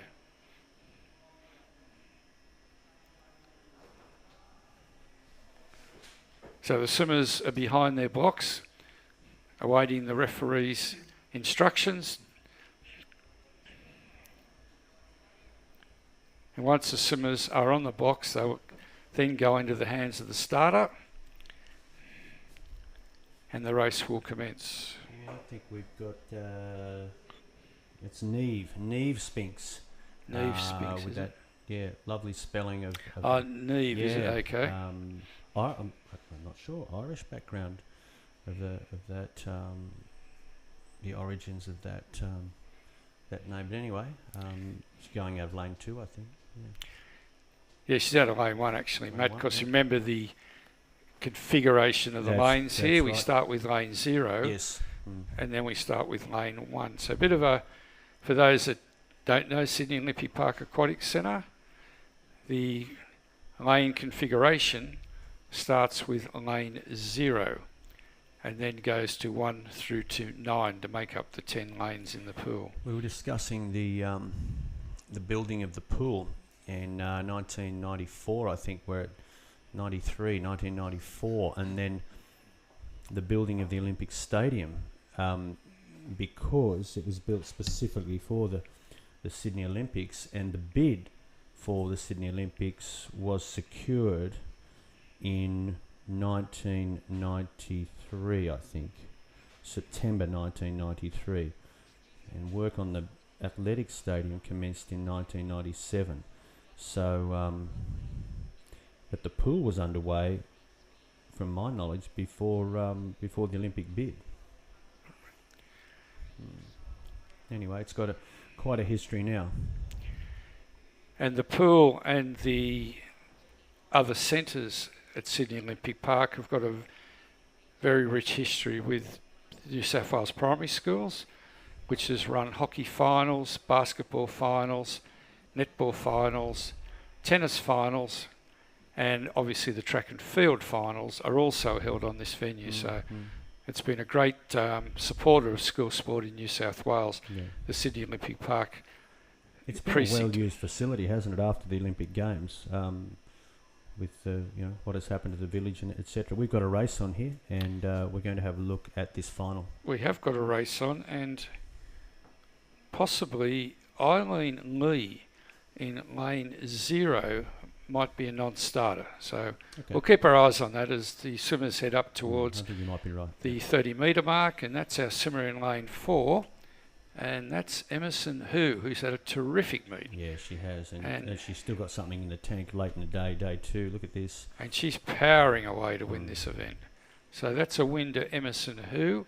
Yeah, that's a very strong swim, 35.37.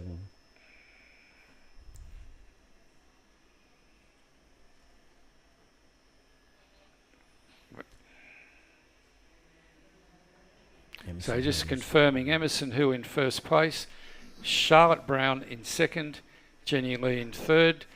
Emerson's time was 34.16 and she'll be the 2023 50 metres butterfly champion. Moving on to the men's, or the boys, 8 to 10 50 metres butterfly. In lane 0, Knox Ellis from Casino.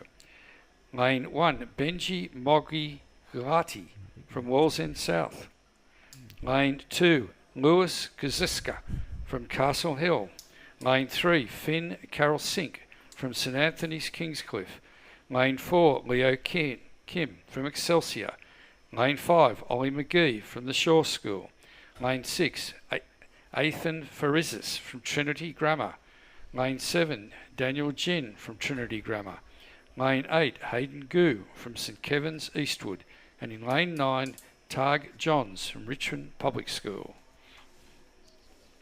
So a couple of boys from Trinity, and our fastest qualifier, Leo Kim from Excelsior Public School. So his qualifying time of 35.06. The record is 32.14. Lewis Jewell, Scots College, set 2022. So the swimmers are on their blocks, about to take their marks.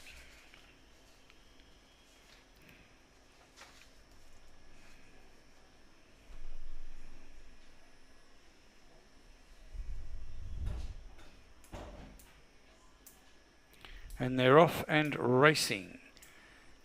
And our best reaction time there was from Leo Kim, 0.41. So well done to Leo, and he's swimming. Impressive, isn't it? He's swimming in lane 4, so he's certainly gone out there very, very quick. But there's a very strong challenge from lane 5, and that's Ollie McGee. So we'll keep our eyes on those two centre lanes for the top spots on the podium. And we've got a young man in lane 2 here doing quite nicely. He's doing very well. So this is going to be tight. And Leo Kim, by a thumbnail, has beaten Ollie McGee. We'll just stand by for the official placings.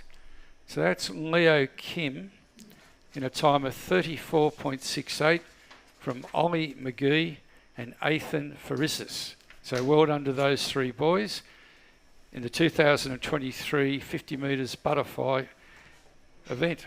So moving on now to the 11 years girls 50 metres butterfly in lane 0. Molly Young from Newport Public School. Lane 1, Jasmine Botchinick from Sutherland. Lane 2, Ella Clayton from St Teresa's Mascot. Lane 3, Coco Becker from St Augustine's Coffs Harbour. Lane 4, Emmy Hill from Wheeler Heights. Lane 5, Amaya Hill from Penrith Catholic School. Lane 6, that might be Penrith Christian School actually. Lane 6, Clara Nixon from Corrimal East. Lane 7, Chloe Joe from Denison East. Lane 8, Molly Ramian from St Xavier's Gunnedah. And in lane 9, Jewel Madison Aguilar from Bardia. I reckon this might be the first event where we've had two Mollies in the same event, but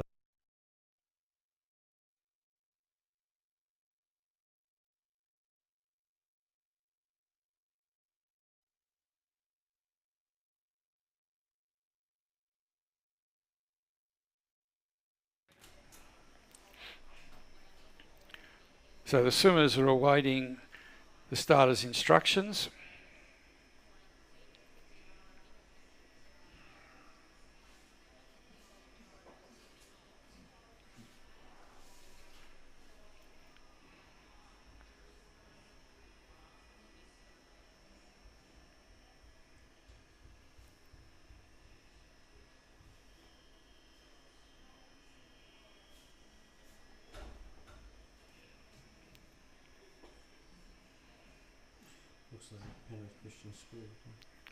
So waiting, and the swimmers are off. And our fastest reaction time was Emmy Hill 0.58. And I do apologise to Amaya Hill. It's Penrith Christian School. So, moving past the 25 metre mark, with around 15 metres to go now, it's a swimmer in lane 4. That's Emmy Hill. And Emmy's doing a terrific job. And she'll go to the wall in first place unless something dramatically happens. She's just outside the record in qualifying. 3:46. She's just missed the record.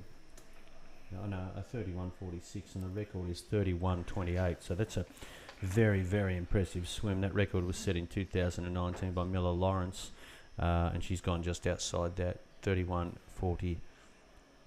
31:46. So just confirming those placings, Emmy Hill in first place. And that's what we've lost our screen, so that's all right. We'll move on to our next event, which is the 11 years boys butterfly. In lane 0, we have Josh Spinks from St Xavier's, Gunnedah. In lane 1, Matthew McDonald from St Columbus, Leichhardt North. Lane 2, Riley Welsh from Quakers Hill. Lane 3, Bradley Honour from Galston. Lane 4, Lewis Jewell, the Scots College. Lane 5, Ellie Gardner, Edgeworth Heights. Lane 6, Aris Farizis, Trinity Grammar. Lane 7, Vedant Carr from John Palmer. Lane 8, Thomas Penny from the Scots College. And in lane 9, Liam Blair from Warners Bay. Fastest qualifier, Grant, 31:58. It is Lewis Jewell going in lane 4. Record 31:05, Joseph Kim. So the swimmers are off, and best reaction time there, Bradley Honour in 0.48. Lane 4 has the lead, and it is Lewis Jewell. He's the fastest qualifier, and he's kind of showing us why here, because he's starting to establish a gap and a break in the field, and he has a body length as he comes into the wall and touches now 30.89. So good swim to those boys. We'll just wait the official results, which will come up on the screen very shortly. And the official results, Lewis Jewell in first place in a time of 30.89. Second, Aris Farizis from Trinity Grammar in 32.14. And in third place, Ellie Gardner from Edgeworth Heights, I believe, is in third place. So well done to those boys. Moving on to the penultimate event. The girls 12 to 13 years, 50 metres butterfly. In lane 1, Mackenzie Gardner from Our Lady Rosary at Waitara. Lane 1, Quinn Nealon, St Catherine Singleton. Lane 2, Pare Nader from St Monica's, North Parramatta. Lane 3, Charlotte Lim, PLC Sydney. Lane 4, Lucinda Buckley from Meriden. Lane 5, Lexi Mulcahy from Abbotsleigh. Lane 6, Delilah Wharton from Byron Bay. Lane 7, Indiana Siders from St Monica's, Richmond. Lane 8, Ava Weeks, Curaville. And in lane 9, Chloe Kwok from Marie Bashir. So there your start list for the girls 50 metres butterfly. Fastest qualifier from Meriden, Combined Independent Schools, Lucinda Buckley. And of course, she will be drawn in lane 4. So the swimmers are waiting the starters' instructions. They are on their blocks. Or on the blocks. On the pool deck, aren't they? Pool deck, yep. About to go to the blocks, about to be called to the blocks.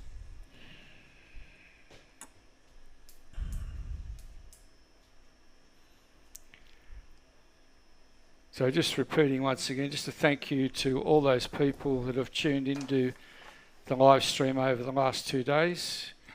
Your support of school sport is very much appreciated.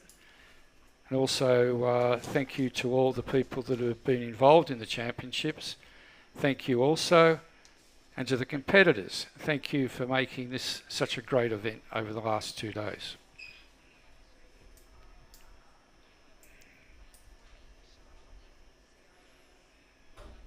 Penultimate event it is. I imagine there'd be some fatigued and sore bodies swimming at this stage of the day.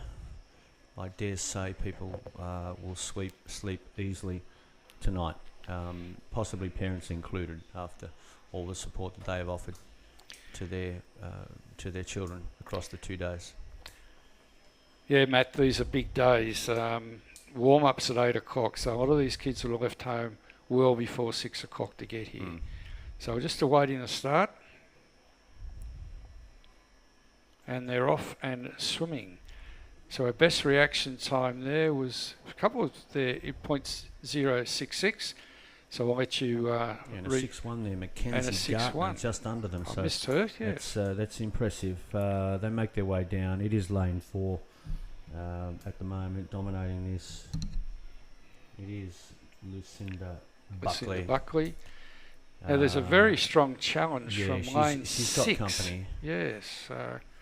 We'll wait to finish. That's a really interesting finish because it was almost like what part of the stroke, and she got it. Delilah Wharton got her because I think she was almost at a different phase of her stroke and managed to touch the wall in almost an extension of her stroke. Now so we could have a tie here, yes. Yes. So second last event of the meet, Lucinda Buckley and Delilah Wharton, both swimming 31.59, and they have tied. It's unofficial, of course.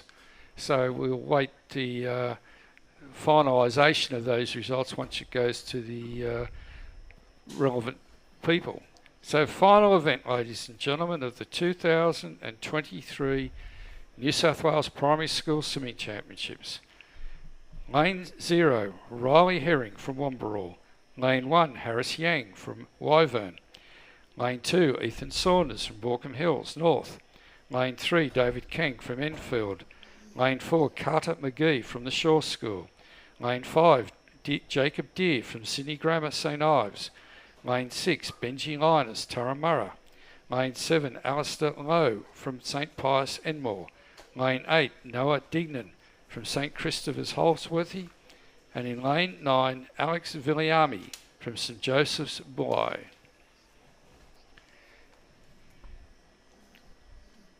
I'd like to thank you, Grant, for doing a great job on commentary over a couple of days and holding the commentary team together, obviously with your vast experience and skills. And it's been wonderful to work with you and the team, so thank you very much. So we're just awaiting the start of this last event, and they're off and swimming. We've had an excellent team, both on the audio, the visual, and on the sound. So I think we've managed to achieve a reasonable coverage that I hope people have enjoyed over the last couple of days. So terrific reaction time there from Carter McGee. But as we head out with 10 metres to go, this is really a race in two between Carter McGee and Jacob Deere. It's going to be one of those. Carter McGee gets it. He has swum well over 2 days. And he looks pretty happy.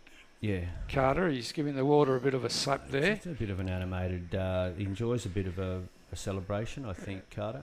So just confirming, Carter McGee in a time of 30.21 wins this event. Jacob Deere is in second in a time of 30.44, and third is David Kang from Enfield in a time of 31.28. So ladies and gentlemen, that concludes our 2023 New South Wales Primary School Sports Association Swimming Championships. Could I also thank Matt and Curtis, who have been co-commentators, and in his absence, Neil Shering, who unfortunately fell sick last night and wasn't able to attend. Once again, thanks to all the people that have made these championships so successful. And we'll look forward, if you have children in secondary school, to the New South Wales Combined High School Swimming Championships, which will be held at this centre in 4 weeks' time. So thank you and good afternoon.